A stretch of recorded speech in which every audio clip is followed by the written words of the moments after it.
Man, I'm dead.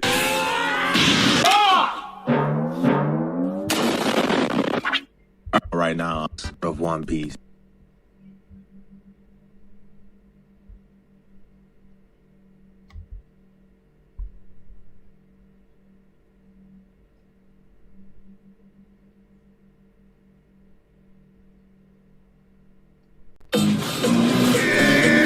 The funniest movie of the summer.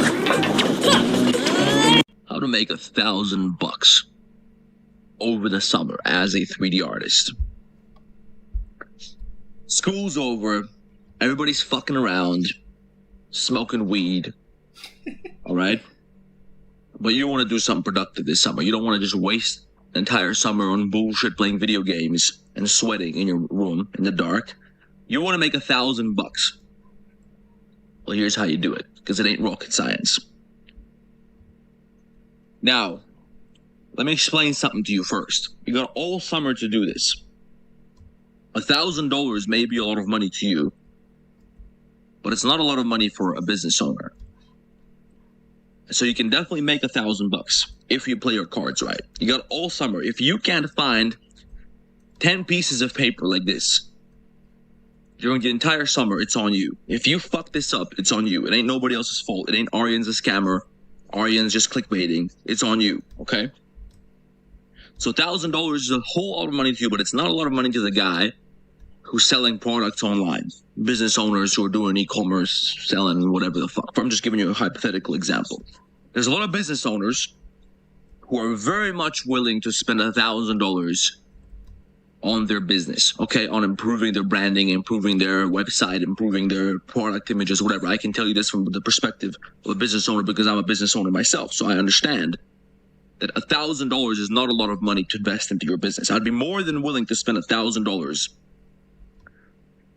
on something which I know for a fact is going to improve my ability to do business. Now, if you're not a business owner, if you're not an entrepreneur, it might be difficult for you to imagine how $1,000 can be used in a business to help that business, okay? But basically think of it like this. Anything that you can do to help a business owner, which is going to improve the website, the quality of their presentation, and maybe content for social media, anything that you can do, they're probably going to be willing to give you money for this. If you don't know what to do, here's an idea for you. If you don't know how you can help them, you go to ChatGPT and you tell them, hey, ChatGPT, I'm a 3D artist. I specialize in product visualization, let's say, because that shit is easy. Everybody can do product visualization. Even if you've been doing Blender for 3 months, you could, come on. You can make a cylinder, you can put together some textures, you can make this label in Canva. It ain't rocket science. Anybody can do this. If you can't do this and you've been learning Blender for 6 months, you fucked up somewhere, all right? So you go to ChatGPT and you talk to him and you tell him, hey, I'm a 3D artist, and maybe list some other skills. Hopefully you got some other skills. Maybe you can do a little bit of web design. Maybe you can do some coding, whatever, right? Maybe you understand social media a little bit. Maybe you can edit videos. Hey, ChatGPT, I have skills this, and this. How can I potentially help e-commerce business owners with my skills so that they'll be willing to pay me? Give me 20 ideas. Boom, boom, boom, boom. ChatGPT is going to list them, right? So now you know what to do, how you can help. You got to get to work. Now, the question is, how the fuck do you find those people? Because you don't know no business owners. You're probably 18 years old, high school, uni or something. You don't know business owners. You only know fucking losers. So how do you get in touch with business owners? From your perspective, and nobody's a business owner because you don't know them. You've never seen them. You never met them. But I know where business owners are, and I can tell you how they operate. So I know that they exist. I know that there's a whole lot of them out there. And here's something that you can do to get in contact with them, okay? The first thing is you have to understand that finding a client is pretty much the same as getting a job, okay? Most of you guys had jobs already, didn't you? Had you delivering food or, I don't know, cutting grass. What the fuck? What kind of jobs did you guys have? Working as a cashier. I don't know, some bullshit job, okay? Maybe you had a proper job, whatever. I'm trying to speak to a hypothetical 18-year-old or 19-year-old in high school right now. I'm imagining that you had some sort of basic-ass job. And think about how you found that job. Now, for most people, they already understand that in order to find a job, you basically got to play the numbers game, okay, for the most part. Sometimes you get lucky, you know somebody, right? But especially if you're trying to get a good job, I don't know, I think it's rather 50-50. For most people, it's kind of like half half of the time you'll get there through recommendation, you just know somebody, and half of the time it's like you were spamming websites or something, okay? But in any case, yeah, we got full screen. In any case, what you're gonna have to do is play the numbers game to some degree, and there's two ways that you can do this. First of all, you're gonna have to sit your ass down at the computer and make a list of all the platforms where you know that you can find some gigs. That's that. Fiverr, Upwork, you name it. I don't know these websites. How many websites are there? There's a whole bunch of them. Again, ask ChatGPT. And you might be able to find some websites for jobs in general where you can find a job, a full-time job at a studio as a 3D artist. Okay, why not? Why not go for full-time employment? Now listen, I'm making this video assuming that you already got a portfolio, that you already got your shit together to some degree. I'm assuming that you already have a couple of products on your Instagram page or on your website, or you have something where you can showcase your work which doesn't look like shit, okay? If you don't know how to construct a portfolio, I already made some videos for that, but if you need some more help with that, we do that inside Digitally Enhanced, right? So join the program. We're going to help your ass out, okay? We have a whole system that we put people through where we help you to construct a portfolio which is specifically designed to get you into a particular niche of 3D design so you can operate there as a professional. And once you have this is just the first step. Now you got to go out to find the clients. Because guess what? Just because you put this bottle right here on your portfolio, ain't nobody going to knock on your fucking door. Ain't nobody coming. Okay, you got to go out there and get it. So what's going to happen is, it's going to be much like looking for a job. You're going to sit your ass down on these websites. You're going to make a list of websites where you're going to go. I don't know, Glassdoor, I don't know, you name it. What job websites are there? Ask ChatGPT, Google it, figure it out. Get to work, right? Don't be lazy. I don't need to explain everything to you. You can figure some of this shit out yourself, okay? You have all the information of the world right here in your pocket, okay? So you're going to make a list of these websites, and every single day you're going to go to those websites, and you're going to shoot a couple of shots, all right? I made a whole program for you guys. I'm going to explain that to you in a second. I made a whole program that you can follow if you want to make some money this summer, all right? I'm assuming you already got a bit of a CV. If you don't, get your shit together, put together a CV, watch a couple tutorials on YouTube. If you want some help, again, reach out to me. We're going to help you out. You got a portfolio, you got a couple of products on there. And now, this is how this is going to work. Imagine a basketball. Imagine I take my mom to the basketball court. My mom can't hoop for shit. Save your time with CC character bases. Well-balanced topology. Works with ZBrush, Blender, and other 3D platforms. Fully rigged and ready for facial and body animation. Download now for free.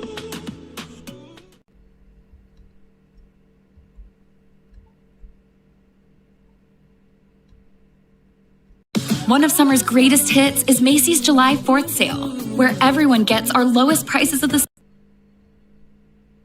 If I give my mom a basketball and she throws it, she's not even going to hit that board probably. Okay, it's going to go back, it's going to hit a child in the head. Okay, but if she shoots again, she's going to miss again. If she shoots again, she's going to miss again. But on the 7th shot, she might hit the board. Okay, all right. Now, if you're a bitch, you're going to give up after 5 shots and you're going to say, oh, this is not for me, oh, they don't want me. Okay. All right. In this case, you shouldn't even be watching this video because in this you're going to be one of those people who's going to go writing on Reddit arguing as a scammer and all this other shit, okay? This video is not for you. If you're the kind of person who can't handle shooting a couple of shots more than you want to, then this video is not for you. What's going to happen is this. You're going to shoot 100 shots, okay? Eventually, 1 is going to go in, 2 are going to go in. Okay, you still suck. But you're going to come back tomorrow and shoot 100 more shots, okay? Now, tomorrow, you already got comfortable with the balance. You already got comfortable. Maybe you watched the YouTube tutorial, how to hoop properly. You watched the video on how to improve your portfolio. Maybe you joined your audience club, and now they told you, but there's this Discord server where you can find clients, okay? So you're going to learn as you go. But eventually, as you keep grinding, as you keep shooting your shots, as you keep sending in inquiries, as you keep sending in job applications of all sorts and tweaking your portfolio, tweaking your technique, all right, in the analogy for basketball, you're going to figure it out. You're going to get the right spin. Boom, before you know it, you're going to get a whole bunch of shots in. A whole bunch of them are going to go. And you're going to shoot pretty damn well. It's the same shit when you're looking for a job. Most of them are not even going to open your message. They're not even going to see it. Some of them are going to respond to you and tell you, nah, we don't want you. Okay? Some of them are going to say, yeah, we want you, but then they're going to ghost you. But eventually, someone's going to reach out to you. Someone's going to want to talk to you. Someone's going to want to work with you. Someone's going to want to give you some money. Okay? Now, it's a numbers game. Maybe on your first gig, you get $1,000. Maybe on your first gig, you find a guy. Maybe you, okay, let me think of an example of where I would be willing to pay $1,000. And don't reach out to me with this shit because it's not going to happen. I already got people for this. But let's say $1,000 for me. If somebody can put together a website which looks nice, where I can very easily showcase everything that I do, all my products, all my books, all my courses, everything that I have, where I can have a landing page, which is like a center for my brand. This is something that I would very much be willing to pay $1,000 for. It's not a lot of money for me for this type of investment, okay? It's something around this, all right? And there are a lot of people who are willing to do this. So maybe you get $1,000 gig right off the bat if you're good enough for this. Maybe you just get a couple $100 gigs, right? Maybe you just got to visualize 3 products. Look, this shit takes you 1 afternoon to make, okay? Look, it's a cylinder, it's a ball, it's a texture making can by using HDRI. You put it on this rock, boom, problem solved. This is 1 afternoon of work, okay? So maybe you just get 10 gigs with $100 to Discord servers. Maybe you get a full-time job, okay? What I'm trying to tell you is if you keep shooting the shot, if you keep adjusting your portfolio, you keep adjusting your CV, people are going to respond to you eventually, okay? It's like looking for a job. It's like anything else. So here's how you do this. If you don't want to be a fuck-up like everybody else in your high school, you want to make some cash, okay? So later when you come back to school, now you're going to be balling. Everyone's going to be asking you how, but they already know how. While they were playing video games, banging one out every evening and smoking weed, you were in there grinding. You were in there hooping, okay? So now you got $1,000. So here's what you're going to do. Since I got to explain every detail, since you guys can't figure this shit out yourself, I'm going to explain it to you, okay? I'm not going to bully you this time. I'm going to help you out. You're going to wake up. You're going to do your little morning routine. Don't sit on the computer the first thing when you wake up. All right, don't do this. It's going to fuck up your day. Do some push-ups. Get in the shower. Wash your ass, brush your teeth, drink some water, okay? Don't eat nothing yet. Drink 2 coffees. Then sit your ass at the computer and shoot 10 shots, okay? Don't eat nothing until you shot 10 shots, until you send 10 inquiries, until you send 10 messages. Whether it's on Discord servers, in my Warcats Discord server, you can join that. Every once in a while, I get a message, hey, Aryan, thank you, I found a client through your server. Hey, Aryan, thank you, I found a great person to work with. I found a great 3D artist that I can hire through your server. So join some of these communities, join other Discord servers, talk to people, build a profile on some websites, make an Instagram account. If you don't have a portfolio, then don't start with this. Start with a portfolio, all right? Shoot 10 shots, send 10 messages. That's the first thing you got to do. It ain't going to take you 10 hours. It might take you 2 hours. It might take you 3 hours. Doesn't matter. You're not going to eat nothing until you send 10 proper inquiries. And every single inquiry, you got to put in some effort. Adjust your portfolio a little bit. Maybe you got to make a new project for something, okay? Once you've done this, then you're going to eat something, all right? And now you deserved it. And take a little break, drink some coffee. Then do something else that's productive, okay? Just switch it up a little bit. Make some reels for Instagram, for your portfolio. Make some videos, okay? Check how other people do it who get views. Check how Aryan does it. When I post reels, I just post some bullshit about Blender, okay, on Instagram. And before you know it, people reach out to me, hey, can you make this? Can you make that? How much for this? How much for that? Okay, a whole bunch of people will respond to you just because you put out a little bit of content. So make some reels. It ain't rocket science, all right? Figure out how other people are doing it. Make some content. Put something out there so people can see it, okay? After that, you still got time in the day. What are you going to do? Play video games? Hey, we're not done yet, okay? You're going to make one new project for your Instagram. If you're serious, listen. If you get busy, you can do all of this in one day. You're going to sit your ass down. Look, you think it takes all day to produce this? Look, he's got an environment, and he's using the same environment every single time, all right? You make a cylinder, 2 cylinders. Look, this is not rocket science. I can put this shit together in 30 minutes, okay? Why don't you make one of these every single day and make some content around it? And eventually, as you go, you're going to be expanding your portfolio with cool works. You're also going to improve your skills. You're also going to have content to post, so someone's going to be able to find you, reach out to you, okay? And you're going to have new works, which tomorrow you can send to companies which have something similar, okay? So maybe they're going to think, oh, look, it's our product.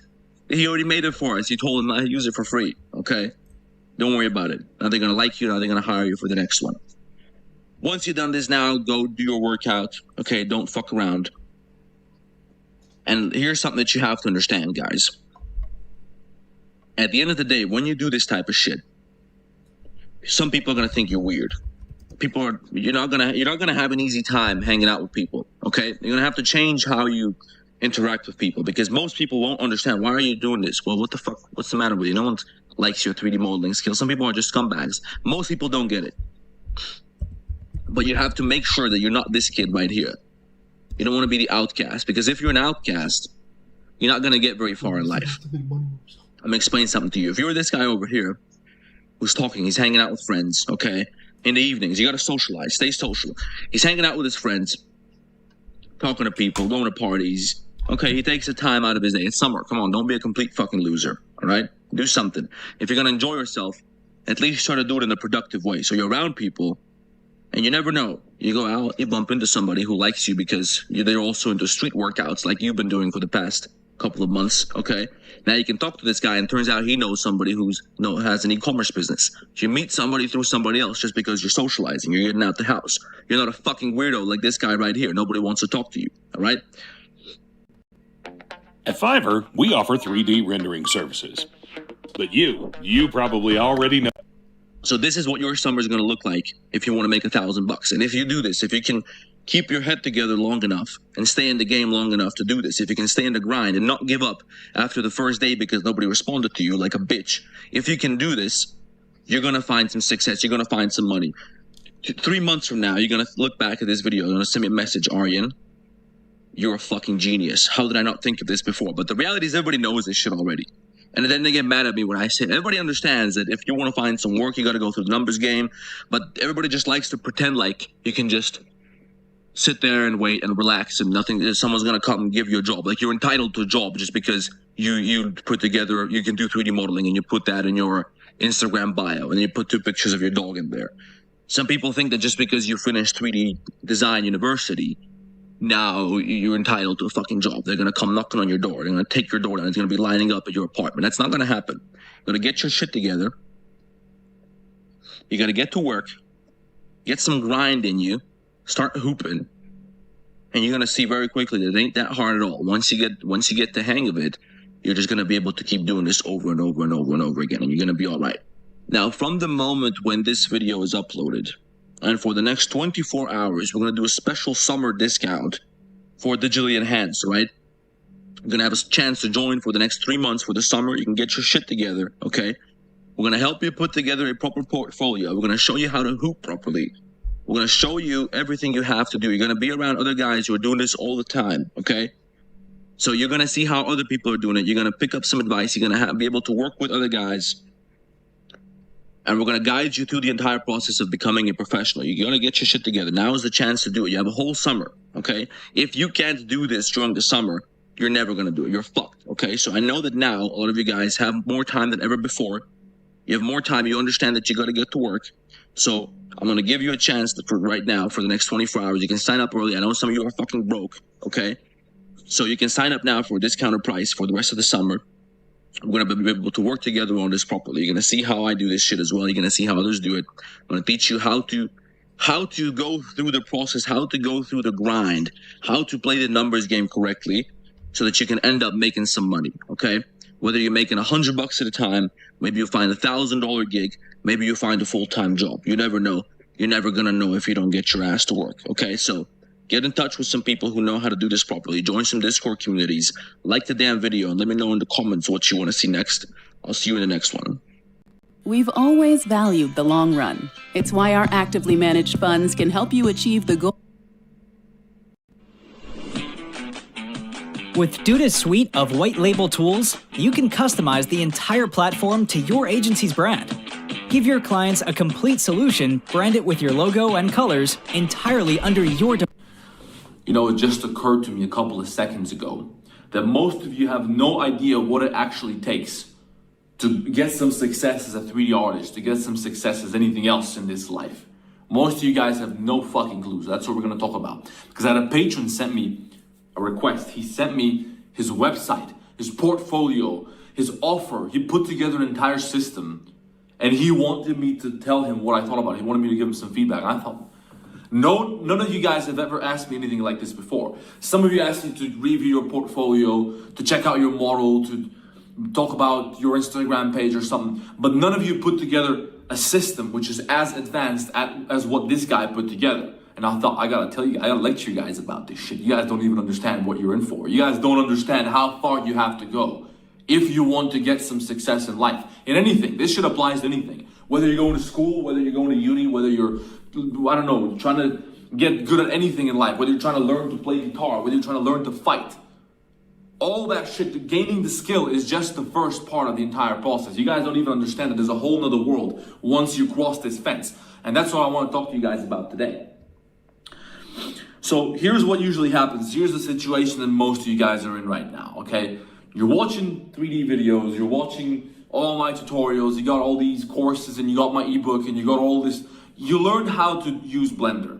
Most of you probably didn't, but some of you guys are getting to the point now where you can create most stuff. You can create this bottle, and you got a nice visualization of this on your Instagram, where you made this little speaker right here, and you put a couple of pictures like this on your Instagram. Maybe you got a little portfolio going on, but you don't understand that you're just barely dipping your toes in the water. This is why most people on the internet here on these YouTube videos are complaining about how competitive it is, how difficult it is, how it seems to be such an in-demand topic. It seems to be such a hard thing for people to figure out how to actually make money, how to actually get clients. Because most people just pretend like, or most people live under this delusion that if you're good at something, you're gonna have people knocking on your door, trying to hire you, trying to give you money in exchange for you to provide your services to them. This is not how this shit works, okay? Think about this.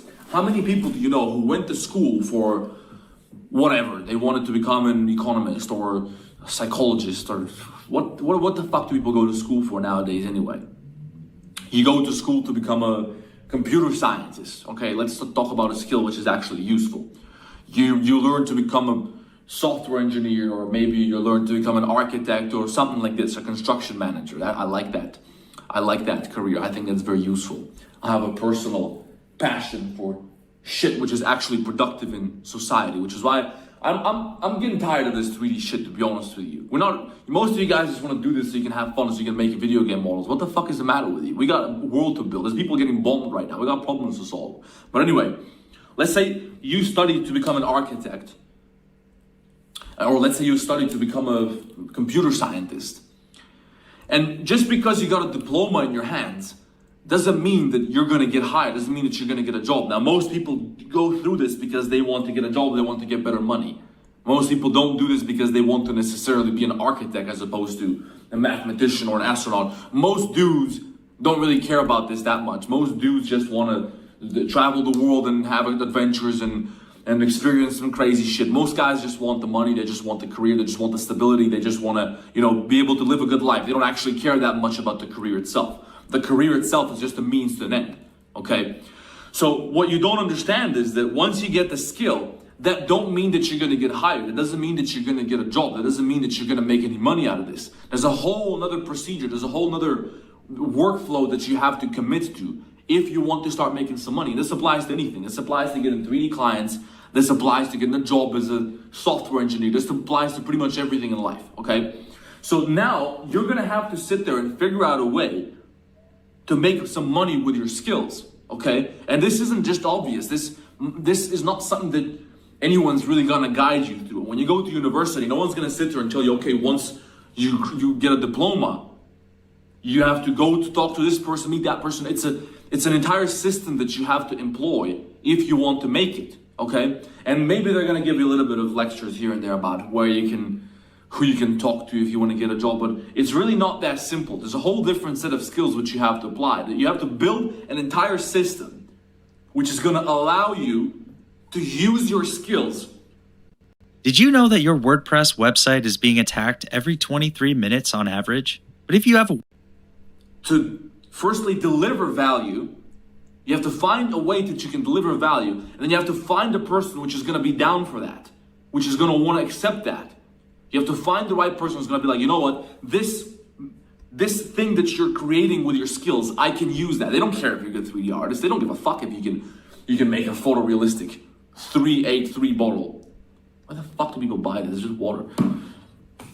He doesn't care, okay? The client doesn't care. The client wants you to use your skills to do something which can make him more money. That's why he's hiring. He doesn't care. He doesn't know what topology means. He doesn't know what HDRI is. He doesn't give a fuck about any of this stuff, okay? So you have to make him understand that you can make him more money, and you have to explain to him how you can make him more money. So you have to sit there. This is your job, just so you understand what I'm talking about, how deep this shit goes. You guys You guys gotta stop playing the fucking Roblox all day. You guys got shit to do. You got so much work to do. You're not even ready. Now you're gonna understand why I'm so hard on you. Buckle the fuck up. So what you have to do is this. You have to, first of all, figure out what sort of value you can deliver to somebody with your skills, okay?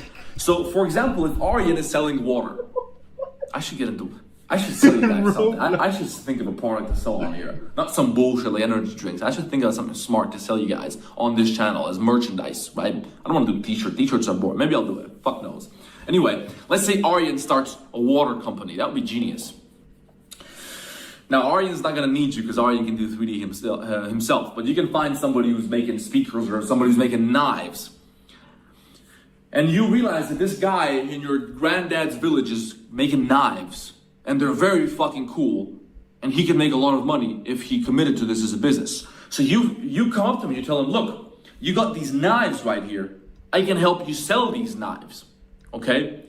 So you're gonna help him make more money with his business. You're gonna help him present his product in 3D. And that's not enough, because what is he gonna do with a 3D model? Okay? You have to make an animation which you can put onto a website. Now he probably doesn't even have a website, so you gotta make the website. You're gonna find somebody who can make the website and either pay for it with your own money, you're gonna make it yourself, or you're gonna take the money that he gives you and you're gonna use that to hire somebody in Bangladesh to build you a website on which you're going to present his knives, okay? So this is what I'm telling you. Like, I was completely blown away by how committed this guy was who sent me this stuff for review, because he put in so much work. He can build a website for people, right? This is what people gotta understand. You don't stand a chance next to him, because you can make this bottle, sure, but what the fuck am I gonna do with that bottle? Okay, he's gonna put it on the website. Not only is he gonna do that, he's gonna make the website for you, for people who don't have a website. Okay, so his offer is, if you have a business, I'm going to put you online.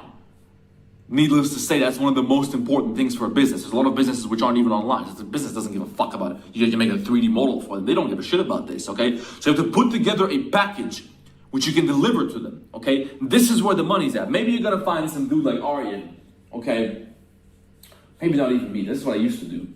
I used to do like small projects just to get some pocket change. We'll go drink all this, or we'll go, I don't know, we'll go fuck around with the money. This is chump change.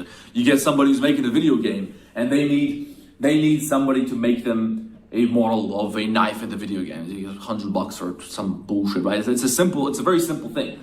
But the real money is when it comes to digital marketing, when it comes to business, when it comes to helping somebody grow their business. That's where the money is at, okay? So now, you're in a position where you can deal with large sums of money. Okay, so you're a good 3D artist. Okay, fine. Everybody and their mother is a good 3D artist, by the way. Look how many people are subscribed to my channel. You don't have any idea how many portfolios I see. Just people who are really good at this shit. You won't just make money by people entering your DM and saying, hey, I'll pay you $500 to model this, and that's it. Sure, you're gonna get that. You can go talk to Renderer, because I think my understanding is that this is what he does, right? I'm talking out of my ass. I don't know what he does, but anyway, shout out to him, because he's obviously doing quite well, or to my understanding, based on the image which he projects online. He does quite well with just creating 3D models for clients or 3D animations for clients. He doesn't do any of this crazy shit that I'm talking about right now, and he's clearly doing quite well. So go talk to him if you want to do that. But I'm trying to propose something different, okay? What I'm trying to propose to you is that you have to diversify your skills to the point where you're beyond your competition, okay? As I don't believe in perfect competition. I don't believe in participating in perfect competition. I don't want to do this shit. You don't look at me. I'm not like the other Blender YouTube channels. I'm here for something different. I'm here to take this shit to the next level, okay? This is how I've always been. So if you really want to excel, if you really want to help somebody, if you really want to make a lot of money, you gotta put together a system. You gotta literally think, okay, this guy has a product, or maybe this guy has a service or something. And you have to put together, what can you do for this person as much as possible? What can you do for them which you can deliver to them, okay? So you're gonna construct this idea, okay, you can build websites, or you know somebody who can build websites, you can create 3D animations, you can create renders and all this other shit. Okay, that's one thing. But then you gotta figure out how to implement this into the website. Maybe they don't have a website, all right?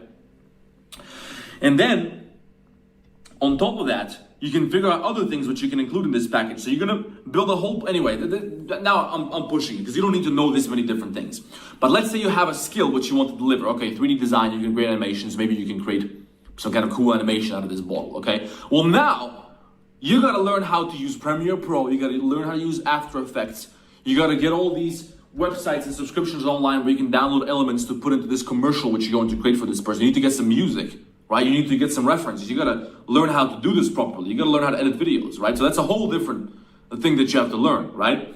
And then on top of that, so now you have really good skills. So now you have something which can genuinely help somebody. Now Aryan can get ads out of you for his bottle. He can sell his product. Okay.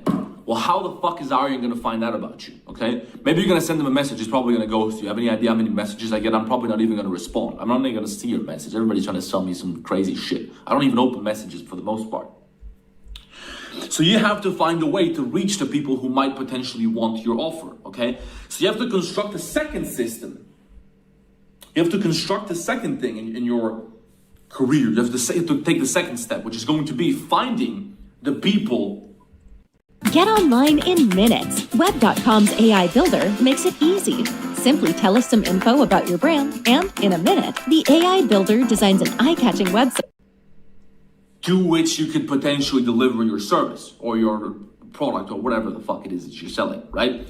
So now you have multiple options. You gotta learn how to use social media. If it's 2024, and if you're sitting here and you don't understand how social media works and how to reach people with social media, you're fucked. All right? Social media and using social media is basically the equivalent of hello, my name is Aryan. Back in the day, right? Or of being, it's the equivalent of being able to write back in the day, right? It's basically like being literate. If you don't know how social media works, you're so fucked. You don't even understand in the context of making money online or the digital economy. Of course, if you're trying to be a lumberjack, you don't know how social media works. But since you're watching this, you're trying to make money online, you're trying to learn a digital skill. In the context of digital skills, you gotta learn how social media works, okay? So you gotta understand how to use your portfolio or how to use your social media account on Instagram, which should be your portfolio, to be honest with you. How to use that to reach people, to track people, what you can do. You can create some type of content, you can say something which is gonna help some people, depends on what you're offering to them, right? You have to think about this. What kind of content can you create? It's easy, man. You don't have to be like me. You can just pick up your phone, record something on your screen. That's what I do. I get 500,000 views. It's stupid, right? You have to figure out a way to reach the people through social media. So you have to learn how to use social media. And you have to also figure out a way, probably you're gonna do some cold outreach. That's what most people are interested in doing, because most people find it completely insane to use social media, to create content. This is completely out of the question for you. So you gotta do cold approaches, cold outreach. Someone's getting busted. So you have to figure out a system for reaching people. Now, this guy's hilarious. This is probably not going to be the only way to do this, right? If you want to get a job or if you want to succeed in life, guess what? You're going to have to go out the front door and you're going to have to go talk to people. It's hard to get around that shit. Now, it's a digital age, okay, you can do pretty much anything. You can pick up bitches online. You don't even have to go talk to people for the most part. So most people just completely forgot about this aspect of life, right? But if you really want to form good connections, you got to meet people in real life, okay? So you got to be able to get out the house. You got to be talking to the right people. You got to find a way to get yourself surrounded by people, to talk to some people who are actually doing something in your life. Now, if you're 17, this is difficult. It's a whole different discussion how to do this, how to talk to people who are up to something in life. We gotta make a whole video about this shit. Let me know if you like this video style where I just cuss at you, I just yell at you for what is that, 15 minutes, and I lecture you about some bullshit. And like, we can talk more about this because I think this is important. But I don't know how many of you actually give a shit about this topic. Okay, at the end of the day, I'm here running my business, right? So if nobody cares, nobody is interested in how to get their life together, I'm not gonna make these fucking videos, right? But anyway, today I just felt the need to stick my foot up your ass because you guys don't understand how hard you gotta work. But you gotta find a way to find the people to which you can potentially deliver your service. And you gotta find a lot of these people because most of them are not gonna care. Either they already got somebody, or they don't like you, or they don't got the money, or they're just not in a position, they don't have time to talk to you right now, right? So you're gonna have to try with a lot of people. And then on top of that, you're gonna have to, through practice and through experience, figure out a way to effectively and properly and quickly deliver this service to them and implement it, right? Because you can't just get somebody pay you some money and then you take 6 months to do this shit, right? You have to figure out a way to do this quickly, to deliver your service the way it's supposed to be, to understand how to behave in certain situations, how to negotiate, how to talk money, how to transfer the money, how to accept payments, how to... You guys have no fucking idea how much you have to go through if you want to make money online, all right? Just 3D modeling ain't enough. This is why most of you people are here watching these videos endlessly. And for you, it just feels like a distant dream to be a professional, right? Now, here's what I'm going to tell you to wrap this shit up, because I don't feel like sitting here anymore. There's going to be a link in the description. You're going to click on that link, and there's going to be a question which you have to answer, and you're not going to fucking lie to me, okay? Because I know when you're lying to me. Don't lie to me. Don't waste my time by lying to me. And if you're serious about this, you're going to give me your email, and I'm soon going to send you a course which I'm creating right now. This is why I'm not leaving my house. I'm not even uploading videos nowadays. I'm literally spending all day creating this course. And this course is going to be dedicated to the following. We're going to teach you how to get good at Blender as soon as possible. If you're a complete beginner, to how you can get enough skills that you can create anything in Blender. You can make stuff in Blender, okay? So the point is to give you the skill. That's the first step. That's the easy step, right? Most of you already have this. You can just watch my videos. I like 300 something. And then we're going to teach you guys. We're going to have a bunch of extensive lectures. We're going to get people on. We're going to have some guests when the time is right. We're going to talk about this shit very deeply, very thoroughly, very extensively. How to create artworks which are going to target a specific type of customer. How you can start to build an offer with your skills. How you can start to look for clients. How you can start reaching people. How you can start looking for potential employers or contractors or whatever. How you can present yourself and conduct yourself like a professional so that you can start making some money on the internet, right? So we're gonna give you guys the entire system, everything that you're ever going to need for this. Okay, we're gonna put you on game because I don't see enough people talking about this shit. There's no thorough explanation of this, especially in the context of 3D, right?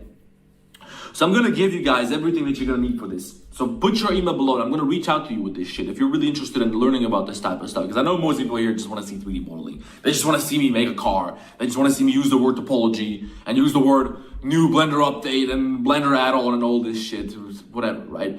But this this shit is more complicated than you guys are understand, right? There's really a lot of work you got to do. So that's what I'm trying to teach you. This is what I'm trying to tell you in this video. You have to think about this very, very carefully. When you go to bed at night, you have to think about this. When you walk around shopping, you have to think in your mind. Take some notes on your phone when you're sitting on the bus. Don't just play a stupid video game on your phone. Take notes on the bus. Okay, how can I become good? How can I become a professional? How can I get clients? How can I make money? How can I make a career out of this shit?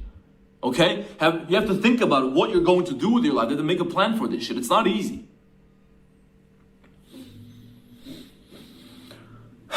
That's all I have to say to you guys. Like the damn video.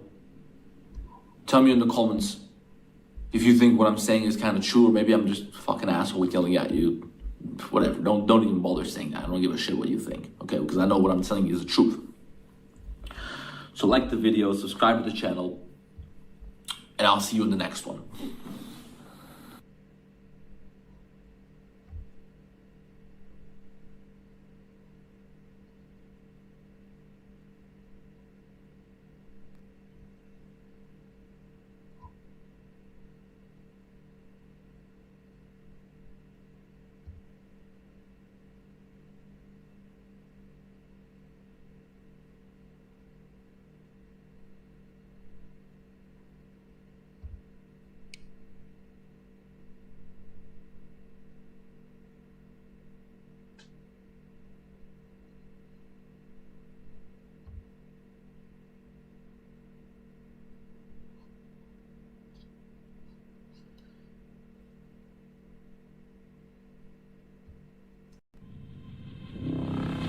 At Full Sail, we take a unique approach to teaching the art of filmmaking.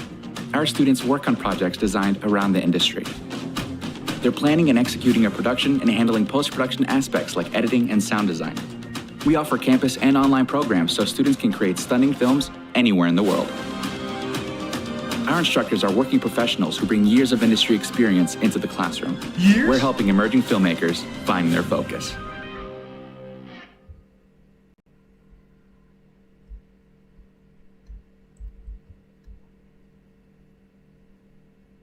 Hello, and welcome to the Bobby Burke offices, where we specialize in transforming spaces for our clients. Whether it's 3D modeling to visualize a new space or 2D design for that perfect layout, Fiverr is where I find talented freelancers from around the world. Thanks to my Fiverr team, I can create unique, personalized designs faster and more easily than ever.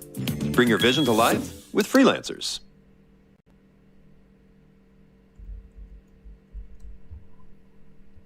Are you? I'm going to teach you guys how to actually find some clients as a 3D artist. How do you find the people to whom you can deliver your professional services in exchange for some money? Okay, that's what we're going to talk about today. Now, I've had some very interesting experiences with some very interesting people from pretty interesting backgrounds that I managed to get in touch with in very interesting ways. So I'm not really conventional in any sense of the word. Anybody who watches my channel understands that very well. Okay, so I'm going to share with you some of the things that I put together so far that brought me a little bit of success. From my experience, this is the shit that actually works, okay? For me, the stuff that everybody else is doing, it ain't for me. It doesn't work for me. I don't like the results that other people are getting. I don't like how other people do stuff. I got something different in mind, and if this sounds like something that you can resonate with, then pay attention to what I have to say, okay? Now, the principles that I'm about to give you are specifically for in this video. I'm going to talk specifically about 3D design, 3D artists, because that happens to be the majority of the people that watch my YouTube channel at this point in time. But this shit applies to pretty much anything, right? Once you understand the underpinning mechanisms behind how the world operates, how the economy continues to function, right? It's all basically the same shit. Any business you're ever trying to run, anything you're trying to sell, any job you're trying to get, any value exchange that you're trying to initiate, it's all basically the same shit, right? So this works for pretty much anything. Now, for the people who are follow my channel for a while, I got a huge announcement for you at the end of this video, okay? I don't want to waste the time of those who don't care about this shit by talking about it now. We're going to talk about it at the end of this video. And if you're new here, and if you like what I'm about to talk about, if you want to learn more about this type of shit, then stick around, because I got something for you at the end of this video. So look, I want to explain to you a very simple principle for how you can find what you're actually looking for in this particular situation, all right? Let me take a sip of my coffee while this biker passes by.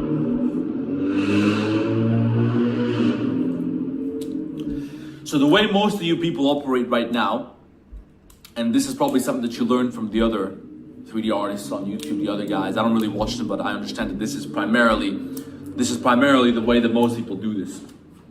Okay, so most people kind of try to go down the route of doing cold outreach. Okay, so you make an Instagram account or you make a little website, and then you find people who you can target, and you can look for people and try to send them a message and tell them, hey, I got this service, whatever, right? Do you want to work? You give them a little value proposition because you think that this person might be the type of person who might be interested in working with you. And before you know it, you're sending hundreds and hundreds of messages, a couple of them reply, maybe you manage to close something, okay? This shit can work, okay? The same way if I go down the street and I talk to 100 chicks, as long as you meet a certain standard, like you have your teeth, and you have 2 arms and 2 legs, and you dress a certain way, and you don't look like a scumbag, it's gonna work, okay? Now, I'm here to tell you that this is not the optimal way to do it, right? This is not really what I like to do. This is not how I operate. My methods are quite different. So I'm gonna give you a little bit of a system which I think is completely superior to this cold outreach thing, okay? So, because I don't really like cold outreach. I don't really like bothering people who aren't interested in what I have to offer, okay? So the mechanism that you have to employ instead is not such that you're personally coming out and attempting to get the attention or the interest of people who you figured out in some way might have some degree of interest in what you have to offer. Instead, you have to think about things in a fundamentally different way, okay? So you're about to experience a little bit of a paradigm shift. You're gonna go from thinking like an employee looking for a job to thinking like a business looking for customers, okay, looking for attention. So you have to go from thinking like a consumer to thinking like an entrepreneur, okay? You have to have a fundamentally different mindset in order for this to make sense to you, okay? Because now, since you're in a position of, you're a 3D artist, you're a professional in some field, you know how to visualize stuff, like most of you guys watch 300 of my videos. You guys understand how to create an attractive model and how to create a good product. Your products ain't the problem. You got a good service, that ain't the problem.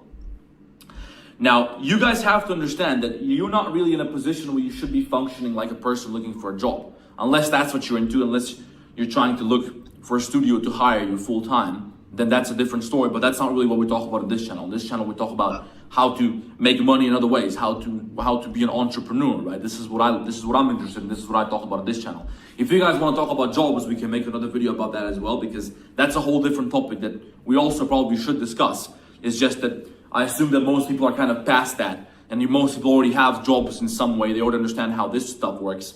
Now you're interested in starting a side hustle online. You're trying to make some money online. You're trying to have a little bit more freedom in your life. Okay, this is what I'm interested in. This is what I want to teach you guys. This is what I think most people are interested in as well. But anyway, look. So now you have to change the way you see yourself. You're no longer a person who can work for somebody. You're now a business selling a service. Okay, that's the fundamental change that I have to drill into your head. You have to understand. You have to accept this. Now you're a business. You are somebody who has a service. And you need to find customers for your service. You need to find clients. You need to find people who are gonna purchase your service. So who are gonna give you money in exchange for your services. Now let me ask you this.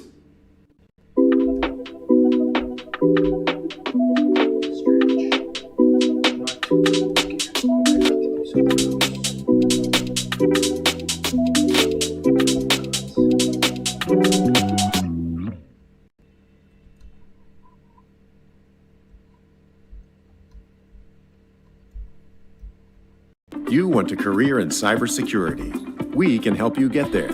Our stackable cybersecurity programs offer the flexibility to earn a higher degree at your own pace. Advance your ambition in cybersecurity at devry.edu.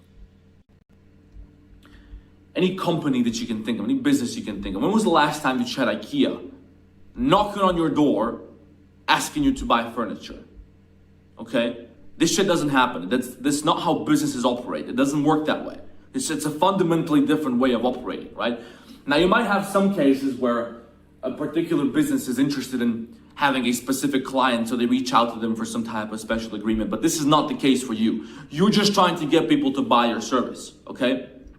So the same way that you don't get IKEA knocking on your door trying to sell you furniture, you're no longer going to be knocking on people's doors trying to sell them your services, okay? You don't have time for this shit. The same way IKEA doesn't have time to call you up on the phone and ask you, hello, Robert, we're releasing this thing, what do you call it? It costs this much, we think it could suit your apartment very well, are you interested, right? They don't have time to look into you and find out who you are. They don't have time for this shit, okay? They have different systems in place for potentially targeting the people who could potentially be interested in what they have to offer, right? Now, luckily, you live in a day and age when you have access for free to mechanisms and algorithms which allow you to access the people who could potentially be interested in what you have to offer, okay? Now, what I'm trying to tell you is this. It's your job now to establish a system where you no longer have to personally contact people, personally decide, okay, out of this crowd of people, this one and this one might be interested, let's go talk to all of them. You no longer have to personally do this. You're gonna now establish a system where you're effectively throwing in a net, right? It's a figure of speech. You're throwing in a net. That makes it sound violent, that makes it sound like you're trying to trap people, okay? You're putting up a flower and you're waiting for a bee to come onto that flower. You're not gonna go catching fucking bees with your hands. That shit ain't gonna work, okay? Probably the bee doesn't want the flower, it's gonna sting your ass. It doesn't wanna be bothered, okay? It's gonna find its own flower. So, you're gonna put together a system which is just going to exist. You're just gonna release it into the wild. You're just gonna put it out there. And it's your job to make sure that this system qualifies and meets a certain standard. So what you produce and what you release out there into the world is going to meet a certain standard. And it can potentially attract people who are interested in buying your services, okay? It's just gonna be out there. You're just gonna leave it there. You create it once and it's gonna stay there until the end of days. And you never know, at some point, until the end of days, somebody is eventually gonna stumble upon this. And if it's good enough, and if you put your system together correctly, if you put it in the right place, if you make it attractive enough, okay? If you make this shit good, if you present yourself properly, somebody's eventually gonna come by and see, oh, I like this. This happens to be exactly what I need right now. I like this better than that other shit that I saw yesterday. You know what? Let's get in touch with this guy, okay? So you don't have time to just go picking out random people and just trying to to invest time into each person to find one person who's interested in your stuff, okay? Because there's shit that you just can't control, okay? You never know. So there's so many different people to choose from. You have to spend so much time finding the exact right type of person. Even if you try to specify, even if you try to find a pool of people. For example, if you're trying to sell 3D services, you want to visualize stuff. You got somebody selling this knife right here, okay? You can make this 3D knife model, and you want to find somebody for whom you can visualize this. You can make a little animation or something. Then you can put it on their website. They're going to pay you because now they got a cool website or whatever. This is a specific type of person. Now you can try to target business owners who have knife companies. That kind of narrows it down. But you still need to find a person who currently has the time and resources and is willing and able to invest some money into hiring somebody and talking to somebody and finding somebody who can visualize this thing for them, and then they can implement this. So it's such a specific situation that you're looking for. It's such a specific thing that it's so hard to find this if you just randomly go pick it out. You understand what I'm saying? It's just stupid. It doesn't make any sense. It's not an optimal way to do this. Now, I'm not saying this can't work. It's gonna work if you do it right, okay? There are people who do this and this shit works. It works quite well for some people, okay? I'm just saying this is not an optimal way to invest your time in the long run, okay? In my experience, this is not efficient. You can't put this method and the word efficiency in the same sentence unless it's negative, okay? You can't do this shit. It's just not the best way to do it. If you're trying to make money, if you're trying to build a system of passive income, if you're trying to I don't want to say passive income because you're still selling your services. You're delivering value yourself that you're putting together. So it's not really passive income, but you're putting together a system which is passively attracting people, okay? So that's what you should be focusing on instead. You should create something which is just going to be out there, and then eventually the exact right person that you're looking for is going to come in, and now they're going to be interested in your service. You're not personally bothering them. You're just leaving it somewhere where it's not bothering nobody, like a billboard. It's not bothering nobody. It's just sitting there, right? And eventually someone's gonna come by and they're gonna be like, I like this, I wanna buy it. Before you know it, you got a couple of billboards, you got a whole bunch of stuff out there in the right place for the right people, okay? You're not gonna be putting a McLaren advertisement, or you're not gonna be putting a Mercedes-Benz advertisement in the ghetto, okay? There's nobody there who's gonna buy a fucking Mercedes-Benz. You might put a Mercedes-Benz advertisement in a decent hotel, okay? An AMG, you might put it there because this is the right people who you're targeting, okay? So this is how you should be thinking right now. What can you do? What can you put out there? Think about, I'm gonna give you some hints. Think about social media. Think about online platforms for portfolios and stuff like that. Think about different ways that you can potentially reach the right kind of people. So you have to think about who you're trying to target, exactly who you're trying to target, how you can reach this person, ideally for free, because you don't need to invest no money. If you invest money in this, obviously it's gonna be a lot better, but you can probably do this for free for a start, okay? How you can reach this person, not only in terms of you can put something in front of them, but how do you make that thing which you put in front of them attractive enough that you actually get their attention and it sparks their interest. Not only does it spark their interest, but it also looks presentable and appealing enough that they actually want to pursue a relationship with this thing that was put in front of them. They actually want to invest into whatever this thing is offering them, okay? So that's what you should be focusing on instead. That's a fundamental mindset that you have to adopt if you want to do this shit right, if you want to do this successfully, okay? Now, in this video, I'm just trying to give you a little bit of mindset, a little bit of mental model that you should try to adopt if you want to succeed in this, okay? And here's what I wanted to give you guys at the end of this video. Because I want to teach you guys how to do this. This is what I managed to do quite well. This is what worked extremely well for me. And I put together something for you guys where I can show you guys exactly how to do this, because not a lot of people talk about it. I think not enough people talk about this shit, okay? So right now, we spent the past month approximately putting together a course. And the purpose of the course is to take somebody who's a complete beginner, okay? You don't have no experience as a 3D artist. And we're gonna take you to a point where you have the skills required to produce professional works, okay? So we're gonna give you exactly what you have to know. If you want to take a product, any type of product, you need to create this product in 3D. Did you know that your WordPress website is being attacked every 23 minutes on average? But if you have a word fence and then you're going to establish a system where you have a high quality work, you have a high quality service that you can deliver to somebody.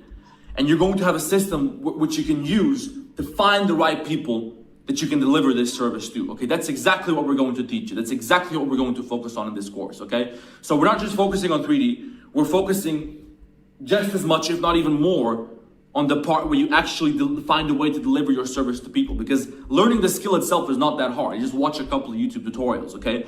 But finding the system, or building a system, or finding a mechanism by which you can deliver your service to people, and find the people to whom you can deliver this, and find a way to monetize your skills. This is the tough part, and this is what nobody talks about. And this is what most of you guys are looking for when you're watching videos like this, okay? So we're gonna do a full program. We're gonna do a full program into which you can enroll, and we're gonna teach you everything that you need to know. We're gonna be there to help you. We're gonna review your stuff. We're gonna look at your portfolio. We're gonna take care of it. We're gonna show you exactly what you have to do step by step to put yourself in a position where you take your 3D skills, or any digital skills that you have for that matter, you present them online in a professional manner. You make yourself look like a professional. I know for some of you guys this sounds crazy, like you gotta have 10 years of experience before you can become a professional. That's not the case, okay? There's a certain way that you simply have to present yourself. It's very easy to do. And once you can present yourself in this way, you're in a much better position to acquire some clients. And then we're gonna teach you how to find the clients, not just cold outreach. And of course, we're gonna talk about that as well, because you have to incorporate this to some degree. But we're gonna teach you networking skills that you need to know to find the people that you wanna work with. So how can you establish meaningful relationships with people to whom you can deliver your services long-term, not just pump and dump. You do a little visualization for them for 50 bucks and they forget about you, okay? That's a start. But we're trying to take you to a level where you can have real serious relationships with serious people who are really have the same type of mindset as you, who you can work with very closely, who you can actually work together with to deliver some type of value into the world, okay? That's what we're gonna teach you guys. So if you're interested in something like this, there's a link below this video right now. There's a website where you can read more about this stuff. We're gonna do a bigger launch. We're gonna do a full launch. Right now, it's just a pre-launch, right? Right now, I'm just giving you a little bit of an announcement of what's gonna happen. But there's gonna be a full launch soon. We're gonna do a live stream. We're gonna talk only about this course and exactly what's gonna be in there. So if you're interested in that, subscribe to the channel, stay tuned, okay? Check out the website below and subscribe with your email. There's also a little email list where you can sign up for more information if you want to hear more updates about what we're going to be doing, about if you want to get more tips and tricks and shit like that, then sign up with your email. But I'm going to give you guys a huge update, even bigger than this. It's just a little announcement, just a little bit of a heads up, let's say. But we're going to do a full-scale launch quite soon, so stay tuned for that. We're going to do a big live stream. We're going to talk about it on Discord. If you're not part of my Discord community, you can also join that with the link below. We got like 4,500 people. Everybody's talking about 3D modeling. We got some people who are also doing quite well with clients and professionally. So you're gonna have a community there where you can talk to other people who are kind of interested in the same stuff as you. But for the people who are really serious about this, that's how we're doing the course, okay? So check that out if you're looking for other people who are kind of on the same path, where they wanna use their digital skills to create some income online. So you can actually make pretty good money online. You can live off of this shit. You don't have to be fixed to a particular location. You don't have to be in one place. You can just literally just travel the world, make money with the people that you know, with the connections that you have, with the systems and skills that you have in place, okay? That's what we're interested in teaching you guys, okay? So check out the links below, subscribe to the channel, let me know in the comments what you want to see next, and I'll see you in the next one.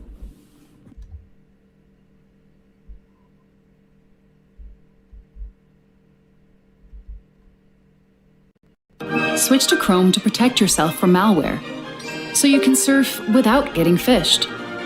Fast, safe, yours.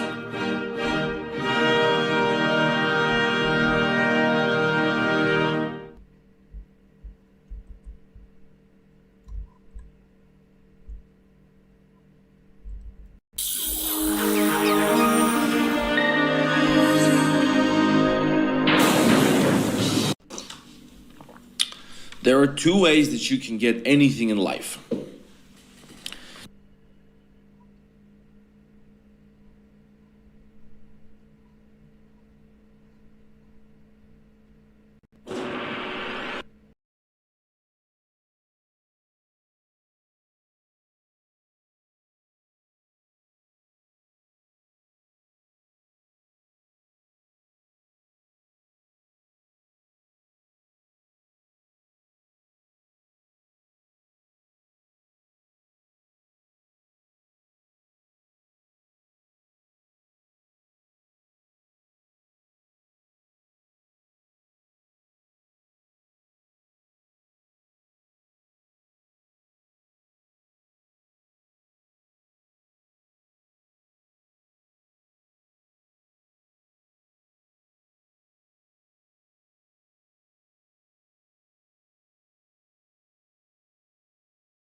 We like this shit, see.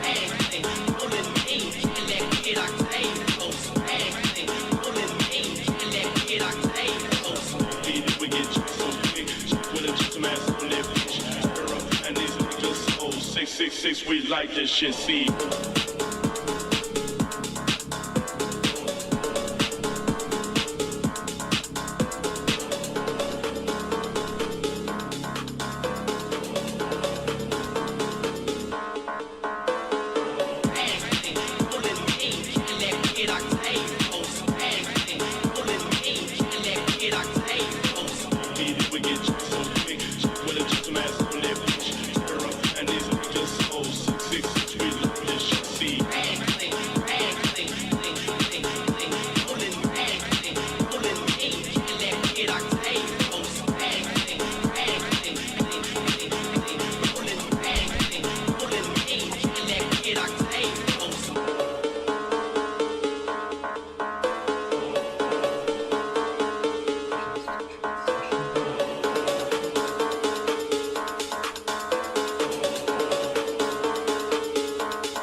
We get jacked so quick. Jack with a gentleman ass on that bitch. Turn her up and these niggas so 6'6". We love this shit. See, we get jacked so quick. Jack with a gentleman ass on that bitch. Turn her up and these niggas so 6'6". We love this shit. See, we get jacked so quick. Jack with a gentleman ass on that bitch.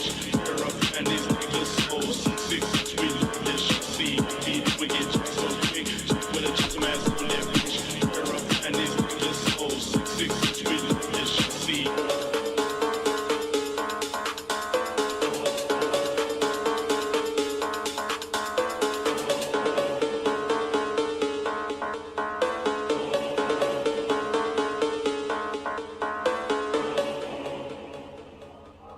Did you ever read your file? It's a lot. Well, this isn't my first time in Beverly Hills. God, I missed you, Axel.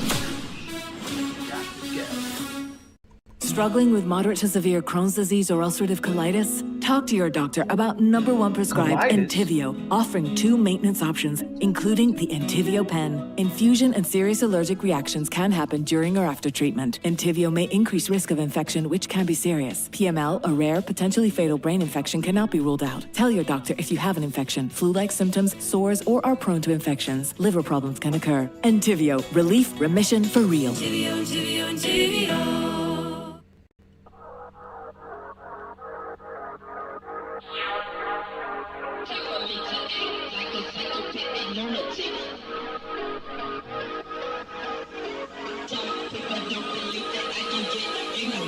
I'm gonna cock my 9 mother.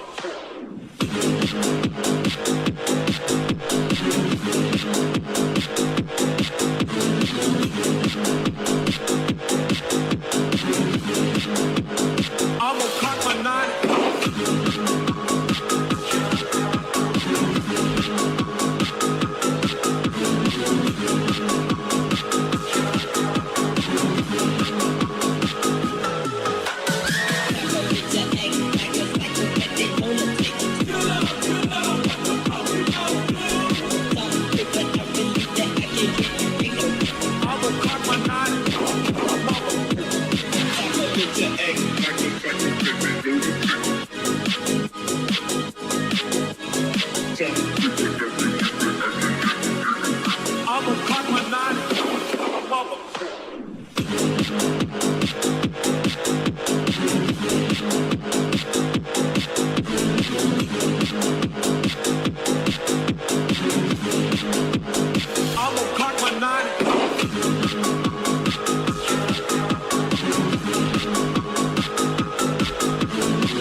Tell him.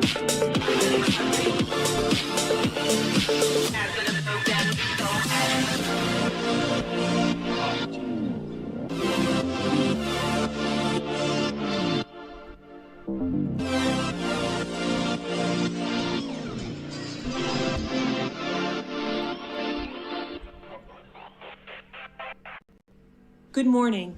It's a great day to be a Vought International shareholder because I am thrilled to report our investments in internet technology continue to yield colossal returns.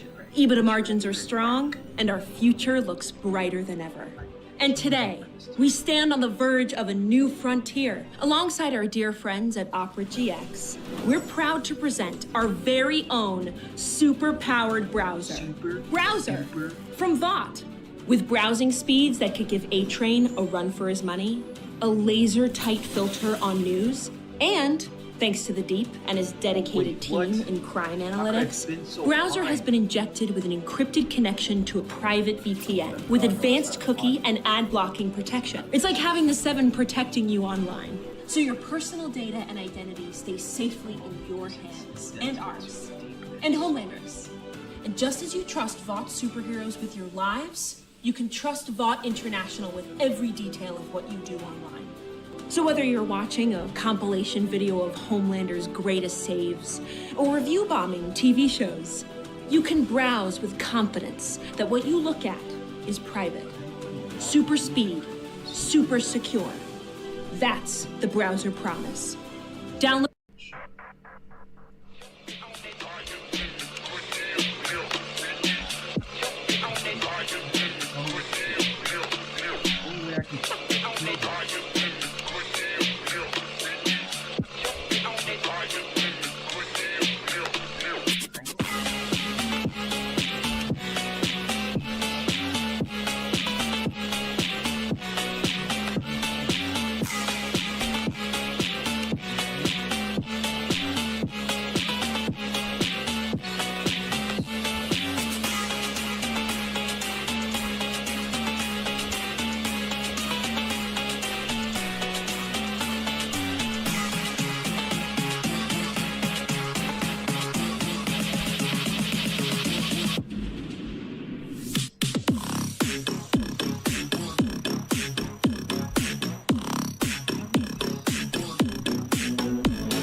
Creating a recording space that is simple to use for all users, while still adding in some exciting features, is a hard thing to do. We've experienced this firsthand, and we hear from customers all the time. Look no further than the Lightboard Studios from Revolution. At the press of a button, the entire studio is ready to be used. These studios from Revolution feature one of the most dynamic tools one can use in a video, a lightboard. The lightboard allows one to never turn their back on their audience and maintain eye contact, all while writing. This real-time left-right flip allows one to focus on the delivery of their content and not the post-production that they would have to do later. Record at the press of a button. The studio will let you know that you're recording to ensure successful capture of the video. Recording can be done directly to USB drive or your preferred LMS or cloud location. In all scenarios, the videos can be reviewed immediately. The newest studios from Revolution feature a touch interface that allows the user to pick from a variety of presentation scenes, including overlay and picture-in-picture modes.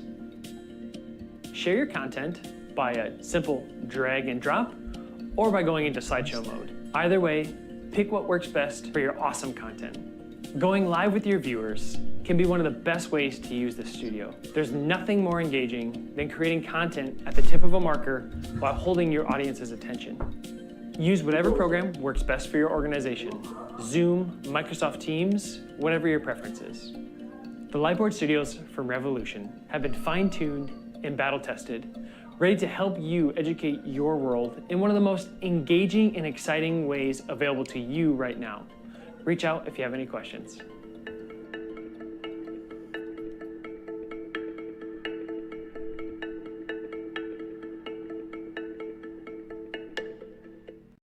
Hey, Alex. Hey, I love the new location. Yeah, business is great, but it's getting harder to budget and plan when bank fees are chewing through my profits. You know, US Bank has a business checking account that has no monthly maintenance fee and smart tools that make forecasting cash flow a walk in the park. Nice. Planning can be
Terrence Howard has some amazing claims. He has an amazing theory, and it's gone viral.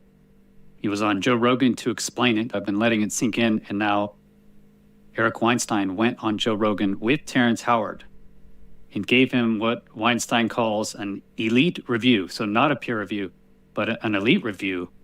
And Weinstein said, kind of blustery, that a lot of Terrence Howard's arguments were bunk or BS, actually, but he did say that the linchpin is a very important and could be critical discovery. And the linchpin is literally the linchpin of Howard's whole claims. So if Weinstein is saying mathematically the linchpin argument could be correct, the linchpin is the basis for the whole scalar fractal theory that Howard is proposing. If the linchpin is correct and could be this scalar fractal beginning, then it means that Terrence Howard's arguments could all be correct.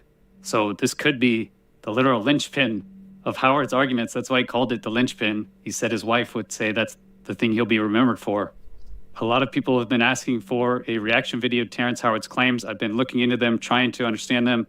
And after this final Eric Weinstein, Joe Rogan interview, I think I do understand. And yeah, it is some mind-blowing similarities. For this video, just going to explain First, how Eric Weinstein actually thinks the argument is correct, what the linchpin is, and then following that, I'll show some similarities between the theory I've been proposing over the last 2+ years. Thanks for being here.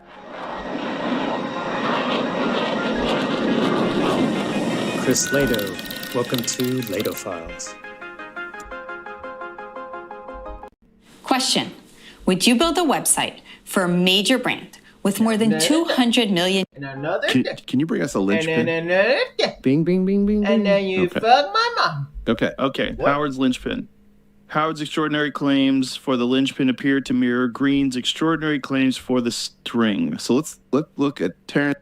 I gotta listen to this podcast. Spotify. Sometimes people they discredit crazy people, but it's the crazy ones that are making the best, believing in themselves. Joe Rogan Podcast, check it out. The Joe Rogan Experience. Train by day, Joe Rogan Podcast by night, all day. Gentlemen, here we go.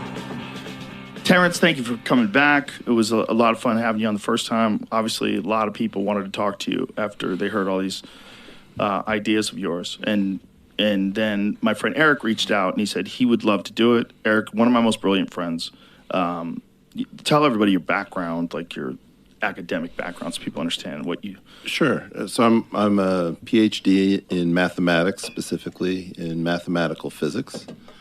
I've had positions in economics, mathematics, and physics departments at places like MIT, Hebrew University of Jerusalem, Harvard, after my doctorate, Oxford, and I'm a podcaster in part. Very good podcast. Bruce, do you bring it back to Portal? You have a lot to do with all of these things, This Joe. is one of my favorite episodes of any podcast was your interview with Werner Herzog. Oh, man. That was a great episode. Have you had him in here? I have not, but I would love to. Because it seems to me like that's the conversation I want to listen to. I would like to corner and him because I believe that Grizzly Man was a secret comedy. I really do. There's something about the way he edited Grizzly Man. I'm like, this motherfucker is being funny on purpose. I know he is. I know he's like editing these like short clips, so it's the guy's so ridiculous that you start laughing. I didn't see it because you haven't seen Grizzly Man? We have different tastes, sir. How dare you? By the way, it's a work of art. I need to also just say that I was not Terrence. I think I heard him on TMZ. I was not looking for a debate. I wanted to make sure that Terrence had his position steel-manned, so that anything that he didn't know how to do within mathematics that was legit gave a chance to put his best foot forward before he got reviewed. And I didn't ask to come on. You asked to have me on. I'm happy to do it because I'm a friend of the show. But you reached out about the episode specifically, Yeah, sure. and I felt like if anybody could talk to Terrence and actually understand what they're talking about, it'd be Yeah, and after I watched the interview with you and Brian Keating, I realized that you weren't trying to eviscerate me or anything like that. You actually wanted to hear a well put together argument concerning these things. So I appreciated you taking the time to come and examine these things and love to hear your stuff. But I wanted to say thank you to you, Joe, and for putting me on the show initially, and for your audience for how they responded, and the support, and the people that were against it, because it raises the idea of critical thinking, because that's what we're supposed to be doing at this crucial time, is the critical thinking. So I thank all the haters, and I thank all the supporters, and I thank the people that's on the fence. And I'm hoping that today we can move people over to one side or the other. Well, at least we can better inform people. And Terrence, it's been really cool to meet you because I'd heard about you, and you're an exceptional human being. You really are. You're very, very unusual. For a guy to be that good of an actor, I almost always dismiss them as being a moron. or at least crazy. But in a different kind of crazy. Like you're super friendly, and your recall's insane. But I wanted you to talk to someone who's had a deep education in it, and let's see what what he believes about these ideas, and maybe you guys can collaborate, or just like, let's start from Eric. Like, what out of the podcast that I did with Terrence really stood out with you, or something that you wanted to? Well, what I thought is, I have to be honest. I've been listening. I was not so happy with certain things that happened in the podcast, and then I started hearing the response to it.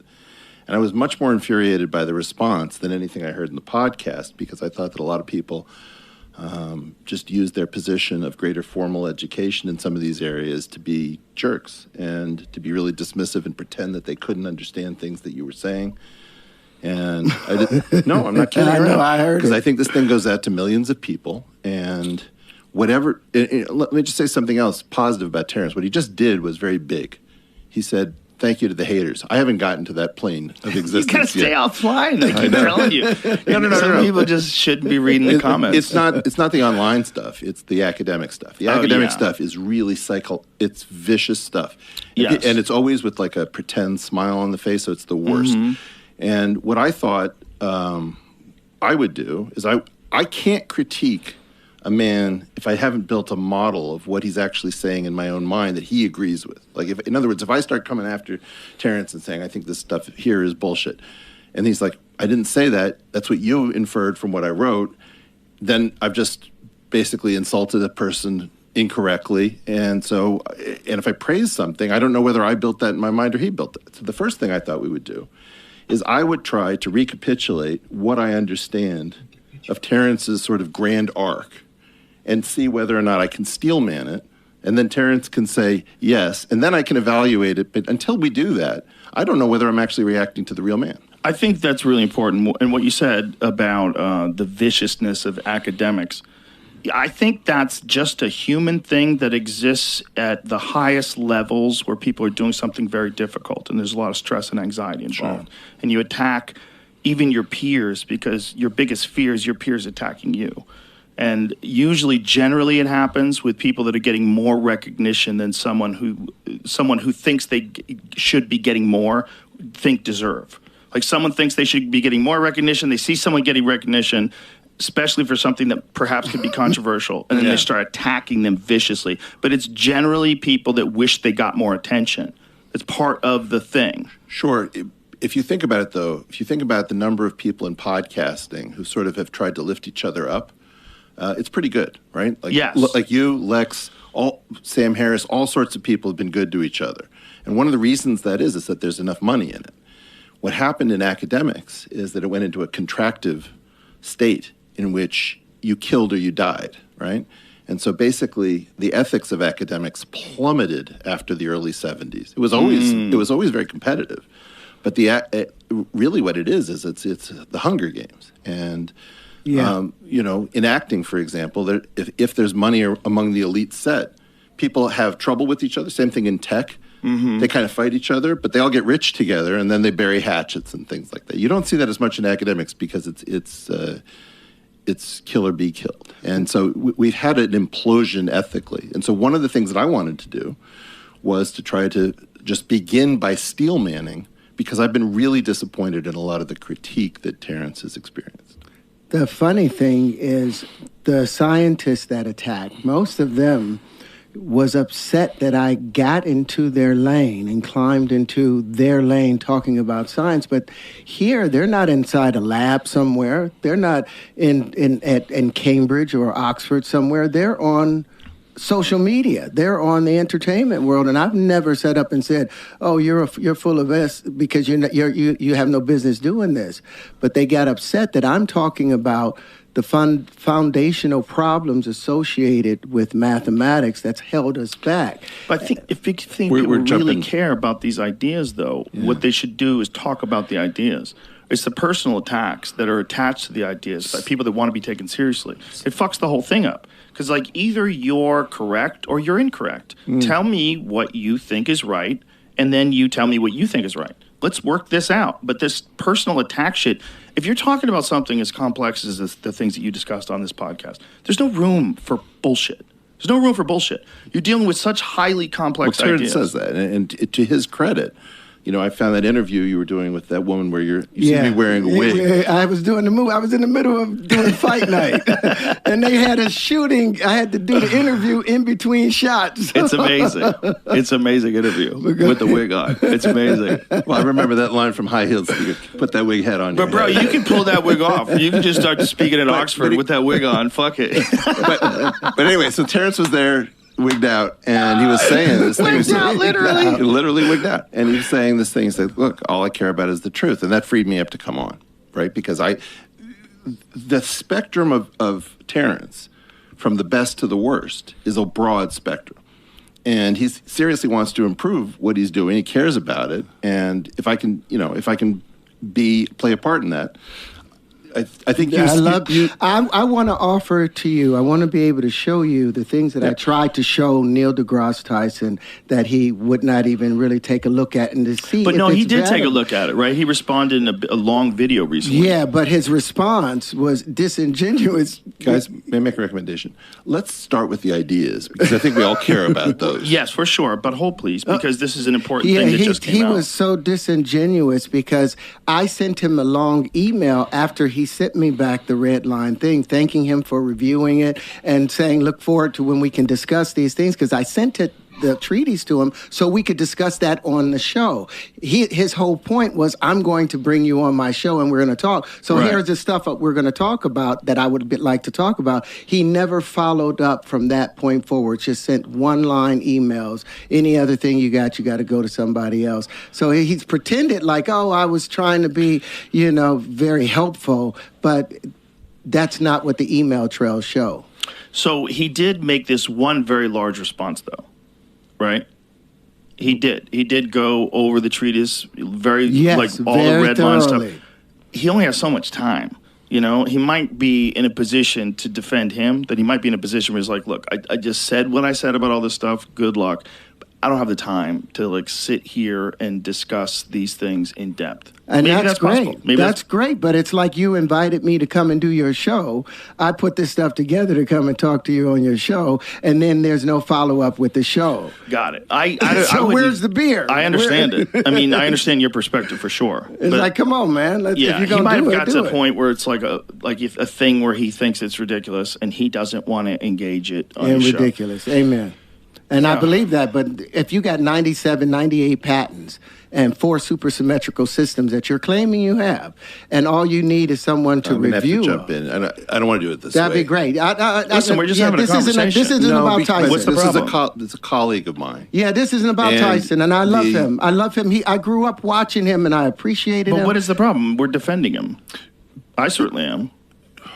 Because Neil's a complicated guy, and part of what's going on is that there's a problem in general, which we scientists do not behave honestly with respect to certain things. We'll make these claims about science is about communication and challenging ideas and all these things, and everybody can be a scientist, and all these sorts of things that we say. Science is interesting, science is fun. Well, very often it's not interesting, very often it's not fun. Very often you can't really say that everybody can do science because it's super demanding. We don't welcome people, you're a mathematician too. We'll say that to kids, and then the kid will say something, and then we'll say, be quiet. Yeah. And so this is not peculiar to Neil. It's like science in general has portrayed itself as a place where everyone's welcome. We debate out the ideas. We have the scientific method to tell us what's true and what isn't. And that's disingenuous. It's not really how the game works. And this is going to involve peer review. It's going to involve people who are dual in terms of both doing research and being public figures. People who are public figures who we think of as researchers who aren't really doing much research. People who are, pushing crazy agendas in public without a recognition that their colleagues don't think much of what they're doing. I mean, this is a very complicated story that Terrence has walked into. And I have to think about my colleagues, and I have to think about how they hear things, what they will say. And so I am in part speaking to your audience, but I'm also partially speaking to 1,000 people who are seeing this at a different level. But just for the record, like I said, I grew up watching Neil and having someone that was light-skinned, that looked like me, up there making these grand steps towards helping people to understand. I admire him, and I still would like the opportunity to sit down and show him these things and have that beer, because I think that he will be pleased once he sees the supersymmetry associated with it and understand where all of the passion came from. And I hope that other scientists will take a look at it, but that's the whole point of us doing this. I don't know how serious he is about that beer. No. Right, because I saw him say that, right? Mm-hmm. And, you know, that was a very complicated thing that he did. And it had many layers as to whether or not you took it on the surface, you took the hidden meaning, and you took the meaning below that.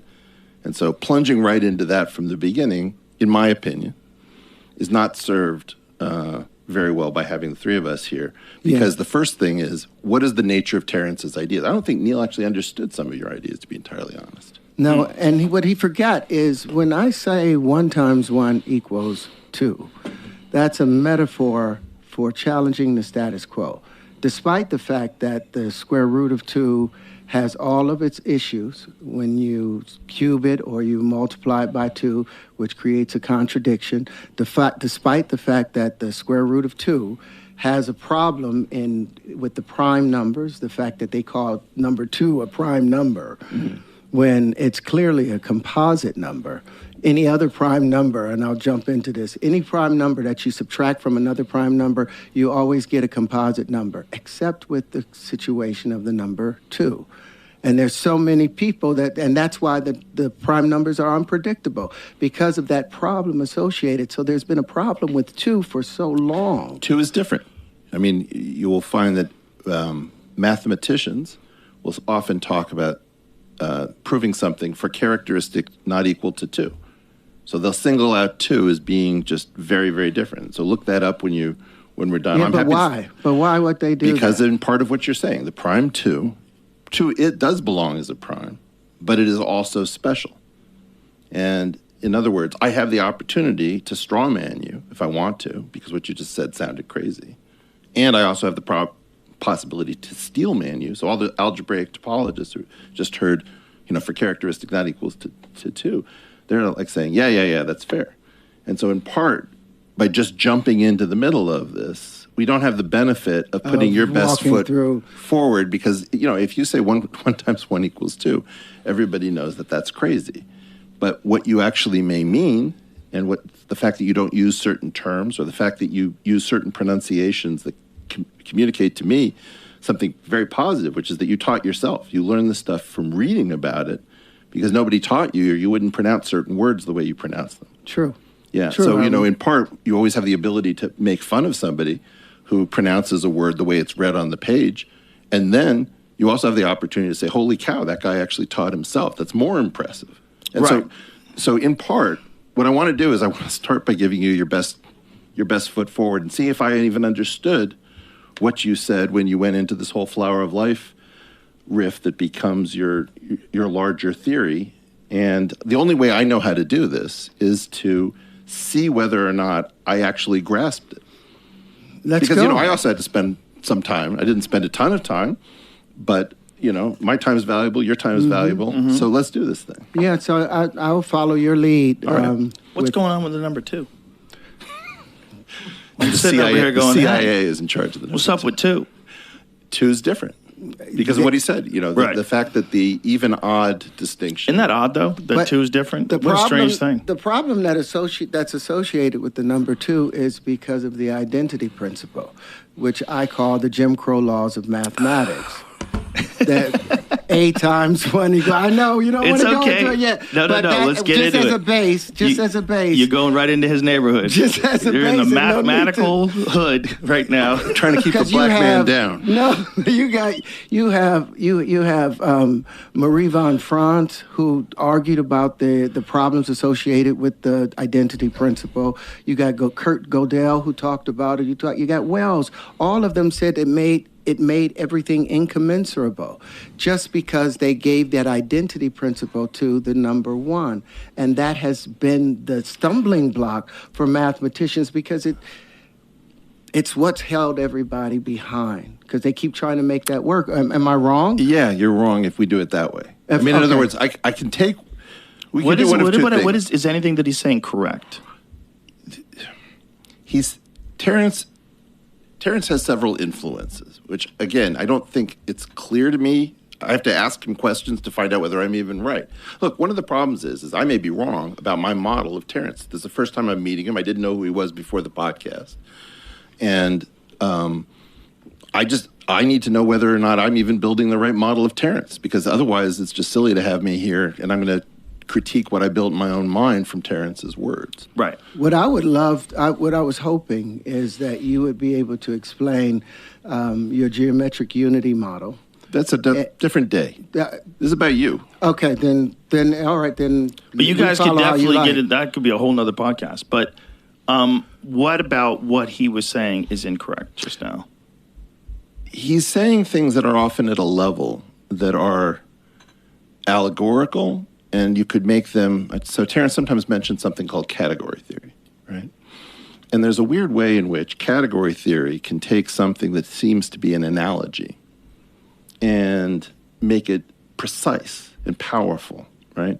So you can have two systems that don't look the same, and you spot an analogy between them, and then you say, holy cow, there's an exact mapping of one system onto another in which it was unexpected that those are the same structures. So for example, we're going to get into something about multiplication where Terrence has an issue with multiplication.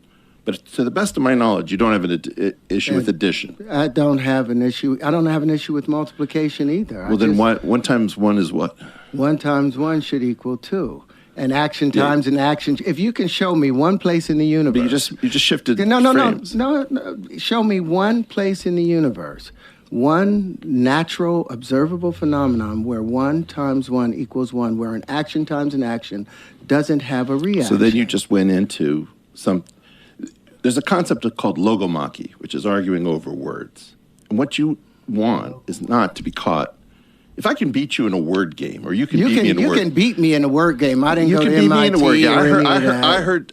By the way, I heard you with B.B. King, where he was having trouble improvising on the spot, and your mind just rescued him with a partial rhyme. I really appreciate that because he's one of my favorites. Yeah, he invited me to do a show. That was a big deal. I got to play with him. Wow. I was scared to play guitar though with him. I should have put out the guitar, but I was scared. You don't understand? He was happy to it's B.B. King, man. But I sang with him. It's B.B. King. Thank you for appreciating that. So let's get to this flower of life, because that's sort of the beginning of this exploration. Also, but can you correct what he said about 1 time? What about an action and a reaction? So I was trying to get to something. Do you have a problem with the way we do addition? I understand. The addition, the subtraction, and division is all right. Beyond the only problems I have is dividing by. You can't divide by 0, but you can multiply by 0. And if division is the inverse operation of multiplication, then you should be able to divide by it. But if you divide by 0, you end up with an infinity. And there was a great system put together by Marco Rodin, the vortexual based math system, where they remove the 0, but it's able to predict all the things necessary. It was 100% precise as a model, but it's been abandoned or it's been relegated to the outskirts. Don't know that. We do things where sometimes we can divide by 0. We have concepts like the pointed infinity, where you can complete a structure that the original structure can't accommodate a problem, an operation, but you can complete it to a larger system in which that thing does become sensible. So as an example of the 1 times 1, assume that Terrence doesn't have a big problem with addition, because addition doesn't have the division by 0 problem. Okay. It is the case that if you take any 2 numbers, A and B, 2 real numbers, right, or make them positive, and take the natural logs of those 2 numbers and add those together. Then you take the exponent of that. So we haven't done a times operation at all. Right. The exponential of the ln of A plus ln of B. That is equal to the A times B. In other words, addition and multiplication are what we would say is isomorphic, or an ordinary person would say exactly the same thing. So in other words, if you don't allow me multiplication, but you would allow me, because you like waves, so with waves you need exponentials and you need natural logarithms, there's no way of changing the law of multiplication and accepting the law of addition because they're the same system. The multiplication should initially started as exaggerated addition. That was the whole point of it. Well, the precise statement would be that the positive real numbers under multiplication, with the identity element being the multiplicative identity being 1, are isomorphic to the total real numbers under addition, with the additive identity being 0.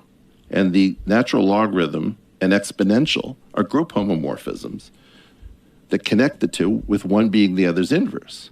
So by the principle of explosion, the reason that people are in part going to freak out about your stuff is that we have a vulnerability. And that vulnerability says that from a single contradiction, if you can sneak one contradiction through TSA, the entire airport collapses. Everything that we do just is destroyed. And so the idea is that the security on mathematics and physics and the physical sciences is extraordinary for outside ideas, because the first contradiction in the unity of knowledge destroys all of it. If you've ever seen one of these warehouse racking collapses, yes, where some forklift guy hits some strut and the entire warehouse goes, that's what you're dealing with the principle of explosion. And that's that's the problems with the identity principle that they've been trying to work on for years. For years, Norman J. Wildberger talks about it. It is because you have to cancel conservation of energy, and you have to cancel the action and reactionary laws in order for 1 times 1. Now, I understand you're seeing one time, but because of the associative law that says if A and B are both positive integers, then A is to be added to itself. In multiplication, A is to be added to itself as many units as is indicated by B. Well, hang on there. If I change the word itself to the word 0, which you're going to say, there is no 0. Why do I say there's no 0? Because you have, this is why I keep trying to get back to what I understand of Terence's underlying metaphysics. No, what I'm saying is that to say 0 is supposed to represent no thing. Nothing whatsoever, but they have 0 as a number, set up as a number. But to say no thing, your brain creates a chemical structure even in saying nothing. So there is, what I'm saying philosophically. There's a difference between the empty set and empty set. 0. That's the difference. Right? So if I say to you, Terence, what is the collection of kittens that you have sold to North Korea to be used for spare parts? You would say, it's the empty set. I've never sold a kitten. I say, hey, Terence, what is the number of kittens that you've sold for the internal organs to North Korea? You would say 0. So Correct. 0 is I would say none, yeah. That's 0. right. So there is a 0. But to multiply something by the nothing, to multiply something by nothing, don't they have to be dimensionally equal in order to multiply? Like you can't multiply a human by an ant because they're not dimensionally equal. Well, if there was a thing called a human ant. No, that was your point about dollars, right? Yes. What dollar times a dollar. That was a problem. That's the Dewey Decimal System. That's the problem with no. The problem comes up with the Dewey Decimal System. Why a dollar times a dollar can be different values based on different currencies. That was the point of that. I was pointing out, hey, the Dewey Decimal System is Terence makes a correct point that we say 1 times 1 equals 1, but if you say a dollar times a dollar is not a sensible thing unless a dollar squared is a unit that you can interpret. Right? Now, that was your point about dimensionality. Right. Now, the moment, what is a dollar squared? What does a dollar squared become? But since the dollar is no longer based on a hard asset, it's no longer gold, it's just an integer.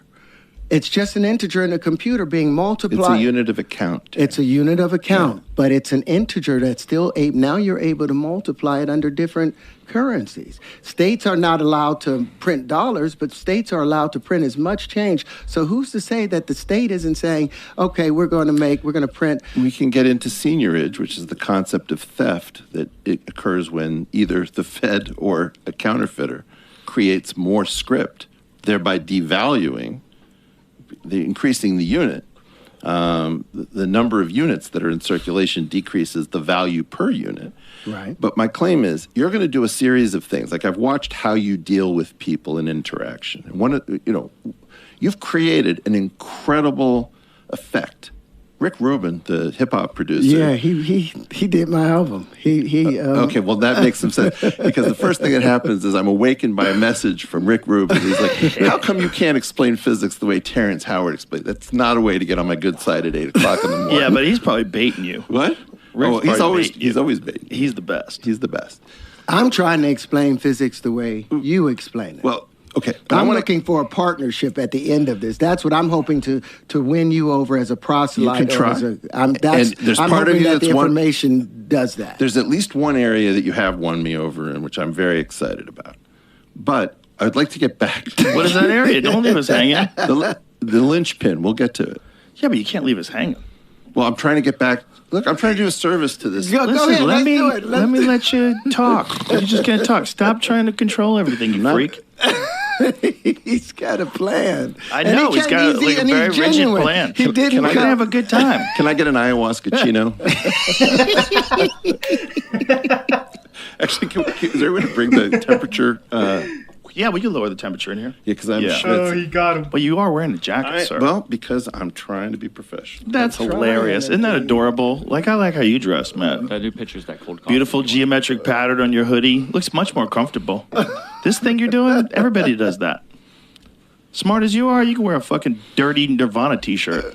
You come in. You don't need this nonsense suit. Okay. Although I do enjoy a good suit. But most of the stuff that I've been pointing out. Don't try to control everything. The stuff I've been pointing out has been the blaring inconsistencies that they shove down and tell you just accept. And if I didn't come up with a separate cosmology, I didn't come up with it. If a separate cosmogony hadn't been handed to me, given to me. Terrence. That's why I explained that thing. Okay, I'm going to be quiet. Right. Let's start with the flower of life. You're wearing it on your shirt? I'm wearing some aberration of the flower. That's right. So I think the way I came to understand what you're doing, because it's confusing, right? And the one thing I can't go with you on is I can't go on the Nantucket sleigh ride where we're talking about the Bose-Einstein condensate, and then we're talking about the I'm going to show you that. We can do that. I'm going to show you But he wants to stick to specific topics one at a time. Because otherwise it's just, I'll be chasing after you and you'll get nothing. Yeah, that was part of the plan today. Yeah. I just wanted to kind of let some of it play out. So you want to start with the flower of life. Jamie, can you pull that up please, from my book? It's on page 134. TCOTLC.com, or it should be in the regular thing. And also that blender thing is very cool. Yeah, which for rebuilding of Saturn? Or no, the one that you were talking to this other guy where he's asking you questions about the 5 forms, and you have Jeff Mimsy. I found that through sleuthery on the internet where it was doable, and because it's in particular when you do them opaque, it's very hard to see. Sometimes when you let it become translucent, it's easier to see. Well, that's why while he's getting that, I'm going to... Got it? It's on your one. No, I don't. I'm on your website. I don't know exactly where the book would be. Oh, so one of these links? Just go down. I think it'll be a little more, square root of 2. No. Yeah, if you'll just type into my book, TCO... That's what I'm looking. Well, where's the book? It's. Or you could also Google OTOET. OTOET will take you to that. Yeah, 1 × 1 = 2 is the acronym. If you go to TCOTLC.com and that'll be a pull up. Because then TCOTLC.com. Yep, right below there, Terrence Howard. Yep, tap on. Yep, Flower of Life. See if you just open up the book. You got to open it, though. Download, Right there? I don't know if that's what downloads the book. Want to understand. Oh, yes, The open. No, you'll get it. You'll get it. Let me share the screen here. It's not doing it. Let's try searching Google OTOET. And then several, all right, so if you go and then put in Howard.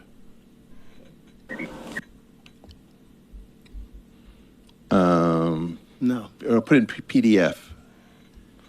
Hmm. Should be able to pick, yeah, okay, that's probably right. Yeah, there you go. Okay. And then go to page 134 on the right-hand side. You do have several editions. Yeah, I didn't even, that other one somebody else set up there to probably Okay. distract and keep people from being able to find it. It's probably the government. Yeah, we're going to do that later. You're going to love that. They're coming. Just tap on that jewel right there. Okay. Okay. So this is. And we yeah, can this is rotate that with the yep. cursor and get a. What's great about this, I'll be able to pull pieces out of it. Yeah, so just tap onto that Brilliant. drill. So we can start with this. We So can start with the way I understand it, because I didn't know anything, I've seen this pattern before, didn't know its history. I know you can sort of construct it with ruler and compass, which is sort of a mathematical thing about what you can and can't construct with two simple instruments. But what these overlapping circles are is a question. And the way in which I got to understand how Terrence sees the world is he says, look, there's this very old pattern that's distributed all over the world. And there isn't a great explanation for why it's found in so many different places, at least as far as I'm aware, and part of your point. And so I think you took a sort of Straussian approach to this by saying, I bet that this thing is hiding a secret. And that the reason that this is widely distributed is that it's cryptic. There's something that has to be understood that is not on the surface. And then you said something that's very reminiscent of Plato's cave, which is that maybe this is like a shadow on a flat wall, and that those two things are exploitable. And so the idea that this is occurring in a surface is, first of all, suspicious to you because of that curved linear triangle that you see in black. And so you said, I wonder if, people always say as above, so below, but what if you said as below, so above, and you imagine that there was a three-dimensional structure floating above this that actually projects down to this and distorts down to this. So that's the first idea. The first idea is it's not this, it's the thing that projected to this. And that's what you mean when you say opening the flower. Because the flower of, when I was researching where the Platonic solids came from, this is the oldest version that I got from all of antiquity. It came back to them. Well, there are no Platonic solids because you're in dimension 2, except for what you built, which is the thing above in black. But what they did years ago, 6,000 years ago, was draw straight lines where the circles overlapped. And I thought, in what I was reasoning with regard to all energy being expressed in motion, all motion being expressed in waves, all waves being curved, and that there were no straight lines in the universe. So I was like, there's several errors in what you just said. If I stop there, we'll get off track again. Yeah, but you should correct those errors while we're there. Okay. It is not true that all energy is expressed in motion. What energy is not expressed in motion? Potential energy is not expressed in motion. If I have a weight on a spring, which is sort of the quintessential, people don't know this, but most of physics comes out of the system represented by a weight on a spring. So the simple harmonic oscillator is the heart of all physics, even the most theoretical physics. It's a very, very strange thing, Hooke's law. When that weight is going up and down, if the spring is frictionless, energy is conserved. Now, at the top and at the bottom, that weight is not moving because all of the energy is in the potential of the spring. It's in the stress of the crystallization that has occurred within that system. And then you will say something like, but that energy is still being held together. There is still energy there, and it's still moving at a microscopic level. It's still spinning centripetal. So we have to get into what you will make a point, for example. But is that true? What he's saying is that it's still in motion? It's just in motion in a lower frequency? No. There's nothing moving. let me show you what goes wrong in the interaction. Okay. Terrence says, show me in nature a single straight line. Okay. And I liked your point about Euclidean women. That was awesome. That was from Alan Watts. All right. So if I show this to Terrence, because I just bought this from the end of the 7th ray. Mm-hmm. A lot of straight lines. A lot of straight lines. Now Terrence is or going to when say, you would think is a straight You line. But when you look at it under an electron microscope, you're going to see the crystalline structure. So again, this configuration is an illusion. You're just saying it's not perfect. It's an optical illusion because crystals form in symmetrical. yes, very often. But a lot of straight lines. A lot of straight lines. Perceived straight lines, but Right, but every atom is filled with empty space. I mean, we could take this down to there is no matter. That is. We could get crazy. So I'm trying. Well, we're you know what I'm saying? we're about to. Well, you've seen that Mexican cave. That's the best example of it ever. The Mexican cave's amazing. It's insane. Best example I've ever seen of crystals. Yeah. Where you've seen it? No. Oh my God, it's insane. Okay. 120 just degrees in for a there. little sidetrack, let's take a look at it. Because this Mexican cave is probably one of the most spectacular things that exists on Earth. By the way, the spaceship behind you is supposed to be a mushroom, Joe. No, it's a spaceship. That's the classic UFO shape. And that's me with the headphones. Look at that. How insane. Amazing. How insane is that this was created on Earth By just, nature. Just And by it's nature. crazy. It's so different than anything else we see that it makes our mind go, what the fuck? Yeah. Like those are crystals? How? How? What happened? Okay. Wild. So in lot of this straight lines. beautiful thing, I would say there are a lot of straight lines, but I've also studied Terrence enough to know that he's going to say, They're not perfectly straight. They're not perfectly. They're not You're right. straight at all. The moment you look at them through an electron microscope, So you see all this of is the part of curvature. where we get into. Right. So they're not precisely straight is your point. And in fact, let's imagine that But the Earth isn't precisely circular, right? No. No. It's a 5 mile. Very far away. We use this thing called the geoid, which is not circular either, but at least it's smooth. Right. And we have many different geoids. Let's not get. It does seem odd, though. The Earth isn't round totally. No, the Earth is aging. It's on its way out. It's on its way out. It used to Why be an hour perfectly 3 I always go for spherical. a drink here. We're falling apart. We need some Botox. No, we don't. The Earth needs Botox. The Earth. You want to drink? We could drink. No, Make it not more this exciting. early. Not this early. This early? What does that mean? In the You're an conver- American love man. one. You should be able to do whatever the fuck you want. God damn it. I'm in Sweden. And you're in right Texas. You're an American man in Texas. This is a free state, sir. now. What do you have? We have whiskey. Oh, I would love one. That's what we need. We need whiskey. Let's Yes. get some whiskey and some ice. Yes, and then we're going to get into the wave conjugations. Right. I want to show you something, and I wanted to ask your opinion before I forget. There was a recently, well, I recently found it online, of these two photons that were entangled, and it looks like a yin and a yang. Have you seen this? No. Yes. No. It's not true. I have seen it out of the corner of my eye. I did not study what caused this. I had to run it by you because you're probably the only one that I know, other than maybe Terrence, that could understand what the fuck they're saying. I have a model of it. I do. And I don't. I do. I believe you. I believe you. you. So what are they saying? How did they see this? Like this biphoton digital holography? Can someone explain that? Maybe, but I don't know what those words mean yet. Okay. Do you know what it means, Terrence? Like how they could see this? A biphoton. Bi always meaning two, but someone got Michio Kaku on the phone. Oh no! Did they smash them? Are they smashing them together? What's their process of looking at them? That's a very good question. And they're using the same interferometer that Michelson Morley experiment, which turned out to be. It turned out that it actually proved there was an ether. There's a paper. There's a way in which you're right about the ether. To be blunt, that's just what I've defined. Listen to this as the statement in the beginning. Look, put the bong down and listen to this. High-dimensional biphoton states are promising resources for quantum applications, ranging from high-dimensional quantum communications to quantum imaging. Just that phrase. What fucking percentage of human beings breathing on Earth right now have any idea what any of that means? I imagine that you have a state in a bosonic Fock space, which is multi-particle. So you've got something in the degree 2 level of a bosonic Fock space where the two photons were created together.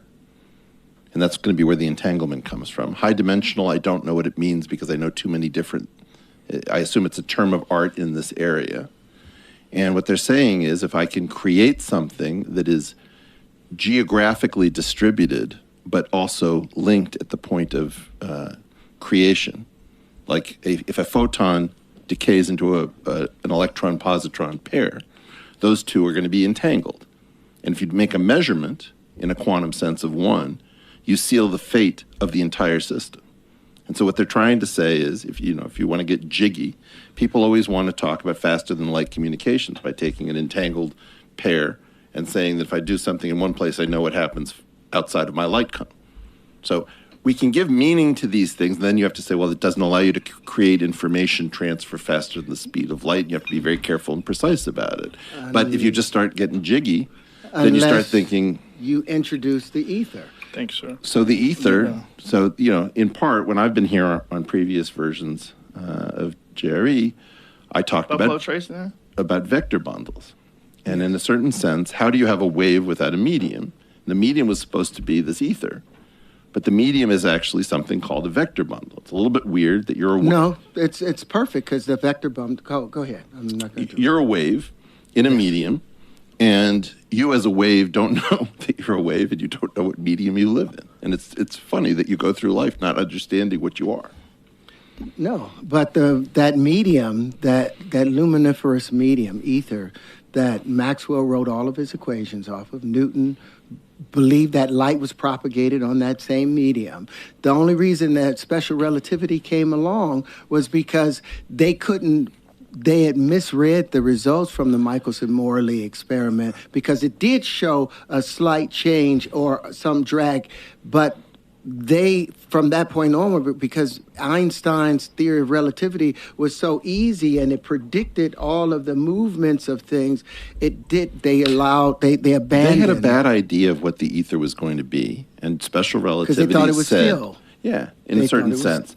And what you're trying to say, the way I interpret it, again, and I don't know if I'm right if we don't do the work, is, hey, the spiritual successor to the idea of the ether exists.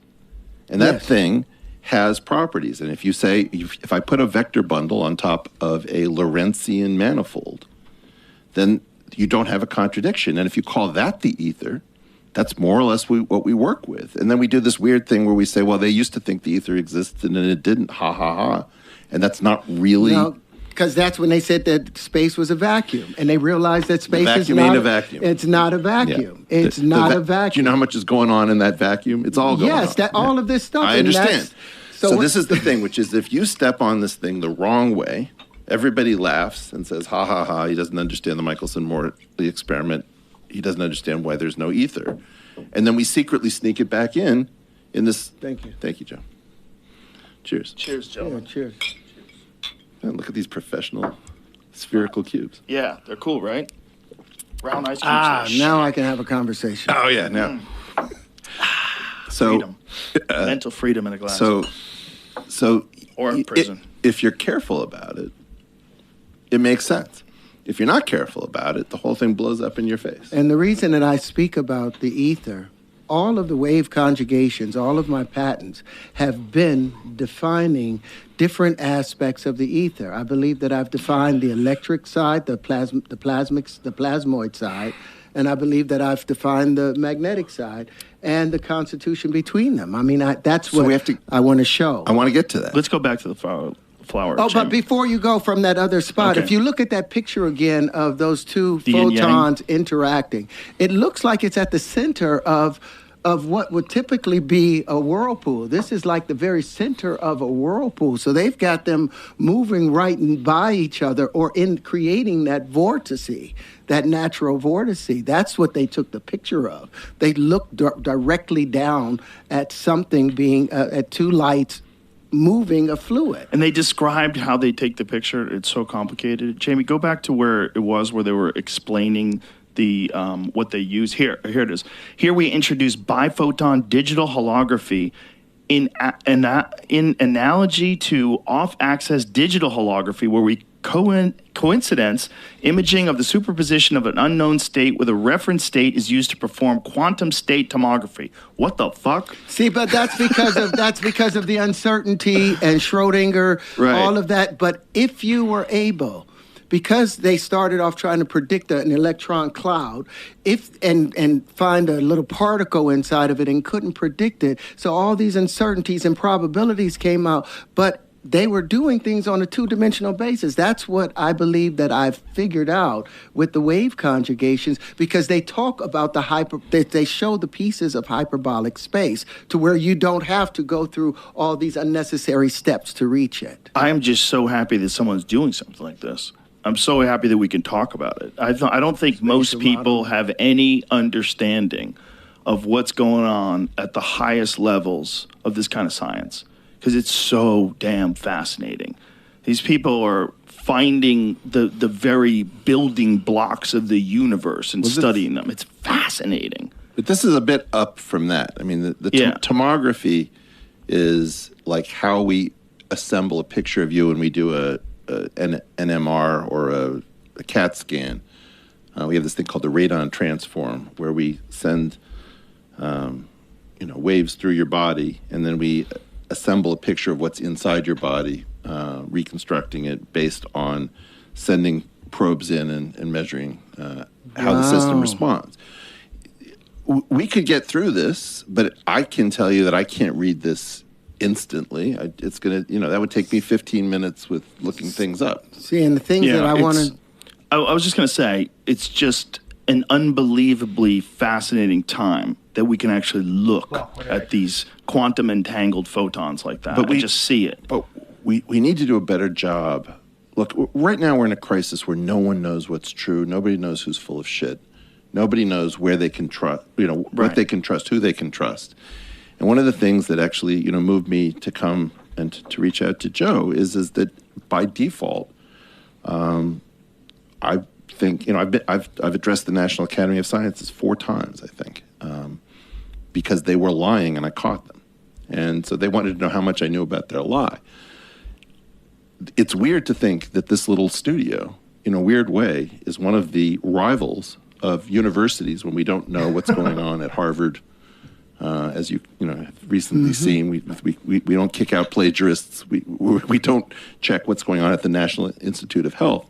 And so it's very strange that this table is one of the last things that is trusted by many people.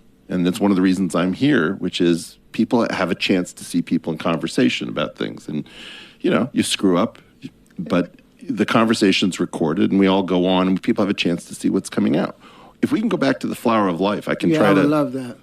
But like with the flower, all of these things, I went up to Oxford 8 years ago and tried to present them there to be examined. They didn't want to take me seriously. Because you keep coming at it because the one times one, when I said the one times one, but like I said, that was a metaphor to say something's wrong, but they know something's wrong with the math. It's not adding up. You bring up renormalization theory a lot. Right. Renormalization theory is a way of saying we know that we're working with math that's wrong, and on the other hand, we have a way of working with math that's wrong, even though we know it's wrong. If you have an error of a particular kind, and you can find an expression with the same error that's different in the denominator, sometimes you can cancel the part that's wrong because you introduced it twice. So introducing 2 problems is better than having only one problem because you have the opportunity to have one problem kill another. So in this is there a potential future where human beings, through whatever means, develop a superior method of mathematics that doesn't have a problem with the number 2, that doesn't have all these issues that we're talking about? Well, that's what I think I've done with my wave conjugations. It solves all of those problems. That's what I can't wait to talk about it. Okay. It solves all of them. So this is, like we said, we start with the tetryon. Now, I believe... No. We haven't gotten to the tetryon. You're just talking about the flower. Okay. Look, you have a story. Yes. And by doing the Nantucket sleigh ride, you lose everybody like me. Because nobody thinks it's real. And what parts of it are real, what parts of it are wrong, what parts can be improved, and what parts should be improved, and how important it is never going to get adjudicated. Beautiful. So you start off with the flower of life. It's a very coherent story that this thing is found all over the world. I learned from this. I didn't understand how widespread it was. I didn't know that there was a mystery of it. I know something about sacred geometry as a kind of spiritual geometric thing. We can talk about it later. Terence has a couple of ideas, maybe three. One of which is, maybe it's not about that flower of life because that's in a two-dimensional plane. Maybe that is a shadow cast by something in higher dimensions. And it's a cryptic message from an advanced consciousness that will open its secrets when we finally understand it. Now, there was something, for example, called the Antikythera mechanism, which is a bunch of gears found by this Greek island of Antikythera. And famously, it was just in the Athens Museum. It predicts the constellations. We didn't know all of that. There were two cats who really focused on it. One was named Derek de Sola Price, and the other was Richard Feynman. And they were obsessed with it. And it turned out that that thing completely rewrote our understanding of how much ancient wisdom and knowledge there was, because this was a mechanical calculator for understanding the positions of celestial objects, far more advanced than we had any idea was possible. Yeah. So if you want an analogy, in part, I'm trying to steelman you. Yeah, I'm helping. We have a situation in which the Antikythera mechanism gives you a possible example of what the flower of life might be. It might be a cryptic instruction. And a different version of this, the Kerala School of Astronomy, which was a religious school in the south of India, in the west coast of India, more or less worked out. Look at that beautiful thing. Well, that's a reconstruction. Yeah. That thing. Yeah, that's the real one. Yeah. But I mean, when you look at the actual reconstruction, what they think it actually looks like. Oh, and if we fascinating. Can we get the video for the reconstruction? Yes. It's mind blowing. What year was this that they believe it was constructed? 2,000 years ago. This is when they still 2,000 believed in years the ago. Ptolemaic, Yeah. example of the world, but this doesn't seem to follow Ptolemaic equations, those 39 equations from Well, there. it's, because of so many different factors, war, natural disasters, there's been a lot of moments in history where shit got lost. Just the pyramids are the best example of that, right? Like, what the fuck did they do? We don't really know. We don't really know how they did it. Well, we were just talking about Werner Herzog. Yes. Werner Herzog created an entire film, Fitzgeraldo, just to test his theory about how to move heavy objects over a mountain. Right? So he wrote an entertainment to test an engineering theory. And this idea about entertainers not being scientists or engineers is just total bunk. Like, Werner Herzog is an engineer. And he's also an actor in a cheeseball movie. He was in Reacher with Tom Cruise. He was the bad guy. It was... It gives that guy an opportunity to cut off his finger or something. Hilarious. It was hilarious. He's good, though. Hedy Lamarr, famous for spread spectrum technology. Yeah. So I She don't invented find Wi-Fi, essentially. That's one of the reasons I believe that we listen to people who have things to say. So if we go back to the flower of life. So Terence has a couple of ideas, one of which is this is the shadow. Another of which is that once you go into higher dimensions, you should be thinking of these curvilinear structures. And then instead of focusing on the spheres, you should focus on the areas in between, the voids. And in crystallography, you might call this the interstitial voids. So there's several ideas that this confused, by the way, Neil deGrasse Tyson, because he said, I don't know where these shapes come from, but they are beautiful. That was like the faint praise that he ends his critique with. So what Terence is doing here is he's saying, look, the circles are cross-sections of spheres, and the spheres have to be placed in very precise places to generate what Terence is going to start talking about as wave conjugations. And he has different ways that spheres run into each other. Then he says something very cryptic, where he says, if you drop a pebble in the center of a spherical lake, circularly symmetric lake, the wave will radiate out until it hits the wall, the shore, and then it will radiate back. And so he's talking about this, and he says wave conjugations, and wave conjugation didn't call up anything directly when I heard him say it. They would call it a phase conjugation. Well, or they would talk about, the conjugate wave coming back. If you do something yes. like a garden hose that's affixed to the wall, it'll hit the wall and come back or something. So what Terrence is talking about is the idea, and you could do this, where we could drop, like, let's say 6 stones in precise places in water, and then, using super slow-mo, watch what happens as these waves in precisely placed places run into each other. Because really what physics is waves in collision. And they're going to create a particular cymatics, which is going to show the harmonic points where matter and all of those things occur. That's the predictive I'm not going there yet. Okay. So then what Terrence does is he has in Blender some means of bringing up platonic solids that are not the usual. So I bought some of these platonic solids from Amazon, and you see that they're all extremely Cartesian. They're made up of flat faces, our best attempt to do flat faces.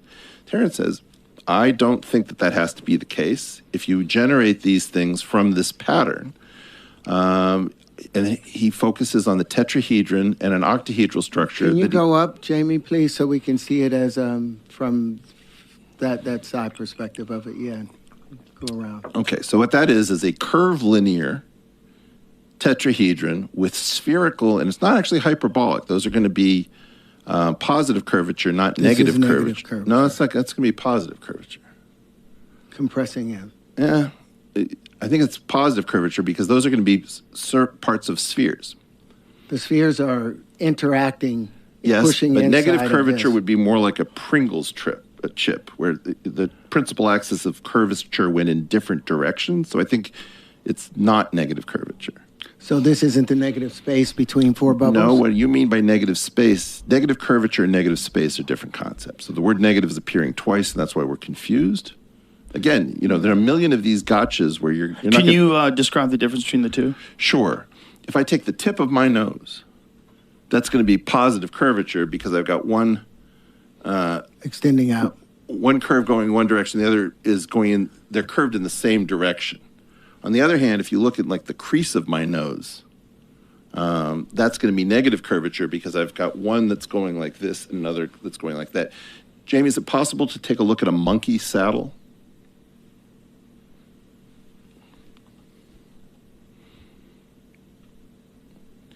So that would be negatively curved, right? Because you'd have things going in opposite directions. That looks like a cool seat. Yeah. That looked a little comfortable. Okay, so I negative actually curvature have a is model of that. Yeah, so negative curvature would be what we would be talking about with like hyperbolic space. And spherical curvature would be what we're talking about with the inside of those curvilinear triangles on his. So he's making, again, I don't see this isn't where I think it's worth, saying he's wrong. He's just doesn't know the language and doesn't know that there's a formalization of it. Now, if you take, so the other structure that he keeps running across is an octahedral curvilinear, I don't know, it's not really a platonic solid because it's not flat. If you go and push, you have to push on the jewel on the side, Jamie.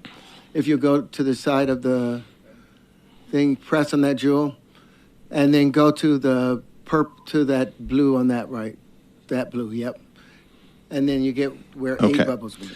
So now what he's doing is he's saying, if I have 8 bubbles, and these bubbles, each face of this object, this octahedral object, he's taking a sort of curvilinear triangle on a sphere, and he's imagining that these things are all sort of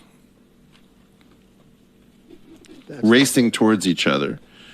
And how would you generate? No, don't. If you put those 2 in, he's going to go into a different world. No. So if we take you can just tap on each one of those tetraons. Just tap it, it'll go away. Tap it, it'll go away. Now, how would you generate? So Neil doesn't know where this comes from, right? Now, the way in which you would do this, I believe, is that you would take a Let me think about how you do this. You take the Tetrian. You take the 8 vertices of a cube,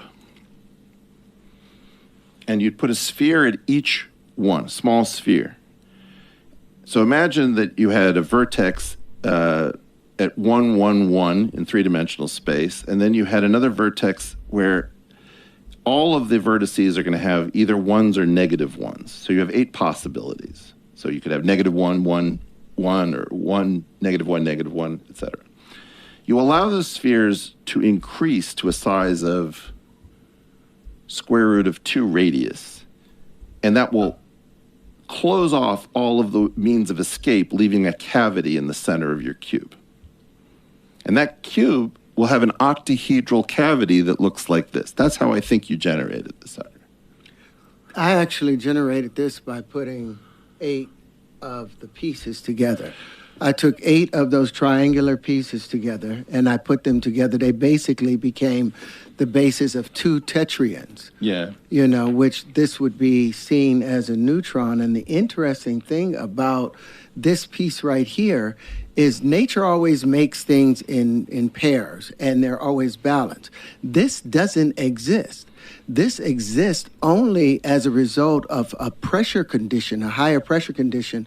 Jamie, if you go to that last blue, tap that last blue on, past, not the last blue, go around one more time. That one right there.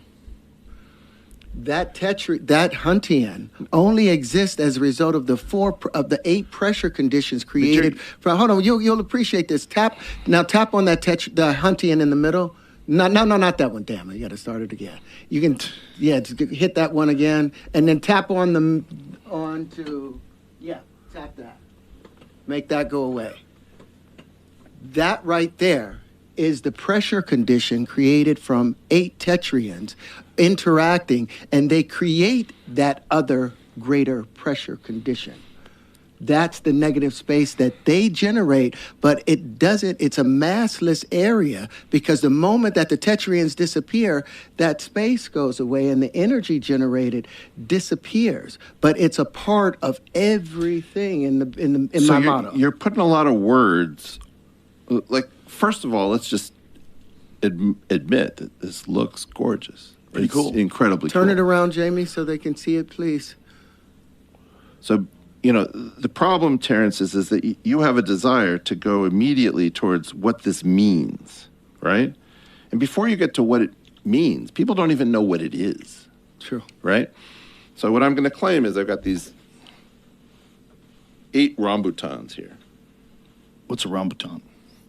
It's like a gorilla testicle. You ever had these? No, what are they? Is that fruit? Fruit. It's like Really lychees. Oh, lychees. I've had lychees. But this is, I think rambut is the Indonesian word for hair. Where'd you pick those up? Ranch 99 Market. You would have got you some flowers, but the light changed. If I take 8 of these suckers, okay, and I arrange them in a cubical formation, there's going to be one of Terrence's things in the center. In the center, right? Except they're going to be 6 holes for the sides of the cube where you can get in. Now, what Terrence is saying is, imagine that these are special magical rambutans. I can't even hold this thing. And that you allow them to grow a little bit bigger so that those holes close off by moving through each other. Imagine that they're made of magical substances. In the center, you're going to get one of his curved linear octahedral structures, which is the thing that he just subtracted off. He calls it the Huntian. If you tap on the pink right there, you'll be back to that. The next one next to it. Wow, I shouldn't have done that. Okay. So what's going on is that, for example, Thank you. Neil can't figure out, well, where did this come from? So what it is spheres of radius root 2 at the 8 vertices of a cube passing through each other, but closing off an octahedral cavity with positively curved triangles inside. That's what I needed you for. Well, that's just when I needed you most. Thank you. Pretty glamorous. Okay. What, can I ask you, Terrence, before we go any further, what was the inspiration for diving into this? Like, what revelation did you have that caused you to start looking at this as a 3D structure and the space inside of it? They're going to call me crazy again, but when I was 42 and had been kicked out of the world as a result of the allegations, I had another dream. And that same being woke me up and took me back to where I was when I was a child. And I started putting the pieces together, the all shapes. In your dream? In the dream together. And then I was like, oh, so it's where four forces meet that makes a difference. So when I put 4 spheres, 4 circles, I cut 4 circles out, and I made the all shape. And then when I started adding them together, then I saw the flower of life. I didn't see the flower of life initially. I saw that after well, I'll show you the pieces. But the all shape is a different thing. Because in this case, in order to do this, what he did is he said, I'm going to make mathematical spheres. They're going to start to intersect each other, right? And the intersections are going to be ignored because it's made out of fictitious math material until they close off the holes in the cubical lattice structure, leaving octahedral voids with this kind of curvature. To make what he calls the all shape, you do something very different. You'd start off with a tetrahedron, which is distinguished among the 5 Platonic solids as being self-dual. That is, there are 4 vertices and there are 4 faces, and you can interchange faces with vertices. And in fact, I don't know if you guys have these things. You have this? No. What is it? So this is an engineering feat. So if you think Platonic solids are old, a guy named Chuck Haberman figured out how to take the self-duality of a tetrahedron, and you can change the color of the sphere by throwing it up. And effectively, if you think about the 4 dots on the surface of one of these, in between them are 4 triangles. And he figured out a mechanism. We can cut one of these open. There's a gearing mechanism inside that's hidden from the public, where you get a dot. You should hold that up so they could see it, so the audience could see it. So as you pull this thing apart, it can change colors. Yeah. If you spin it ever so slightly, Joe. Oh, wow. Yeah? All right, that's for you guys. It's cool, right? Yeah. That's very bizarre.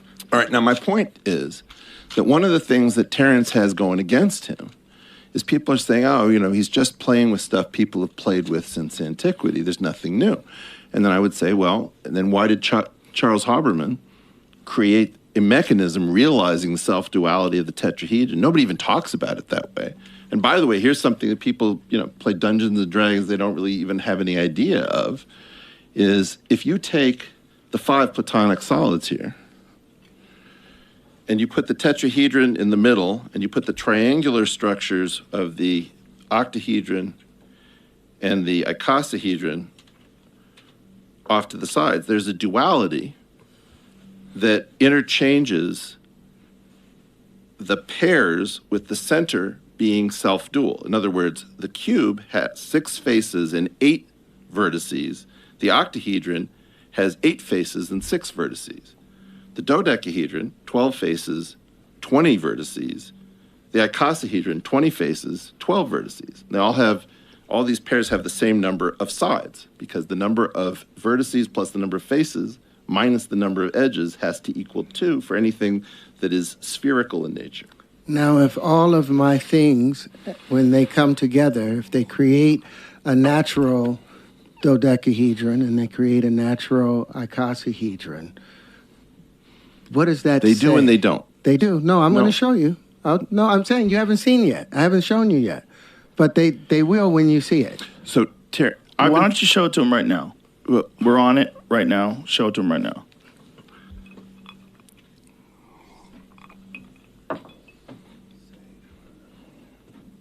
Shout out to all the homies right now trying to figure out what the fuck's going on. Like, what are these guys talking about? Holy shit. Legalized Schedule 1.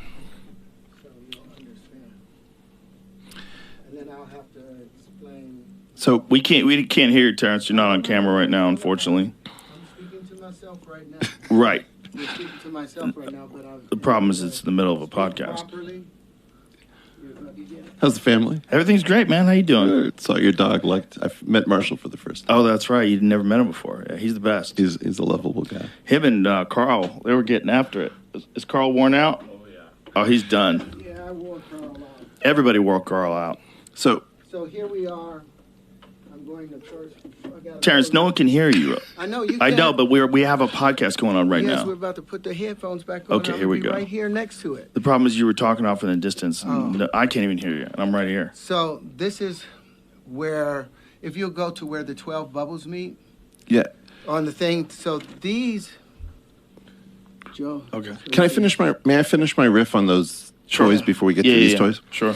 My point was that I call bullshit on the idea that because Terrence is playing with stuff that people have been playing with since antiquity, that you can't come up, that there's nothing new under the sun. Right. Because if there's nothing new under the sun, first of all, how did Charles Haberman come up with something so cool? Second of all, that means that there's an object that hasn't been invented. I give this to high school kids. You should be able to throw one of these up as a cube and have it come back as an octahedron. You should come up with a gearing mechanism. And you should be able to throw up a dodecahedron and have it come back in your hand as a differently colored icosahedron. And I've never seen those toys. Just the way the Rubik's Cube came out of nowhere, or Hungary, and that thing took over the world by storm. So to claim that a guy can't do engineering on platonic solids and come up with something new, the Rubik's Cube, the Haberman's switch pitch, these things prove that that's not true. I think it's a foolish thing almost always to pretend there's nothing new under the sun. You should always consider it. Well, you might not be correct, but there's only one way to find out. Well, there's a difference between, you see, Terrence has much greater odds of contributing to the world of engineering than he does to the world of mathematics. I mean, the odds that he's doing something new in mathematics, I'll be blunt, are very, very small. Even though I have patents on it that shows that all of this is I don't want to go there. The patents do not speak to what you think that they speak to. That's okay. Look, you can see into my heart. I'm not trying to. No. All right. But we were talking. I told you that they produce a supersymmetrical structure. When you say supersymmetry, I don't know that you know what a supersymmetry is. What does supersymmetry mean to you, Terrence? Supersymmetry means that all things come together, fit together, relate to each other. They're self-referential, and they are from a fractal that comes back to that same fractal space. That's supersymmetry. So what you mean is a symmetry that is amped up, but supersymmetry is a reserved term that means something hyper-particular. And that's what this between is. bosons and fermions. That's what this is. This is the bosons. For the layman out there, the boson, the cloud, the whole boson thing is the force field or the energy field. The fermions is considered the matter aspects of it. So if we can go into he's got 5 of these patterns, one of which he calls the. But what is wrong with the term supersymmetry? Then I want to see an algebra, which is a linear vector space, which has an object called a bracket, and I want to see that bracket obeys a super Jacobi identity, and otherwise there's no supersymmetry. But so it's a specifically used scientific term, it's a and he's using it reserved incorrectly. term of art. Yeah, but it's geometry is its own proof. Supersymmetry in geometry allows you to visualize, like you look at the ocean and you see the supersymmetry associated with it. I think what he's saying is you're talking about a thing and you're using the term supersymmetry, and he's saying that supersymmetry only applies to a very specific thing. Because in their that's math, been defined. No, in their math, the platonic solids, like I said before, have a discrete symmetry. You can only line up the blocks and all of those things. You can't put all of them together and tell a full story to where they fold into each other. I don't think he's disagreeing with you with that. I think he's disagreeing that term You're using that you're a reserved term of art. Okay. And you're using it incorrectly. That's what he said. And you're going to pay a penalty. Okay, I don't want to pay no penalties. Like, this is a thing where, like, if I'm watching an MMA fight and someone's doing commentary and they call a kick wrong, I'm like, why are you doing this? You don't even know what that is. Like you incorrectly reference something that's very specific that we've been talking about for a long time. If you're getting intimate with your lady and you're into rough play and she's not wearing any clothes, is it a rear naked choke if she grabs you from behind? No, a rear naked choke is a particular move. Yes, it doesn't have anything to do with what she did. Right. So is there unless she gets the hooks in? Question in the world of physics, in the world of mathematics, is there a super symmetrical system, geometric system, ever been produced in mathematics? Yes, in mathematics, yes. What We've is never it? seen super Super Poincare algebra. Yeah, but that's on a plane. That's not volumetrically. That doesn't scale up. Terrence, you have an entire way of thinking that is completely foreign to everyone that I know. And I've tried to understand what it is. Oh, I'm sorry. No, it's not a question. No, it's not. I don't think he's saying this is a negative. No. I didn't see it as a negative. But what I'm trying to say is, if the reason that science works as well as it does is that up until very recently, there were clear rules, cultures. We agreed to leave certain things that are at the door, like our religious beliefs. We agreed to submit to certain sorts of things. We were decent to each other. And that system is in a process of collapse at the moment, all right? Now, Terrence comes from an earlier way of thinking, when things were much more wide open. You don't find many polymaths anywhere in a respectable position anymore. Terrence is coming from a polymathic perspective. He's all over the map in terms of the quality of his thinking. As far as I understand, some of his stuff is really, really good. Some of his stuff is offensive. And it's everything in between. Now, I'm not gunning for you. No, I don't take that offensively. Okay. I take it in the fact that you're here. But let's get back to what I was saying about having, if my pieces naturally come together and form those same They do and structure. they don't. Well, here we have. How do they not, Eric? I'm gonna show him. Here's where 12 bubbles meet. If you go to the yellow one right there, Jamie, please tap on that. This is where the negative space where 12 bubbles meet. I call this the Arbrian. I named it after my oldest daughter. Okay. You can take a look at it, at how it behaves. Here, Joe. Okay. So you can have it, and you can have a larger one or a smaller one. By the way, I would be honored to I'm have gonna give you some of these pieces. anything that you make of this type in my home, because I'm it's about very, to- very cool. So when I put 10 of them together, they look like this. Yeah. I put 20 of them together, they make a natural icosahedron. Yeah. Without breaking any rules. I'm saying that the I believe in this. This I don't disbelieve. I haven't gone through the math, but I don't disbelieve this. I said the same thing about one other thing. So here's the light unit. If you'll go back to the green, Jamie, please. This is the light unit. Now we're going to get into some stuff that's not going to be so much fun, but it is going to be, you are going to get what you want. No, you're going to love this. You're going to love this, because what I'm going to show you, as I said. Whoa. And what you said concerning, here. Now look at that.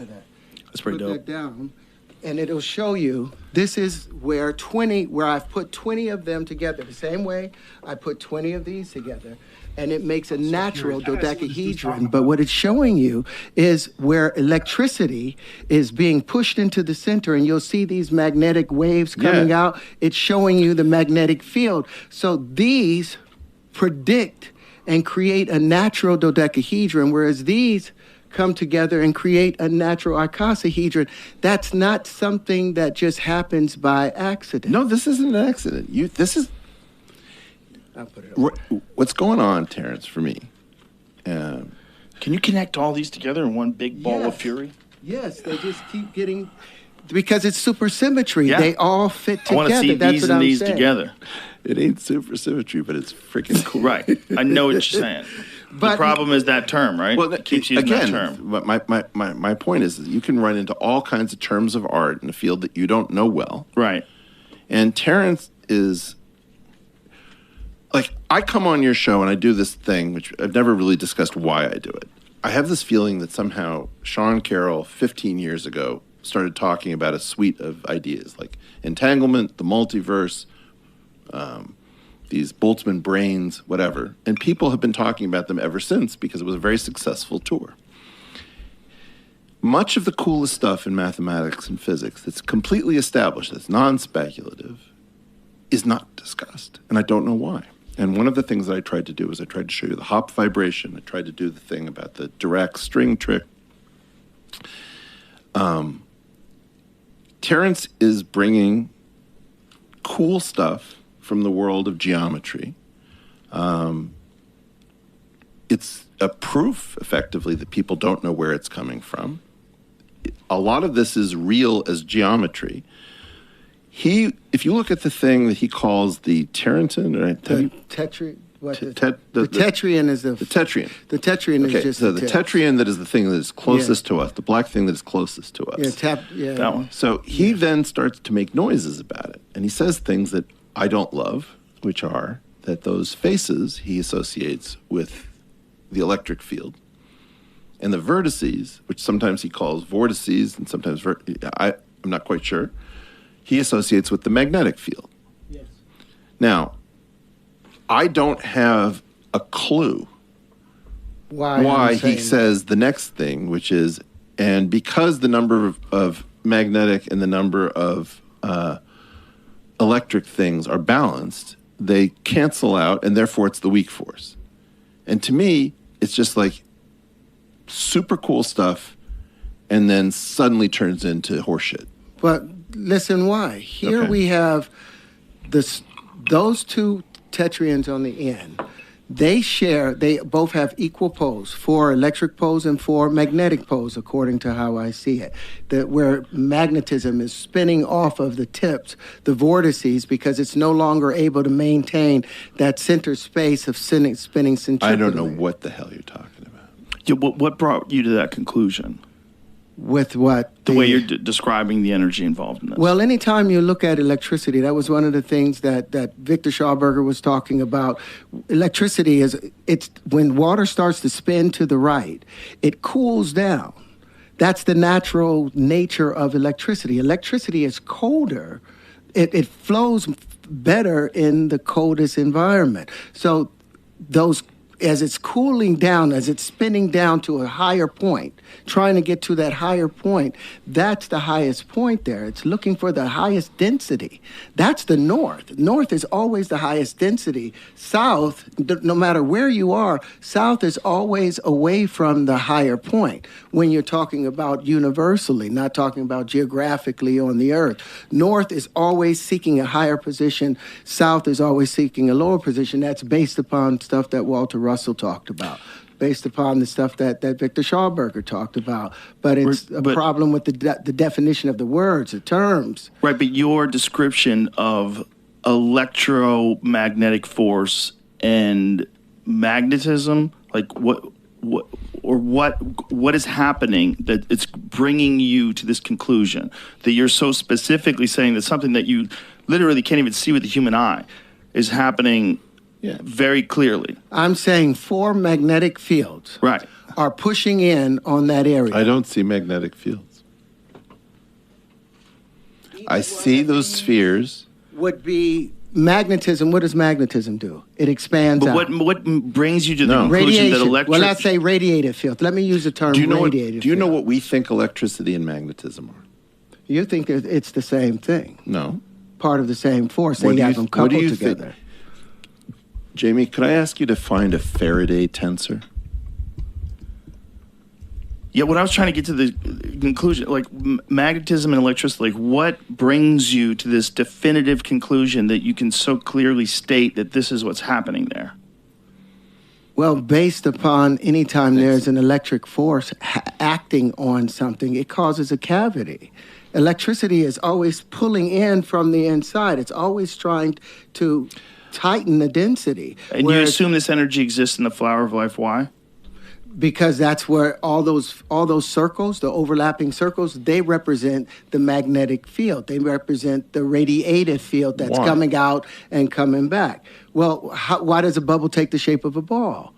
Why not a square or a triangle? What's the why does it expand into a sphere? A sphere is an abstraction that it's going to be the solution to many different problems. If I ask you to give me the maximum possible volume with the minimum possible area, I'm going to get a sphere. If I ask you what is the best thing to launch out of an old style cannon and to stack next to it, you're going to say a sphere.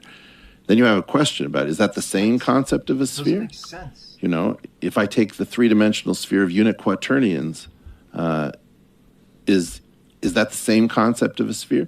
You are, in part, freely associating, repeatedly, between things that remind you of other things. Now, you have an incredible storehouse of things between your ears that you know to associate with. And your brain is like, I mean, in part, it's like, if you think about the totality of your brain, it's like a Ferrari engine and a Volkswagen. The Volkswagen chassis is not capable of supporting something else that you're doing really well. And so what you're constantly doing, as far as I can tell... So the chassis being education, formal education. It's not just that. I mean, it's in part... People who see many connections are often bad at cleaning up their own stuff. And people who don't see connections are often very rigorous and they don't do shit for their entire life, right? See, that's why I love the geometry, because the geometry demonstrates, even though I've been autodidactic and have learned these things on my own, the geometry is its own proof. Like, even in showing that these become that these create an icosahedron. If you move those just for a second. Eric, you pulled this up, though, before we get any further away from that. Explain this, please. Electromagnetic tensor. What you see, that F super mu nu is an anti-symmetric 4x4 matrix. That is, there are only 6 independent components, because if you flip that matrix from the northeast to the from the northwest to the southeast as the line in which you flip over with the zeros, the things above the zeros determine the things below. So there's 6 independent entries in the top triangle. Now, the top 3 are the electric components in a Cartesian coordinate system of the tensor, and the B fields are the magnetic, okay? Terence could say something closer to what we understand reality to be. He could, for example, hold up a cube and say, you know, the 6 faces of the cube remind me of the 6 independent entries in the electromagnetic field strength. And then the idea is there's a duality, and the duality relates the electric field to the magnetic field. And then you might invent something called Olive-Montonen electromagnetic duality, right? So in other words, if I took the top 3, if I hold the cube up like this, and I put the electric above and magnetic below, and then I did a transformation that took top faces to bottom faces, he would be doing something that might bring him to recent research on electromagnetic duality. But instead, what's happening is that the spheres are reminding him of waves, like, you know, wave fronts that are expanding spherically. And he's got super cool geometry that the reason that this is so cool is that we haven't seen much of it. It's not saying that it doesn't exist. I'm not saying he's the inventor. Well, I am the inventor because I own the patents to it. But you can find out that there's prior art later. Look, everybody's been hurt. I would love to see that. Okay. Like I said, though, I think Giordano Terence, I have no desire to take this way. No. So far as I know, you're the first person to do this, okay? No. Now, with that said, you're taking something where he's saying real stuff about geometrical understanding based on a spiritual undertaking. And it used to be that spirituality and science were hand in hand. That's what I was trying to say about the Carolus school that figured out, almost got calculus coming out of religious verse, like stuff that rhymed. It's crazy. Terence is coming from an older perspective where he's drawing tons of inspiration from all these different sources. I can track it, but like, good luck finding people who can track this, because the number of people who can do this is very, very small. But that's the problem. Okay, go ahead. Agreed. Now, then every time he steps on a landmine, my colleagues just start laughing. And that makes me crazy, because they could help him figure out what he is trying to say. So if we go back to his this electromagnetic tensor, how does this apply to these patterns and the void in between these patterns? That thing we did not understand until the mid-1970s. Remember I tried to tell you to get Jim Simons on this podcast and then he just died? Jim Simons and C.N. Yang figured out, and this is going to figure into what Terrence is saying, that all forces are curvature. It's not just gravity, which we've known has been curvature since 1915, actually 1913 for Einstein-Grossman. It's actually the case that electromagnetism, the weak force and the strong force, are a different form of curvature, which might be called Arrhenian curvature or fiber bundle curvature, which is not necessarily Riemannian intrinsic curvature. This object encodes the curvature, it encodes electromagnetism as the components of curvature. To your point about nothing is a straight line. But this is where I have issues. You're talking about this is in Cartesian space. And in Cartesian space, curvature is not allowed. There's no curvature that's allowed in Cartesian space. That's wrong. Really? Yeah, because what you have, and by the way, this is a super subtle thing. We've only really known this for 50 years, thereabouts. There is a weird, mysterious circle that none of us can see at every point in space and time that we can't derive from space. Okay? You can have space-time, and something else put a circle at every point that is obscured from us. And that thing has a curvature, even if space and time is flat. So we call the idealization of flat space-time Minkowski space. You can slap a curvature tensor of a circle on top of it, generate this. And it wasn't until, and this is mind-blowing, can we get the Aronoff-Bohm effect up here? See, but that's where my biggest issue is why go through all of those steps to define curved space with flat plane matrix when you have the definition of it right in front of you? That's why when you get a chance, I'd love for you to lay these out so you can see it predicts every distribution, every waveform. There's nothing that this doesn't predict. I want you to think about, you ever play blackjack? I've never been good at blackjack. Okay, well that's never been because good. you're sitting there. I always overbet. You're sitting always overbet. You overbet on 17, and you're sitting there on 19, and you say hit me, and all I hear is hit me on 19, and you keep going over. Okay. All right. Now, this thing here is a proof. This is a gift for you. This says we did not understand classical electromagnetism until the late 1950s, well after Mr. Maxwell. Now, what happened is we thought electromagnetism was that thing with the electromagnetic field components that we just saw. If you put a wire coming out of this plane of the screen and you insulate it where it says solenoid, can we just isolate that? We can see it. Yeah. Okay. Now you have this crazy thing, which is like you have a cathode ray tube at A, let's imagine, and you shoot it through a double slit, and you want to know whether or not there's current flowing in this insulated thing that you can't see. Now you think that the insulation is going to keep you from being able to tell whether there's current flowing. It turns out that the interference pattern changes whether there's current, even though there's no E and B fields outside of that insulated structure. And that proves that it cannot be the electromagnetic field strength that actually determines electromagnetic phenomena. What's really going on, can we call up the electromagnetic 4 potential? So one of the things is if you want to hang with the cool kids on any of this stuff, you don't try to map the electromagnetic fields because it's the electromagnetic 4 potential that's got it going on. Look at that thing. That was cool I'm as fuck. I'm looking for something that looks like A equals and then 4 components. Well, let's hit that thing, what you just had. That's good. That A, where you see partial derivative of A, that thing is called the gauge potential. And the gauge potential... It's the force potential. The gauge potential is really where the electromagnetism is happening. This thing over here on the right, the Faraday tensor, is a consequence of the real star of the show.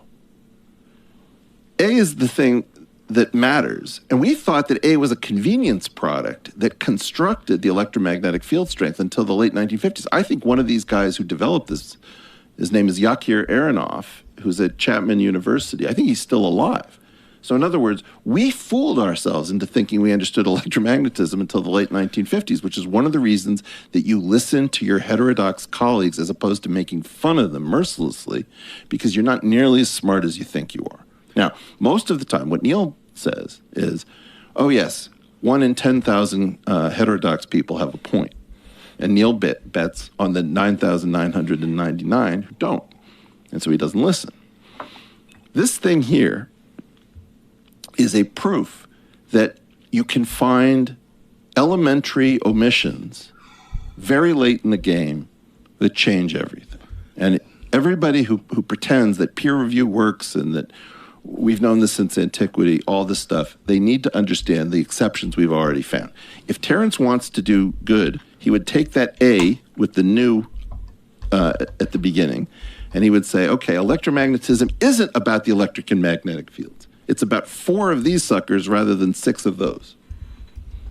On a simple level, how would you describe electricity? Well, I wouldn't know how to do it simply. Electricity is really, electromagnetism is really about rock, paper, scissors. In other words, is rock better than paper? No, it's worse. Then you do it around that thing. The failure of these things to knit together. If I had, Terence, give me your hands. I want to put my hand over yours, and then you put go your right hand under. It's like jujitsu. Go right hand under, on your hand, and I'll grab his wrist. There you go. That thing. who's on top? All of us. Okay. The electromagnetic field strength. So now make your hand into like a plane. Measures the degree of the Escher staircase. The Escherness in that Penrose staircase is measured by that E and B stuff. Okay?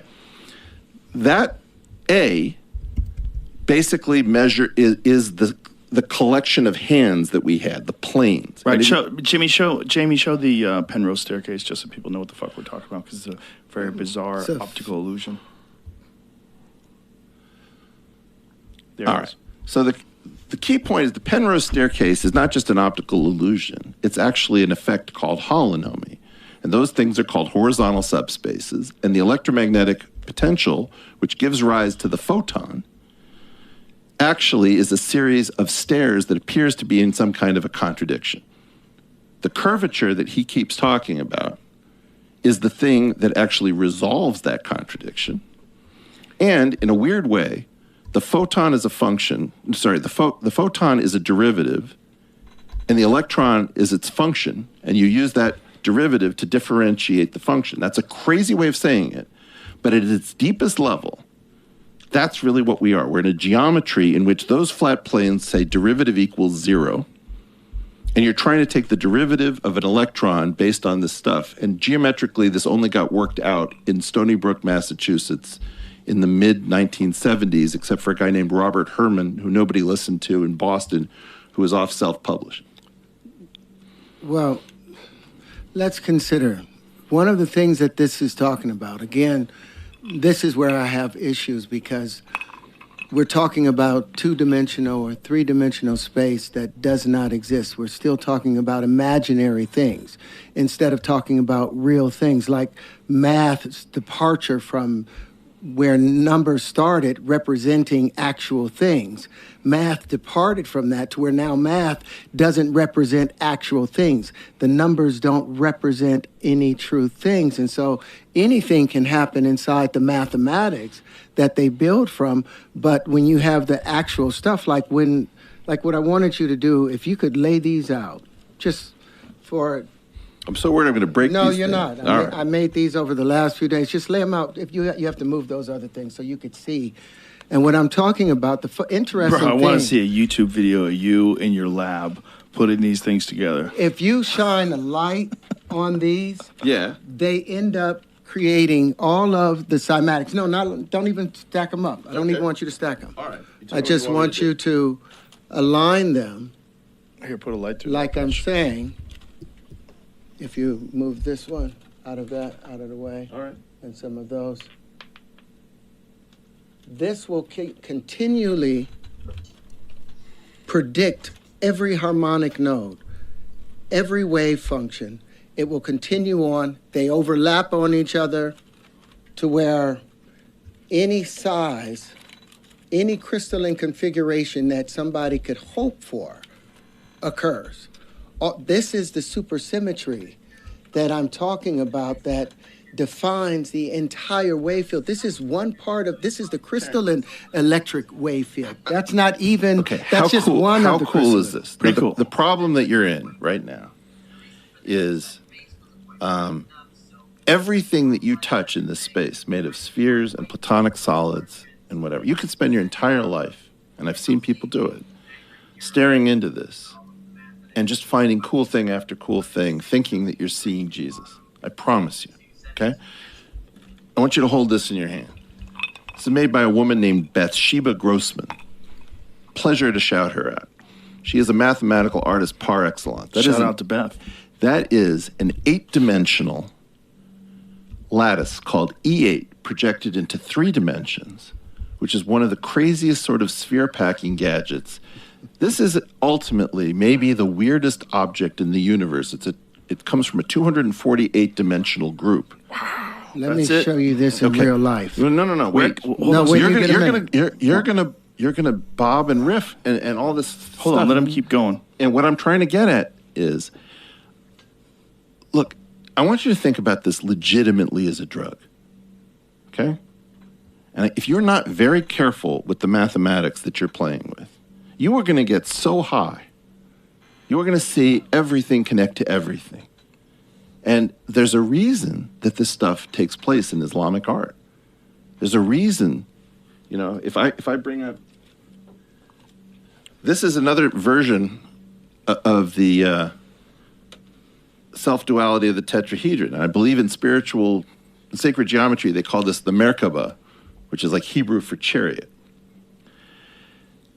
Everything connects to everything else in this unbelievably beautiful way.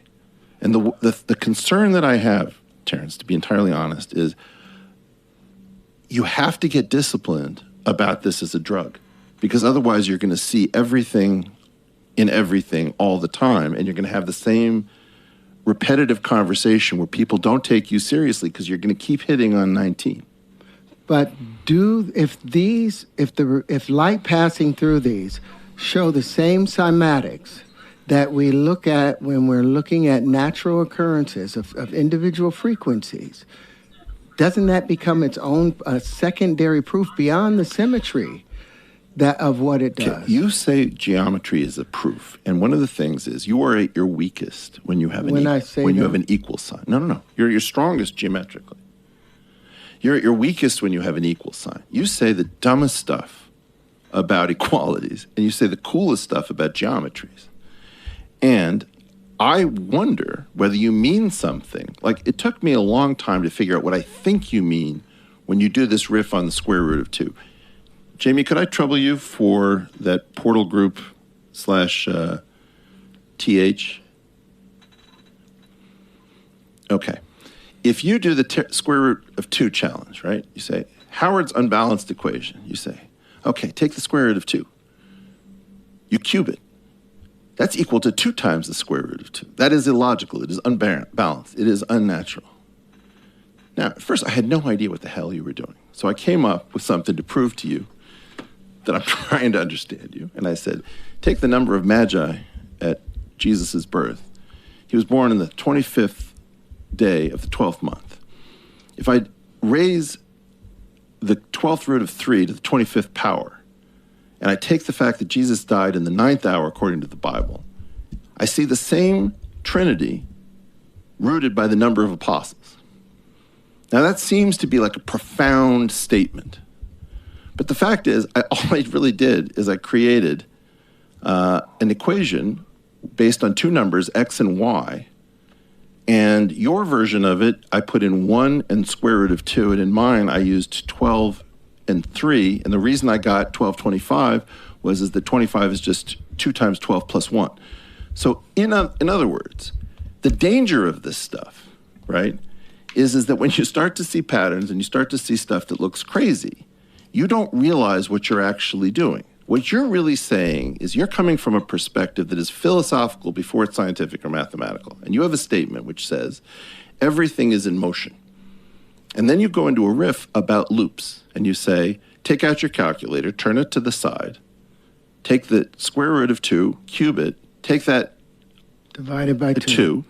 Then you do this thing where you happen to know the large decimal expansion up to a point, which is increases people's confidence. You got to be worried because that's like the confidence in con man too. But you make a point. We have a name for the thing you call a loop. We call it a fixed point. A fixed point. A fixed point. Now, a fixed point, you have something called a transformation. The transformation, let me see if Jamie, if we can bring that back. So I'm just trying to standardize your, can we go below that? Let me see. Okay, Terence loop. You have a mapping, T for Terence, from the real numbers to the real numbers, given by x cubed divided by 2. If you take the polynomial y cubed minus 2y equals 0, that factors as y minus square root of 2 times y plus square root of 2 times y minus 0. You claim that there's only one number that satisfies a fixed point relationship according to that mapping, which you call a loop. There are actually 3, 0, negative square root of 2, and 2. You make the correct point that if you iterate that for numbers above the square root of 2, it's going to go off to infinity. If you were to go below numbers of square root of 2, but above 0, it'll go towards 0. 0 will go to 0. Mm-hmm. And then you'll have the same thing below negative square root of 2. It'll go off to negative infinity. And above square root of 2, but below 0, I think it'll go off to 0. Okay? That thing is studied under fixed point theory. And you can look up the Lefschetz fixed point theorem, the Kakutani fixed point theorem, the Brouwer fixed point theorem. All of these are proofs that you have to have fixed points. Now I thought, why does he keep doing this riff? And then I realized that he's got a thing about everything is in motion. So for him, it's unnatural and illogical, you use both words, that the square root of 2 would be fixed under this iterated experiment. Now, that is not unnatural. There is something, I hate to say it, it's called the hairy ball theorem. Can we bring up the hairy ball theorem? Before you put your hairy balls on my pieces.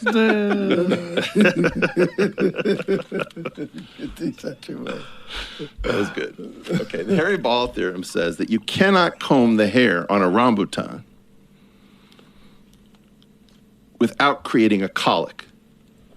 So let's see if we have any cool images of it. In other words, if you have a map of the wind that is going along the surface of a sphere, there has to be some point which is perfectly still. If you have a map of a sphere to a sphere, there has to be some point that doesn't move. In other words, what you're saying about things can't be still is not only incorrect, it is impossible to avoid stillness. And this is in part what John Nash got his Nobel Award in economics for, because he took work of von Neumann and Morgenstern on two-person games, turned them into multi-person games with a higher dimensional fixed point theorem, and said a multi-person game is more interesting because that's a market, therefore markets have equilibria. So you're saying real stuff in a way that fundamentally just doesn't, we don't know how to talk your talk. Then but we teach know, me. Yeah, I know. Teach me. I'm learning. What are we I'm doing? learning right now. Okay. But Jamie, do me a favor. Pull up the calculator. I want you to pull up the calculator. We're going to look at this loop, and you tell me that this loop isn't a contradiction, and says that the math. Okay. That, yeah. I want a scientific calculator. There we go. Yep. Okay. Yep. Hit 2. Square root. It'll be over one more. I think that may be it. Yeah. Yep. Cube it. Hit x to the third. No. Go back. Go back. Yep. Hit 2. Square root. Cube it. Up. Right up there. Yep. Now divide by 2. Hit equal. Cube it again. X to the third. Divide by 2. That is a loop. Cube it again. Hit x to the third. That's an unnatural Talk to me about equation. unnatural. It's a loop. It's a tuck inside of the matrix. It does not allow No. for math to make No. sense because of the identity principle. Okay, Eric. You're trying to say something. What you're saying is wrong. What I'm seeing, no. No. What you're saying is fine. I agreed that you have a transformation that I called T. You can put those two steps together, which is cube and divide by 2. That thing is going to be dead still till the end of time. That's your point. And then you pass judgment on it. And you say that is not logical and it's irrational. And I don't know what you mean. Well, because here we're multiplying something basically 3 times, and it's coming up to the same value as if we multiplied it by 2. And you keep doing that. Yeah, well, I did that with That's the a 12th root of 3, and I have a transform just like you. But that 12th root of 3, that hypothetical situation you put up there, does not affect the rest of mathematics. Sure it does. That loop right there, that if is your point that there's something special about the square root of 2? I'm saying that the square root of 2 is a manufactured number because of the identity principle. If the identity principle was not involved, then they wouldn't have a problem with 1 times 1 equaling 2. Or why are you offended by 1 times 1 equaling 1? Just because action and reaction, the universe, it's the separation of math from science when math was supposed to define physical things. So when they have things that doesn't align, we can't make sense. The rest of the audience don't understand. They're like, wait a minute, well. Okay, objects in motion tend to remain in motion, right? That was his first law. But what do objects at rest do? There's no object at rest. So you have a problem with Mr. Newton. There are no objects at rest because everything is sitting on something that's in motion. Everything is in motion within itself. So this is like there's no straight lines in nature. So the idea is you're saying at some level that you don't believe. I mean, that like anything still. At a subatomic level. That nothing still, because everything in the universe is connected. So if you have one still thing, then everything connected to it also Terrence, has to be still. If I understand what you're doing, and I try to steel man it, you're trying to say, look, first of all, the vacuum isn't a vacuum. It's roiling with activity, right? The void isn't a void. Stuff is happening. Virtual particles are coming in and out of existence. There is no vacuum, right? You're very much in tune with modern physics on that. You really are. Then you have this idea of math is supposed to be about the physical world. It's not supposed to be unto itself. And if there is no vacuum, then there is nothing at rest because the vacuum is going to be in constant quantum tumult. And then you get to the point which is something that is rest, therefore is unphysical, therefore it is unnatural. It took me a long time. What the hell? No, I'm literally saying there is nothing in the universe that is at rest because everything is moving and communicating through vibration. And vibration requires oscillation, and oscillation requires motion. So what you're trying to say is that if the universe at its deepest level is a quantum mechanical system in which there is no ability to create vacuum, in a naive sense, that the vacuum that we talk about is not the vacuum that people naively think. Therefore, any mathematics that references anything that is zero or still or whatever is invalid. Is it imaginary? It's talking about an imaginary space. Okay. I don't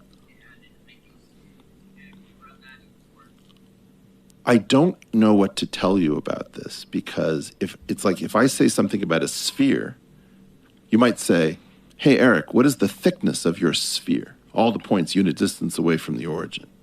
And I'd say, it has no thickness. And you'd say, show me one thing in the universe that doesn't have thickness. And then I'd say, well, wait a second. I'm talking to you about a mathematical structure that exists as math. And you're like, I don't want to hear about math that isn't immediately referenced to physics. First of all, that's not how this game goes. When did math separate from accounting for physical things? Was the beginning of imaginary numbers? The beginning of imagination. I mean, if I have a picture from AI of a woman that doesn't exist, but no, you can't tell the fact that that was generated by an AI. Are you going to say that that graphics file doesn't exist? No, the graphics file exists. Mathematics has a physically independent structure. It is a system of logic. Then you have this very weird thing, which is, Eugene Wigner famously talked about the unreasonable effectiveness of mathematics in the physical sciences. But, David Tong, I think, talked about the unreasonable effectiveness of physics in the mathematical sciences. Many of us have had that for the last 50 years since Simons and Yang. And then there's also this thing which people associate with Max Tegmark, which is older, which is the mathematical universe, that the math is the basis, that there is a point at which the map becomes the territory, to borrow from our friends in the psychedelic community. Now, I can hear you, I can understand you, I can track you, but what you were doing when you were lecturing is terrible. It's really, really bad, because you have points. And by going over them and saying the super dramatic thing, you are in fact causing people who don't trust Tony Fauci, let's say, because Tony Fauci shouldn't be trusted, to say, maybe I can't trust mathematics. Now, I have a lot of competitors, enemies, people I really don't like. I have stalkers who actually stalk my family and interfere in my personal life, who have PhDs, okay? My level of disagreement with them about the physical universe and the mathematical universe is essentially 0 up to 1973. We don't really start to see a breakdown in the community of science, I think, until the 1980s. And why is that? Well, money. And power. And power. Ronald Reagan brought in a guy named Eric House to the NSF, and the university stopped expanding and they started playing games. We had a thing called the Mansfield Amendment, which got the military out of science, which was a disaster. There's a lot of things that happened. Okay? But imagine if science took a wrong turn when it walked down the road of relativity. Okay. If in abandoning the ether, and now they've walked down this road and now they realize that it's a potential dead end, but instead of turning around and saying, okay, well, let's use the luminiferous ether that all of these equations were built off of. And here a young man that's outside of the world has come in and said, okay, I have the wave conjugations that make up and prove the etheric nature, the etheric substance. So that's what I want to. Jamie, we got to walk if we through could bring the back pieces. the portal group page, I can sort of show what Terrence is talking about, what his geometries, how he relates them to the physical world. So if we could go up to Howard's unifications claim. Okay. So you say you've come up with the grand unified field equation. First of all, he's doing something very unusual. He's saying grand unified, which actually is less than unified, because unified would include gravity. But he's also drawing from a group, I think, called the Electric Universe. No. Okay. No. I'm drawing from Lorentz and Hein's work when they were deciding. They were trying to prove that it was electricity and magnetism. They could derive all of the effects of nature that we see from electricity and magnetism. All right. So if we go down here, hopefully, because we just prepared this. By the way, shout out to Dr. Brooke Dallas, who put this together and just got her PhD from Caltech. Congratulations. Yeah, congratulations, Brooke. Okay. So all of this, these four things are how the community that you're trying to unseat thinks about nature at its deepest level. Now, let me see is there anything under there? Maybe not. So go up to, let's do David Tong's, because you brought up David Tong, okay? I think I understand this, and I'm able to talk to you about it. Is this something, so this is my community and how it thinks of everything in the world, all right? Right. Do you have a way of relating what you think about in terms of what my community has wrong? Does this mean anything to you? If if you remove gravity outside of the equation, you take gravity out because gravity is affected. Gravity is actually covered by that strong electrical force. Terrence, 1 second. Without, this is not a gotcha, and it's no, not me. I know. I'm just saying. Do you know how to read this? As best as we're talking about, I as imaginary. Yeah. You know, D to the 4. I don't know what the D represents. So that's the volume element saying that you're in 4-dimensional space and you're going to take an integral. And y to a negative g, y to a negative gravity. That's the determinant of the space-time metric with which you might have an issue. Okay? So in other words, you're normalizing, you're saying that if the rulers look one way or the rulers look another way, according to Einstein, you have to put more weight or less weight on a region of space. Do you know what that R is? That's the foreplay, and then in the parentheses is where the stuff gets crazy. Explain it. That's what's called the scalar curvature. So after Einstein did his big general relativistic field equations, that was like Einstein scaling the shear face of Half Dome. Hilbert walked up the backside like a week later and said, you know, you can derive your super complicated field equations from the simplest thing in the world, which is the scalar curvature. So when you say everything is curved, that R is the scalar curvature of Einstein's pseudo-Riemannian metric. And then, remember F mu nu? That's what we were just riffing on before. That's saying we don't know what to do with the electromagnetic stuff, so we're going to do the stupidest thing possible, and we're going to figure out how big it is and square that, and we're going to shove that into this thing to be minimized, which means make this as small as possible. So give me the configuration that gives me the least electromagnetic size. Then, because of 1954, a guy named C.N. Yang and his sidekick Mills, who didn't do nearly as much afterwards, said, you know what, the strong and the weak force are exactly the same structure as electromagnetism, and we didn't know that. So nature, in that first line from the R to the W, takes curvature 4 times, and 3 of those are doubled, like F, G, G, W, W, but one of them is singly in there.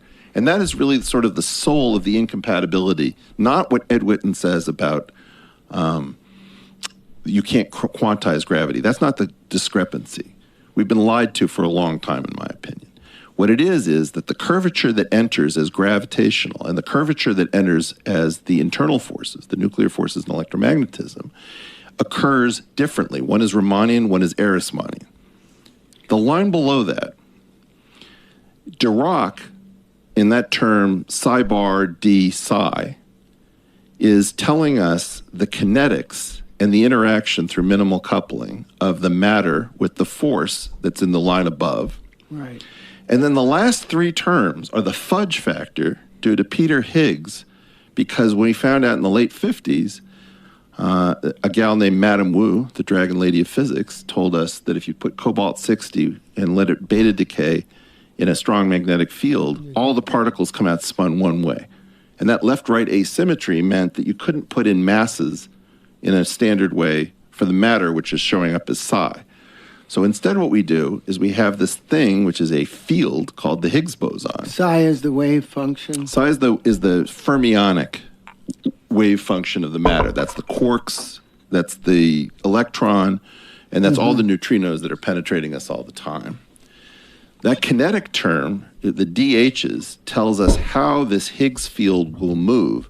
But mostly, you see, imagine that in this room it's 69 degrees Fahrenheit, okay? You think that it's the same everywhere, but maybe where Joe is actually like 68.7, and over there it's 70.1. There's a different frequency, a different And space. so that H thing is said to have a VEV that varies slightly in the world. Vacuum expectation value, because the vacuum isn't boring. Right. Now that V of H, that is the potential term that you neglect every time you say that all energy in the world comes from kinetics. That's not true. And that V, there's a portion hidden in those FFGGWWs, which is pure potential. That last thing, which is not commented upon here, is called the Yukawa coupling. And that last term is how the Higgs field gives the illusion of mass to the matter, which was prohibited from having a naked mass because of the efforts of Madame Wu and Yang and Lee, which is the same Yang of Yang and Mills. That thing that we just went through, which may have been boring to people, is the source of everything we know about the world at its deepest level, right? This thing right here, which might be called the partition function, is a Feynman path integral of this. And if you could understand what this is, we don't know of anything that isn't in what you're seeing. It's a whoa. Can I get a whoa? Can I get? I live for this. What now?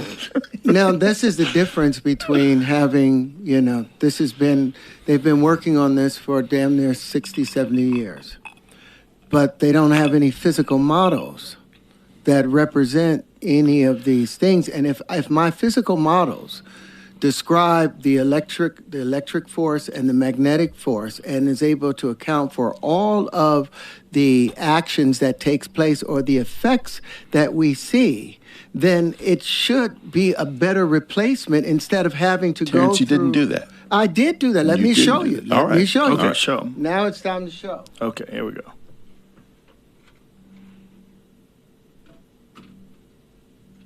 I really want a YouTube video of him creating these things. Love that.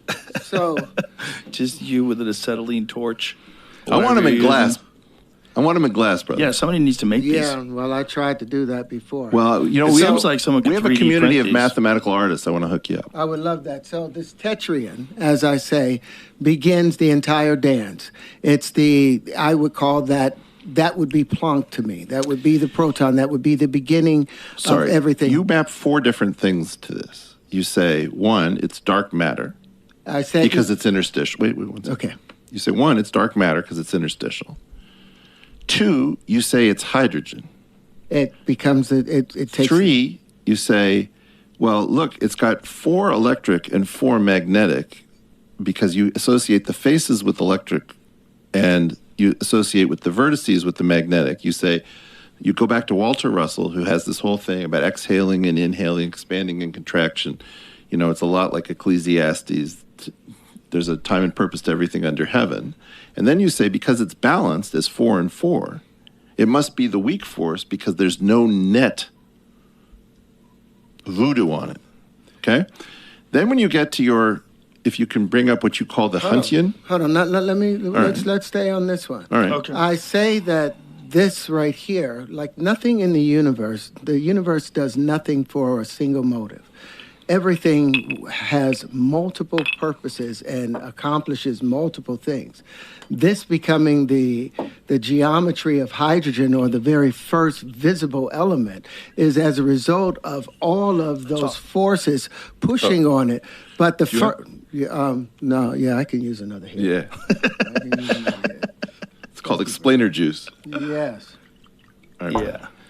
So, thank you. Thank you. Thank both of you. So, if we start with this as electricity, then we want to go to the very first phase from it. The first thing that happens to it is it decays. The first line of decay, and that first line of decay is literally just putting on 2 magnetic fields. If you'll hold that for a second, I've got to get something else out. I gotta say, Go ahead. I love these things. They're pretty really, dope. They're really dope. Yeah, you need a shelf in your office. Yeah, for sure. I put this in my house, but Terrence, I just don't see. We're not done. All right. We're not done. All right. So when you put, Didn't you see the box he came in with, bro? What kind of box? That No. box of stuff. so when they line up, Yeah. then they begin to create. And if you lay it down on your thing, you can lay them down. Yeah. And you'll see them align. If you can. I want to design a skate park around these. A lot of sharp surfaces. Dudes are going to get fucked up. Anytime you're urinating, a man is urinating, he sees this pattern where it's expanding and contracting. Expanding, contracting, Right. that braiding behind the boat. This describes that motion from that. But then let's go to the next stage of decay.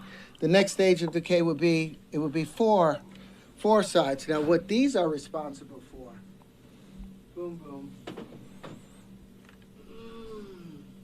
How you doing, Eric? All right, Joe. Yeah, here we go. And this is the hard part for me. That's the fun part. Okay. This is the part Watching I've you been squirm. waiting for. This is the part I've been waiting for. Now let's put this. This is an elaborate hoax. Yes. My whole life's an elaborate hoax. Now I should be putting the patents up so that everybody isn't out there saying, you know, this isn't his shit. But so when you get to this level of decay, they start to come together and they create this natural How gorgeous curvature. is that? Look at that.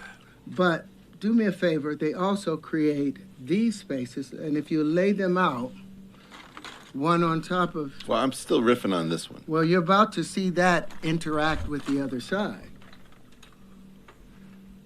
Like we came to play today. Boy, nothing like these conversations make me understand how different people's brains work. There's just different humans out there. Here we go. So, all right, let's, if I can move some of your stuff. By the way, I just didn't know what I was going to... Yeah. I brought like some weird tools in case you were going to make weird points. So if you're laying these out, you're starting to see this pattern. But what's interesting, these have chirality. These spin in opposite directions from each other, but they ultimately reform together to fully tell that story. So this is why category theory is so powerful, because your analogizing brain, I mean, let's be honest. I want everybody to form, without saying anything to each other, what is this most similar to? The DNA. I was going to say the same, right? And if it was DNA, what would be the interstitial between these two things? That would be that ladder. Each line, it would be the ATCG, the hydrogen. That would be the hydrogen bond. It would be phosphorus, oxygen, oxygen. Now, if I was a protein scientist, what would I say this was? You would say it's a ribosome. I would Is say that it's your an new Nissan alpha Rogue? helix. Right? I would say this was secondary structure in protein. So my claim is that one of the reasons that Rosalind Franklin didn't actually get to the double helix is that she was a really good scientist, and Watson and Crick were not good scientists. She said, look, I can see right through you.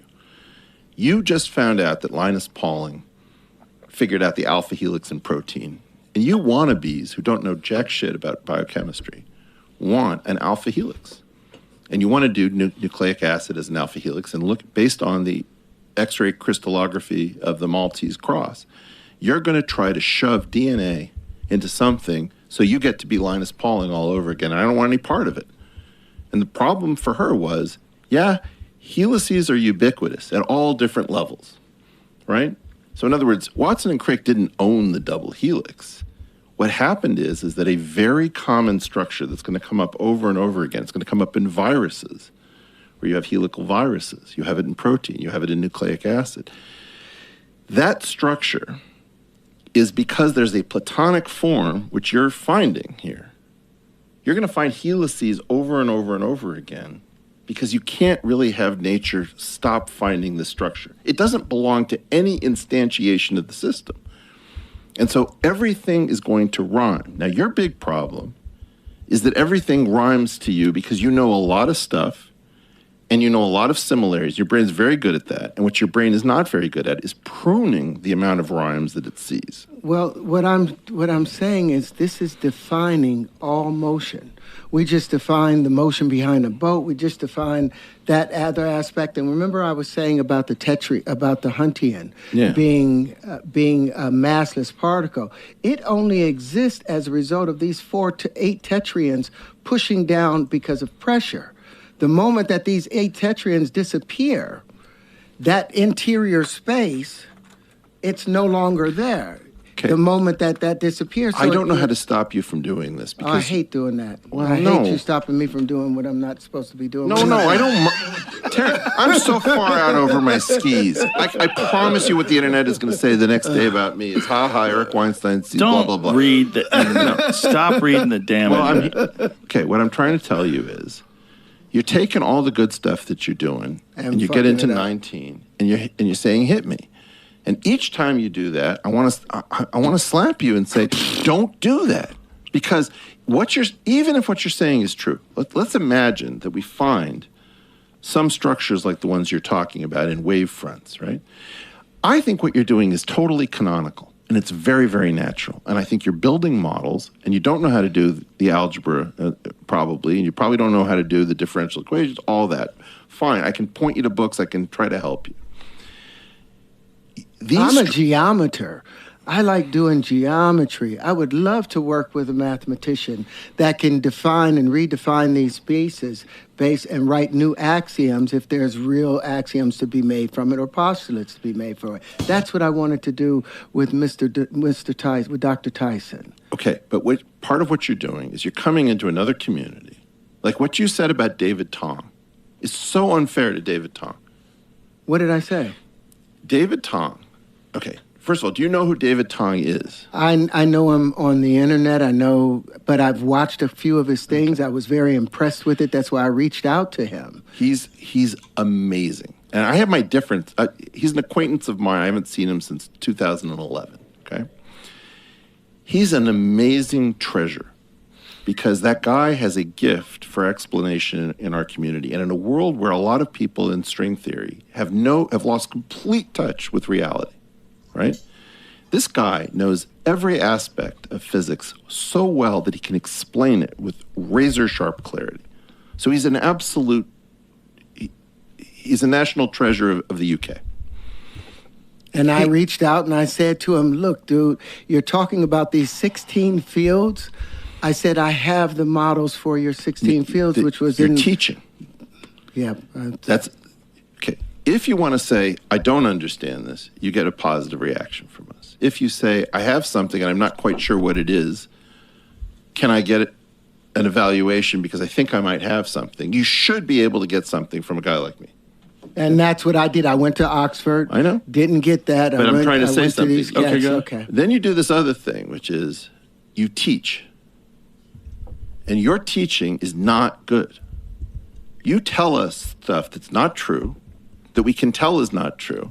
And then we say, okay, I can throw out the entirety of what he's saying. What did I say that wasn't true, though? That's what I'm, that's, I well, mean, 1 times 1 is not equal to 2. Let's start there.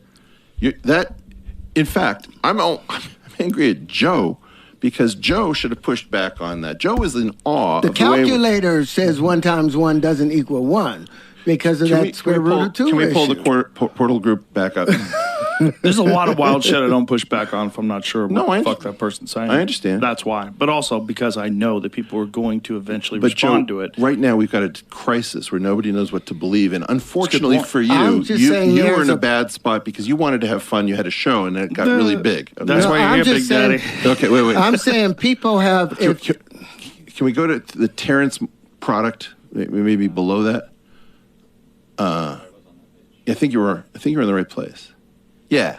Okay. Here's how we would do this in mathematics. Assume you were a colleague, right?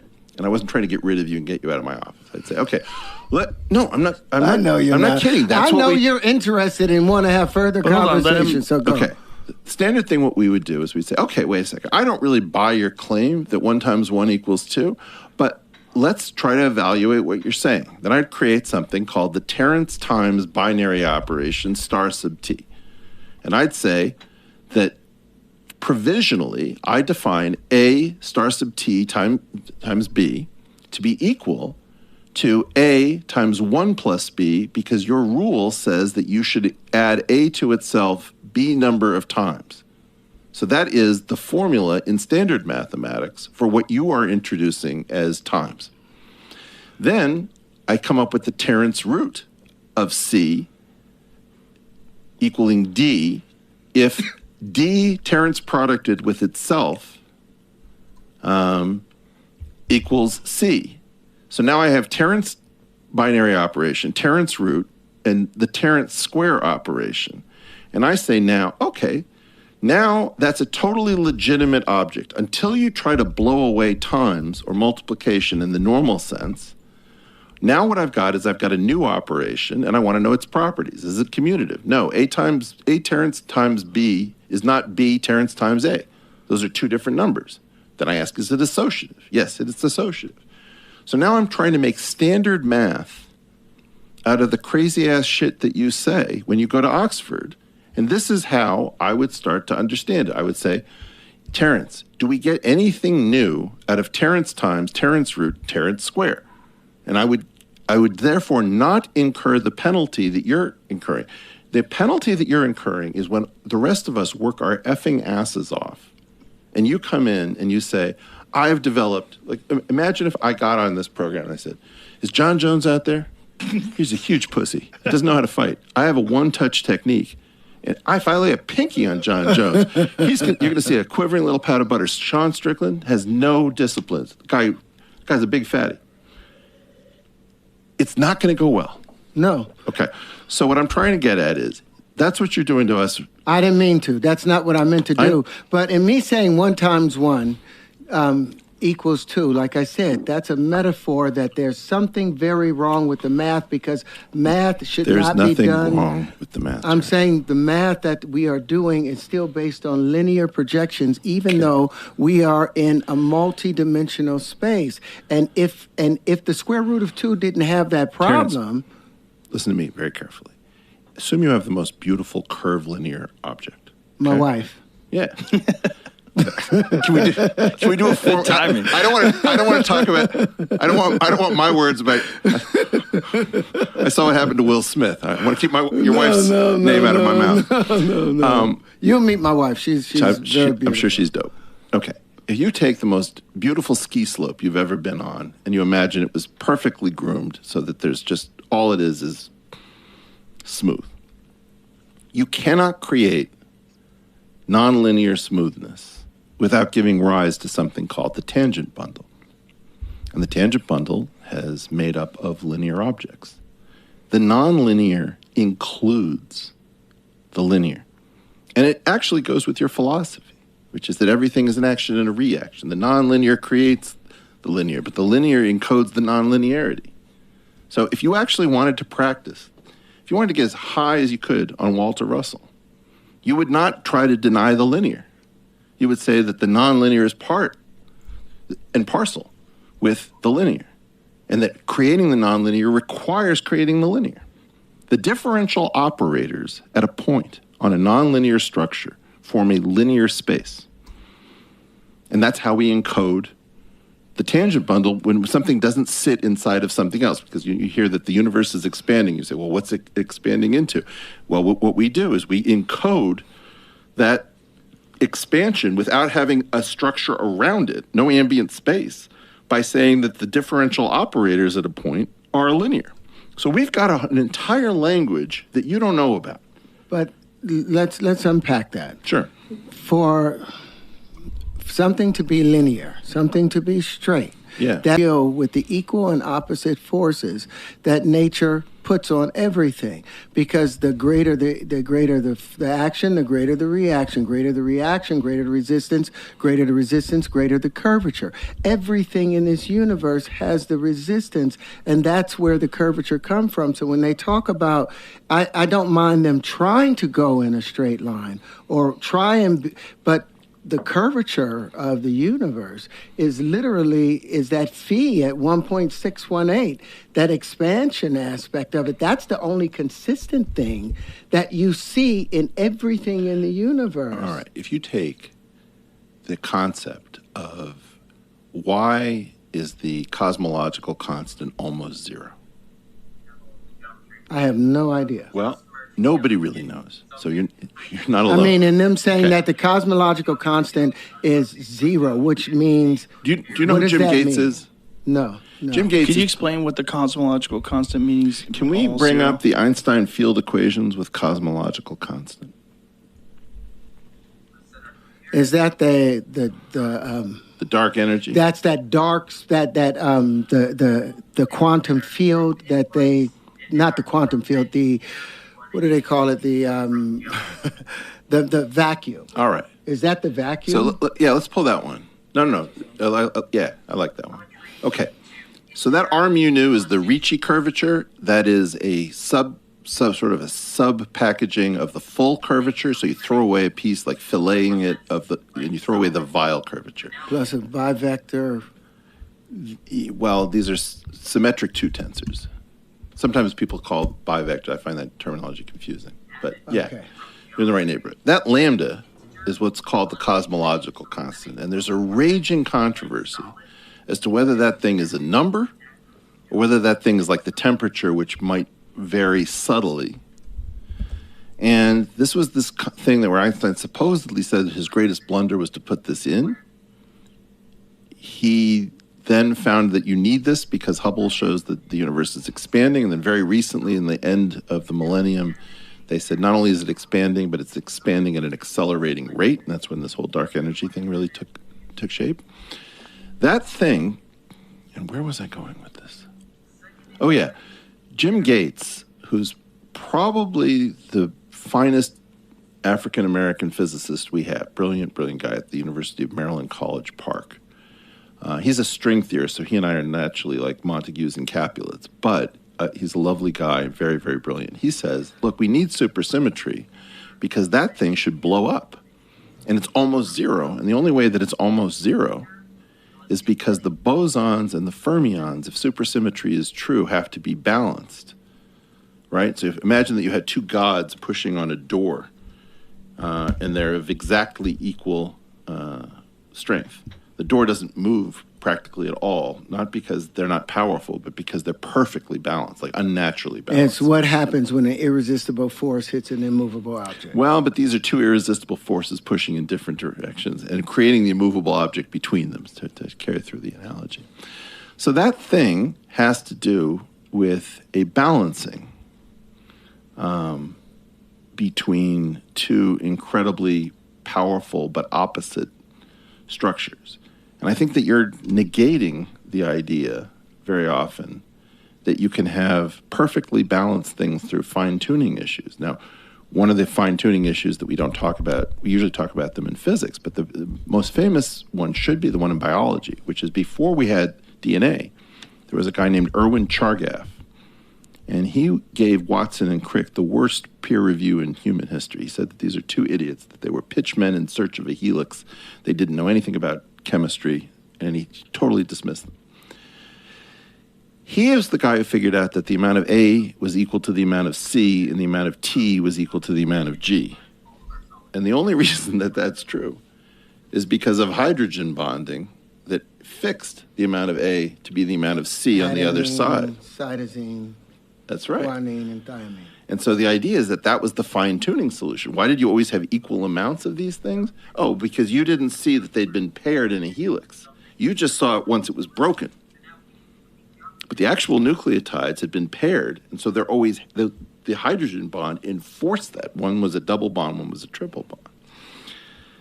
This is like this. We're trying to figure out why lambda, we would understand better if it were zero, or we would understand better if it was enormous. The fact that it is almost zero in a world where the vacuum is filled with crazy stuff, to your point, this is one of the greatest reasons for, this is probably the greatest, I agree with Jim, this is the reason for supersymmetry. Without supersymmetry, we don't have an explanation for why that thing doesn't blow up. So if you saw a geometric structure that defined and worked together completely, would this qualify as a supersymmetrical system? Well, and we haven't even got to the magnetic field yet, but you see how these things fit together and what they might do in replacing. So you have a metaphor, and you have a metaphorical mind. So you have this thing that you call what's the tetrahedron one? The tetrotarian. Tetrotarian. You got one called the Huntian. The Huntian, that's my son. Okay. And then you have Aubrian. You have a different one where the Huntian is flanked by two tetrotarian, which you call a transformer because it's call it a light unit. Down. I call that then a you light say it's unit. a photon. Yeah, it's a step up and step down transformer. And then here's how your unification scheme goes. You say, look, I don't need gravity because I simulated Saturn without gravity. By the way, electromagnetism looks very similar to gravity, which causes all older electrical engineering. Electricity is the cause of gravity. Gravity is an effect. It's a draft, like the thermos. Will you is a stop draft of teaching, man? radiation. You I'm gotta sorry. stop teaching I'm because just- you're saying interesting stuff and then you just always go over.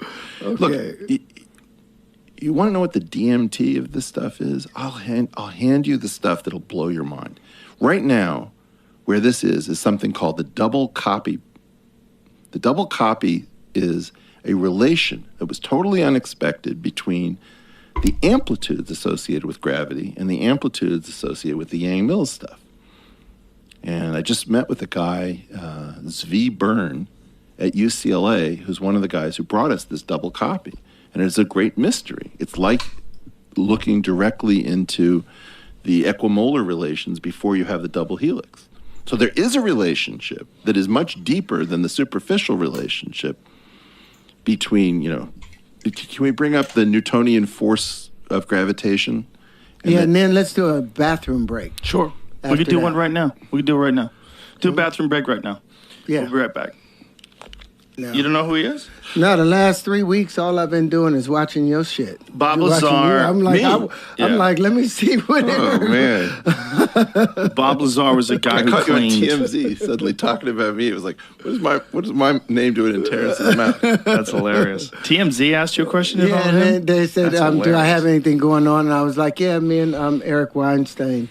I said Weinstein. I said Weinstein because Brian Keaton said Weinstein. He said Weinstein. Weinstein on is the thing. Weinstein, He was not being, Weinstein. Yeah. Yeah. So it's Weinstein. So It's whatever I said Harvey Eric is. Weinstein. Keating said Yes. Weinstein? Is that what you're Yes. saying? He said it wrong? Weinstein. No, he said Weinstein. So I thought I said Weinstein, but I didn't know if that was just a joke or a play on They got things. super or- sensitive after Harvey. Yeah. Shoot, I don't. So what we were talking about was Bob Lazar, who's a guy who claimed to be back engineering UFOs for the government back in the late 80s. That's what we were just talking about. I did see something about him. Yeah, he was on the podcast many years ago. It's a fascinating story that I hope is real. And that's what we were discussing, like whether or not Eric could make sense of it. So that's what we were talking about. We walked in here. What were we talking about right before we went for our bathroom break? He threw up an equation. Not threw up. He The put up Newtonian, and then what was after that? We're about to... We're about to do the analogy between electromagnetism and gravitation, Right. Newtonian gravitational force law. So we have these inverse square laws, and because of the similarity, can we do the electromagnetic force law? With two charges separated by a distance of r.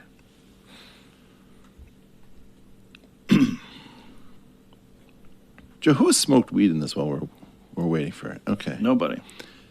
Okay, just Elon. He's the only one who. Okay. So if you look at, let's do the electromagnetic, the Fe equals KQQ over R squared. Yeah. Okay. So fix that in your mind and imagine that I turn the Q1 and the Q2 into masses and the R is the distance between them. And that K becomes a different constant. So now let's do Newtonian gravitational force. Okay. You go above? Yeah, let's do the one with the two big spheres right there. So you see that it's like very, very similar formally, right? There's a constant in front. There are two different objects, and there's a distance. So one of the reasons that I wasn't, I have the same feeling you do about that Saturn hexagon. Like, what the hell is that? It's unexpected. And I've never understood this great red spot on Jupiter being if it's a gas giant, it's so stable for millennia. The whole thing doesn't super make sense to me. It's going to give birth to a moon. Okay. So partially what happens when electrical engineers get older, they start to have this idea about electricity and gravitation.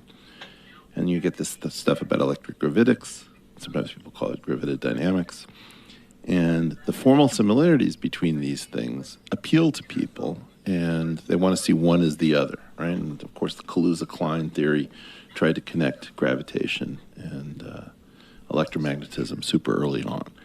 So part of what happens is that Terrence tries to say, look, I keep coming up with these ideas of somehow wave fronts The wavefronts create these shapes that are related to the platonic solids, but curved linear versions of them.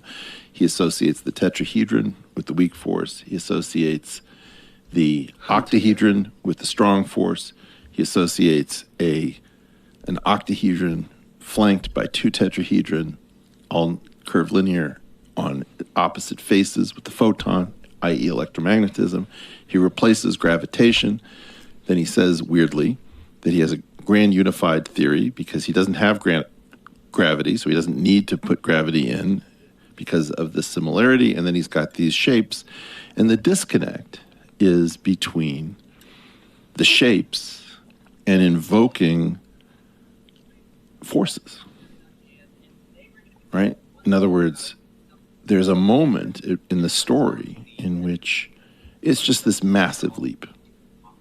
From the shapes creating force? Well, it was the issue in which I tried to show you the Lagrangian inside of a partition function for encoding everything.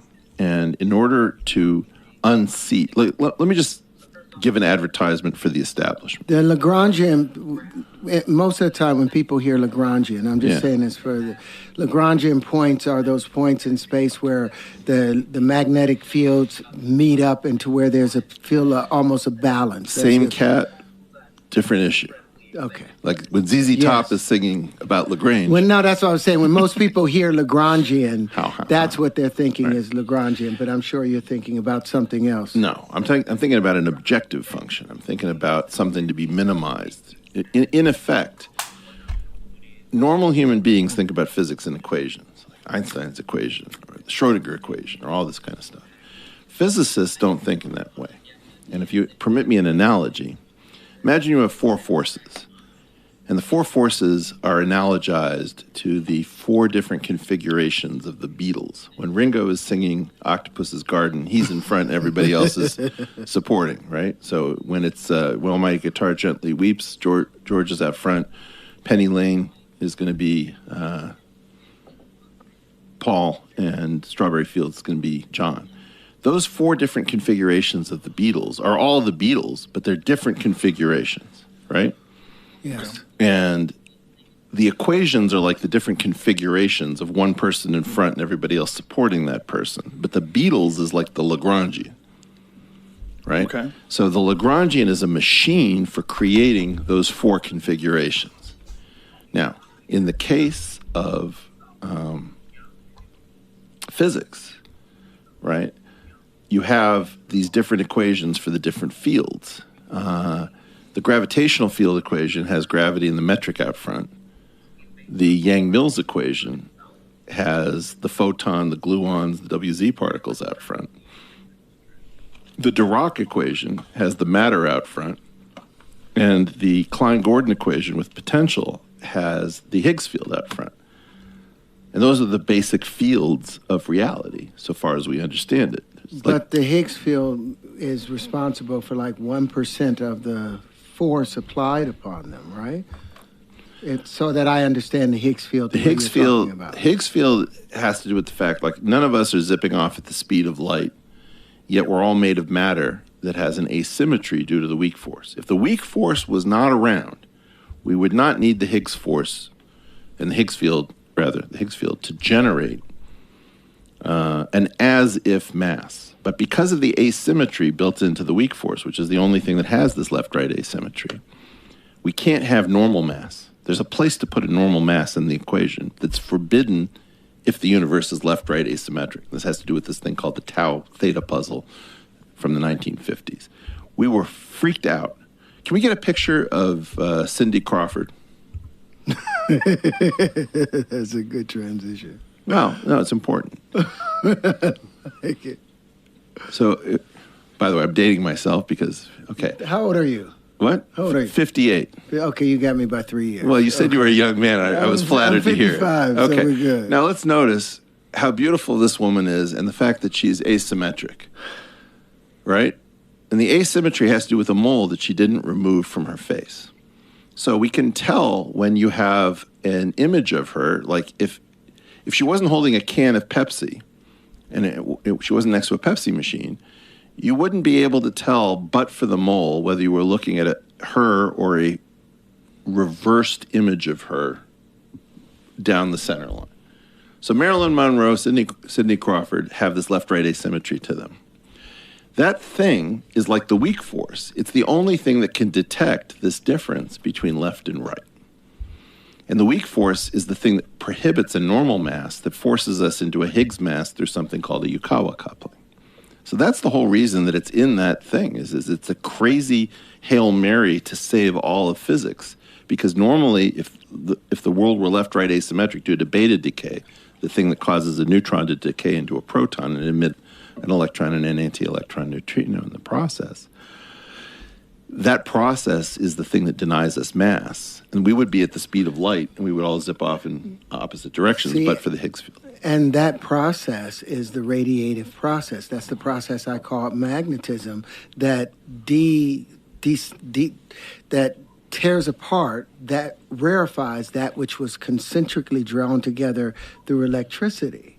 That weak force is an equal force to electricity. Terrence, let me ask you a question. That's what I feel. I'm taller than Joe. Right. Imagine I challenge Joe to a fight. What do you think happens next? I get my ass kicked. Well, Joe knows some shit that you Joe don't know. knows some serious shit. I have an advantage on it in terms of weight. I have an advantage on it in terms of height. He's in great condition. The guy knows how to fight, and he's got a spinning back kick to die for, okay? What happens is I get my ass kicked. You do not know when you're going to get your ass kicked. And it's a big problem that you're going to keep courting, because I watch you. You keep finding the space where we could come together, and you insist on teaching into it. And it's like, I'm trying to be nice as pie because I'm inspired by what you're trying to do.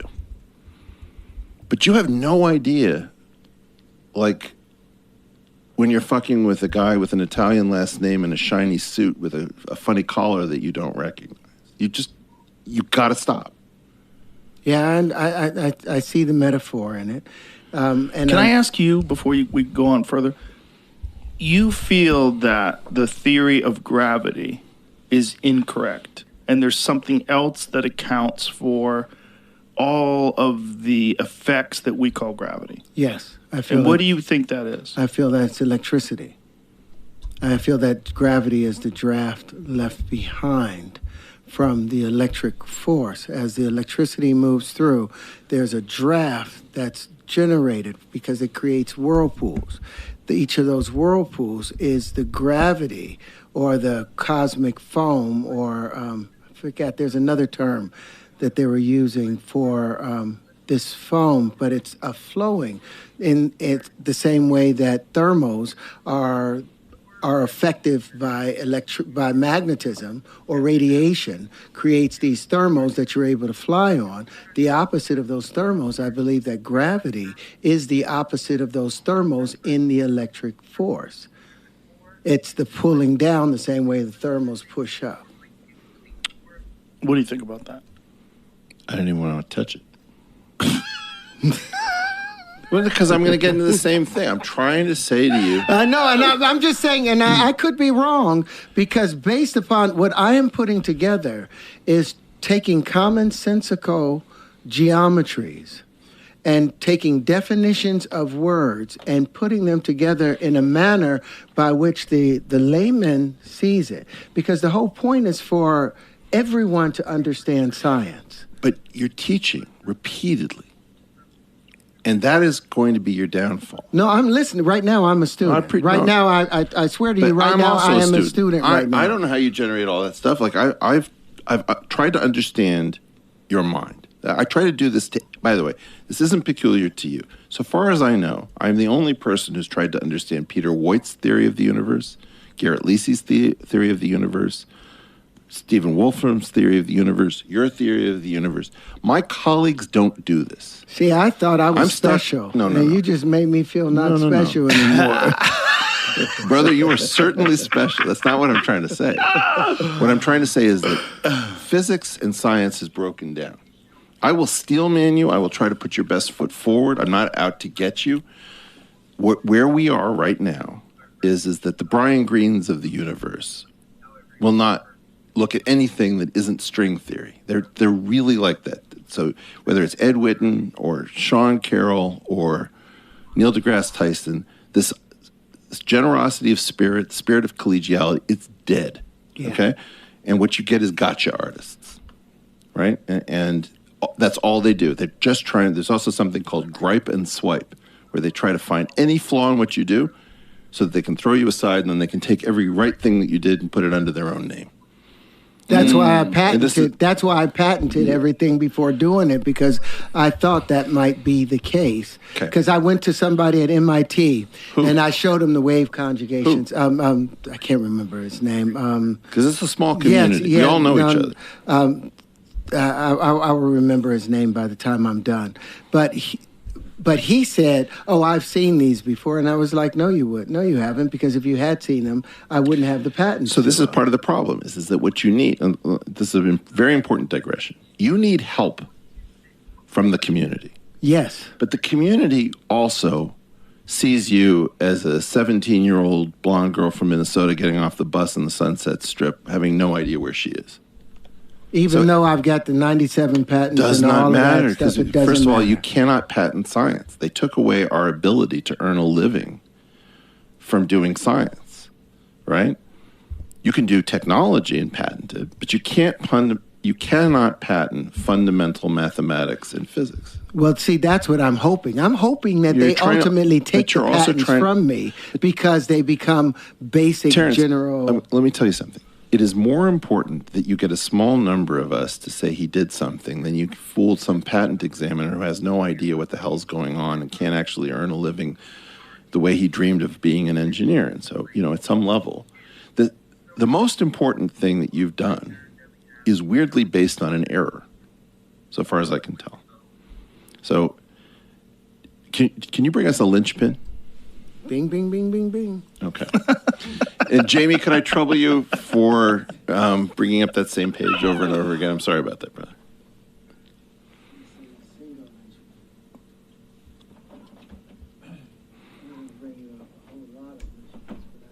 Just bring one. No. Okay. Can't we? But we're dead air here. Okay. Okay. Howard's linchpin. Howard's extraordinary claims for the linchpin appear to mirror Green's extraordinary claims for the string. So let's look at Terrence Howard filling up the dead air here, talking about the linchpin.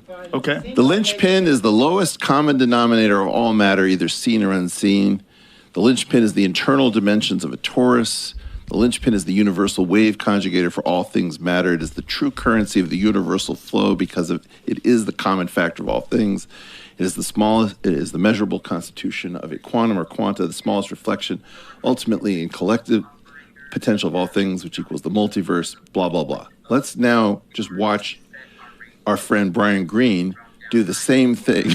It's a great expression on Brian's face. String theory comes along and suggests that inside these particles there is something else. So if I take a little quark and I magnify it, conventional idea says there's nothing inside, but string theory says I'll find a little tiny filament, a little filament of energy, a little string-like filament.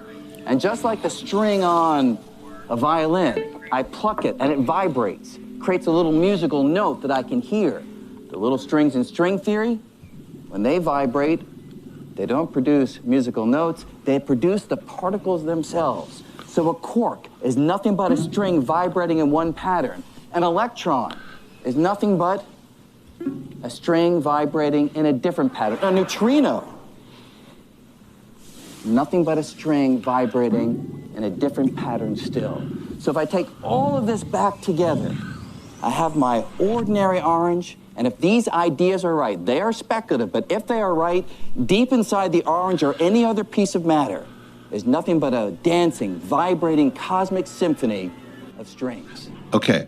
Now, if you take what he just said, this is entirely respectable. This is a Columbia professor lecturing me for 40 fucking years about what they're going to do one day when they grow up. That everything is just a string. And just the way a violin can vibrate in different modes, all of the particles come from this excitation of the string. That's exactly how you sound with the linchpin. Now, string theory is not a terrible idea initially. It becomes a terrible idea when the string theorists suggest that nothing else has happened for 40 years. They've sought to kill off every single person who has pointed out that there are other ideas and that they don't listen to their colleagues. And so, in part, you're going to incur an emotional penalty from me with the linchpin, which is a terrible thing because the linchpin is actually incredibly cool. So the same basic pattern, which is one thing explains it all, has a terrible kind of cadence. Because I'm about to get you. I'm about to get you. But my point is, this thing that you created is based on an error. And it's a beautiful error. And I think people are just not going to grasp it. What's the error? The error is that the arc cosine of minus 1/3 is not equal to 3/5 pi. Garlic makes my feet stink. Okay. That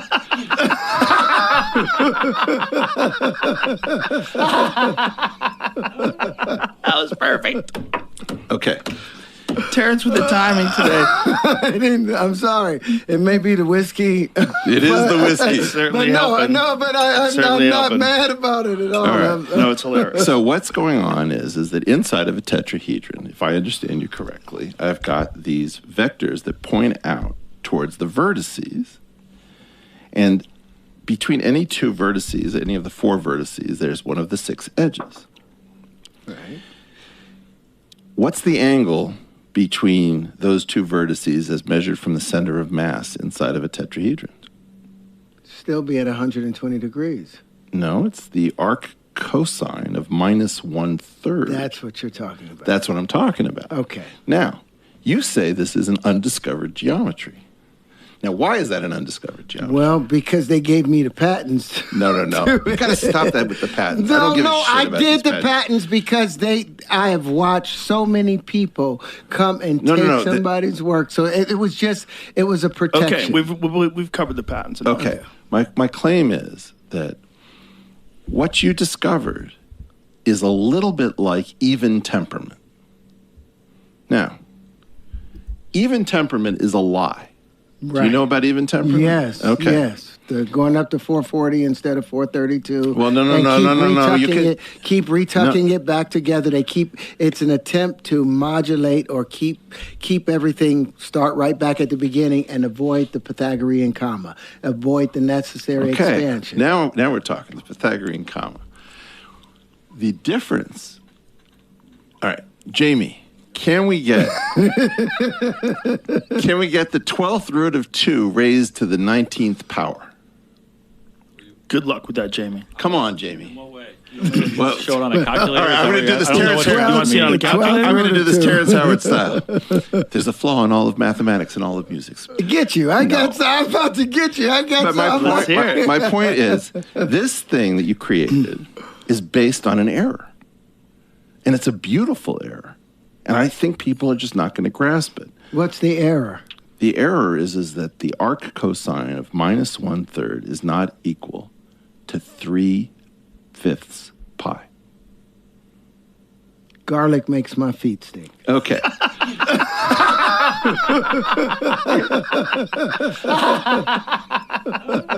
That was perfect.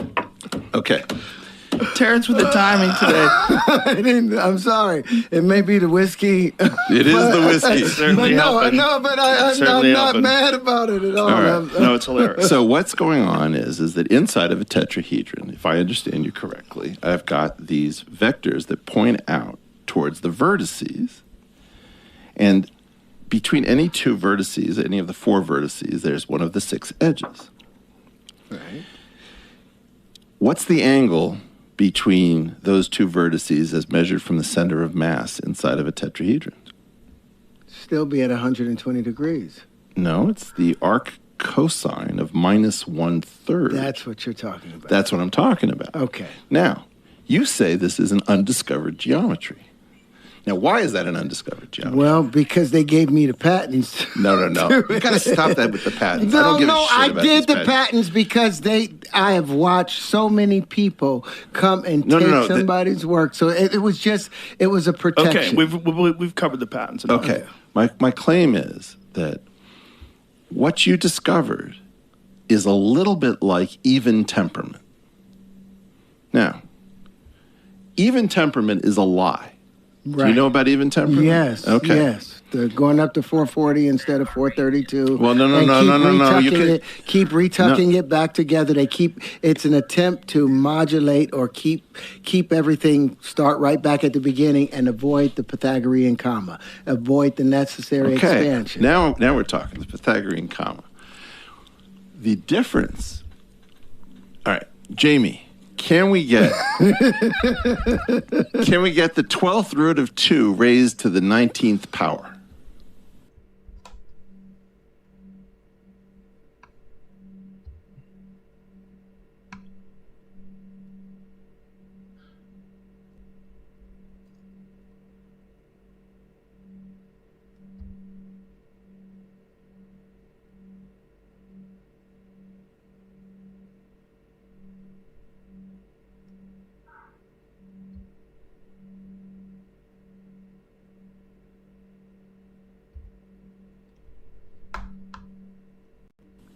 Good luck.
Ugh.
You talking to me?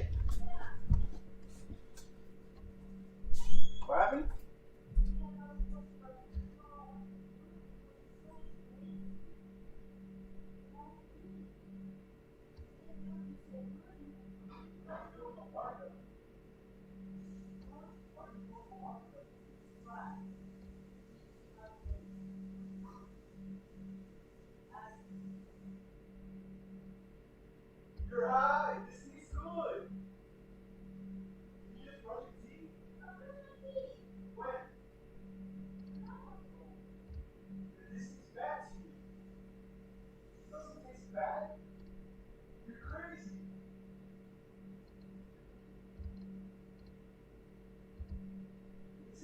good.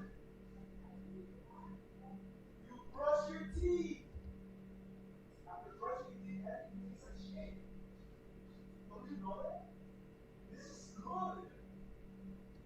You just cut this water like last week. You're crazy, bro. You're wild. The strawberry, I understand. That shit was hard. This ain't the store.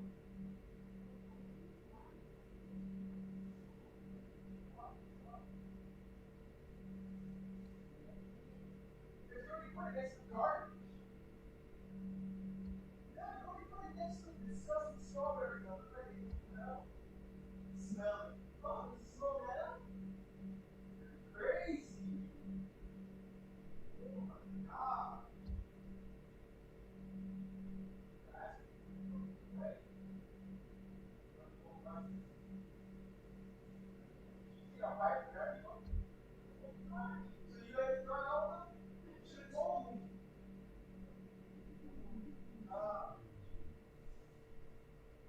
Why do you do that? You're the one who's wasting food. You're the one who's wasting food. No way. 4 watermelons up on your name. You doing a video and all this shit's coming in the background. My favorite side up. All that shit is gonna be like, that fuck this. That's crazy shit you're saying. You can't get fired from the job. You can't just say that. You said it one time in your job, and it wouldn't think you until you already forgot. You have that bad memory that you forget already. You said that so loud, it said you picked up the word. No, no. And I was like, oh my god. They cancel? You know what cancel means, right? Somebody records you on the internet and you see shit that don't work. You're fired. So if you never get out, like,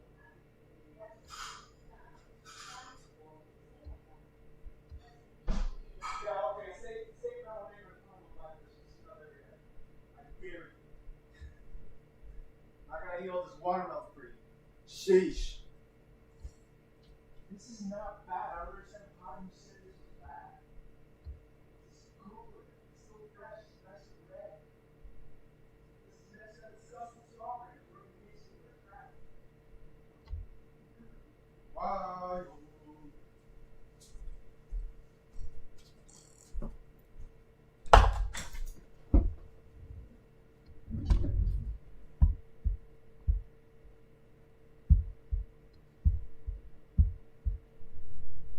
Luck with that, Jamie. Come on, Jamie. Well, show it on a calculator. All right, I'm going to do this Terrence You want to see it on a calculator? I'm going to do this Terrence Howard style.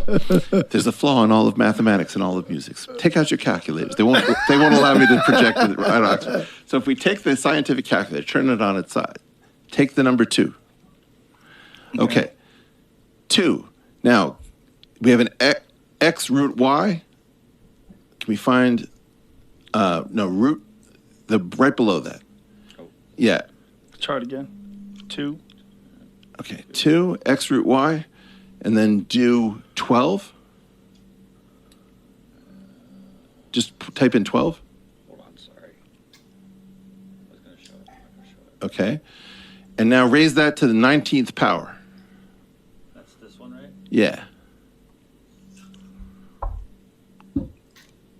Oh, shit. It's almost 3. The speed of light. It's almost 3. It's 2.9966.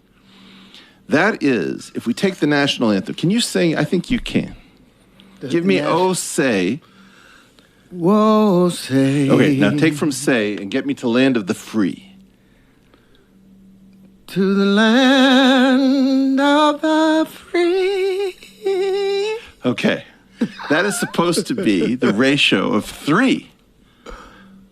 But if we did it on a harmonica, and the harmonica was properly tuned, sorry.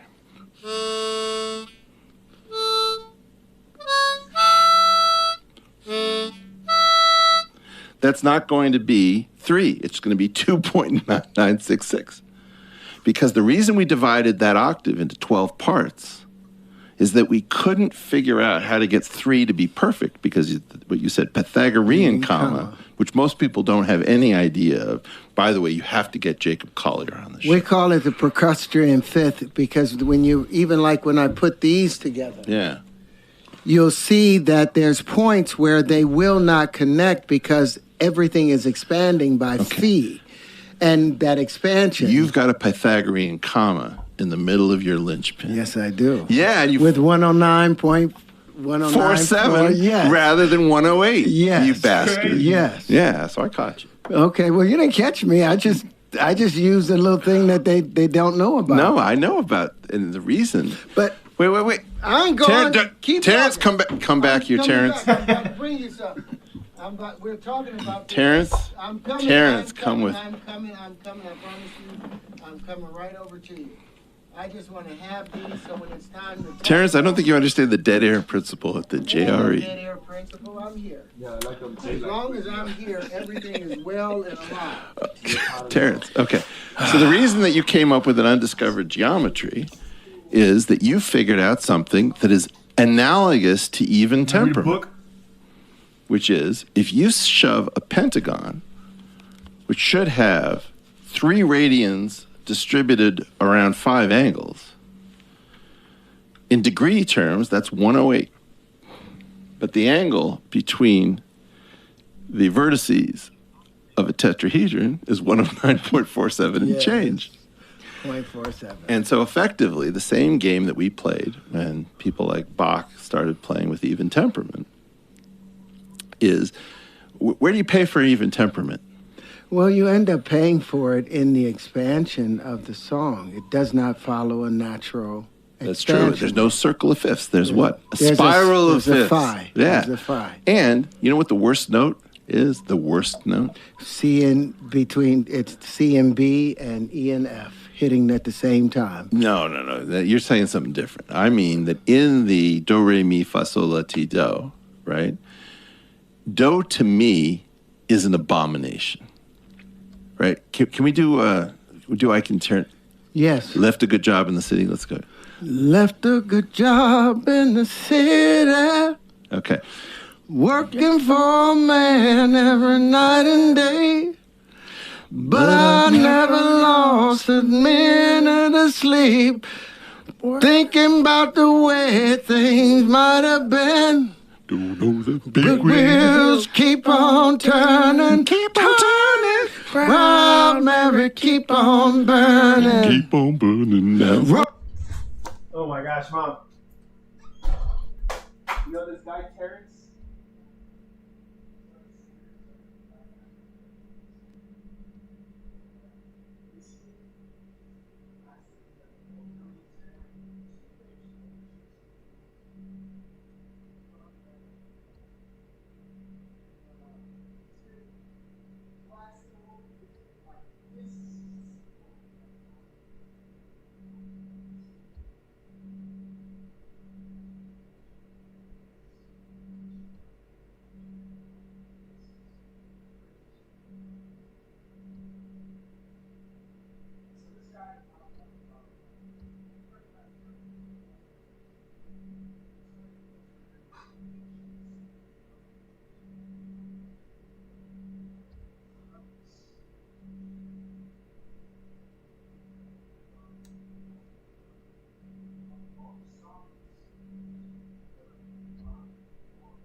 saying nonsense. They're fighting each other. You're coming up with nonsense to describe nonsense. And I have a nonsense right here where I have it. This is my formula. The acronyms, the core values, the ratio, the background, creates the simulations. Versus copy. It's not just you fraction and task. It's kind of like nation that. For the biggest that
You can only find it on YouTube.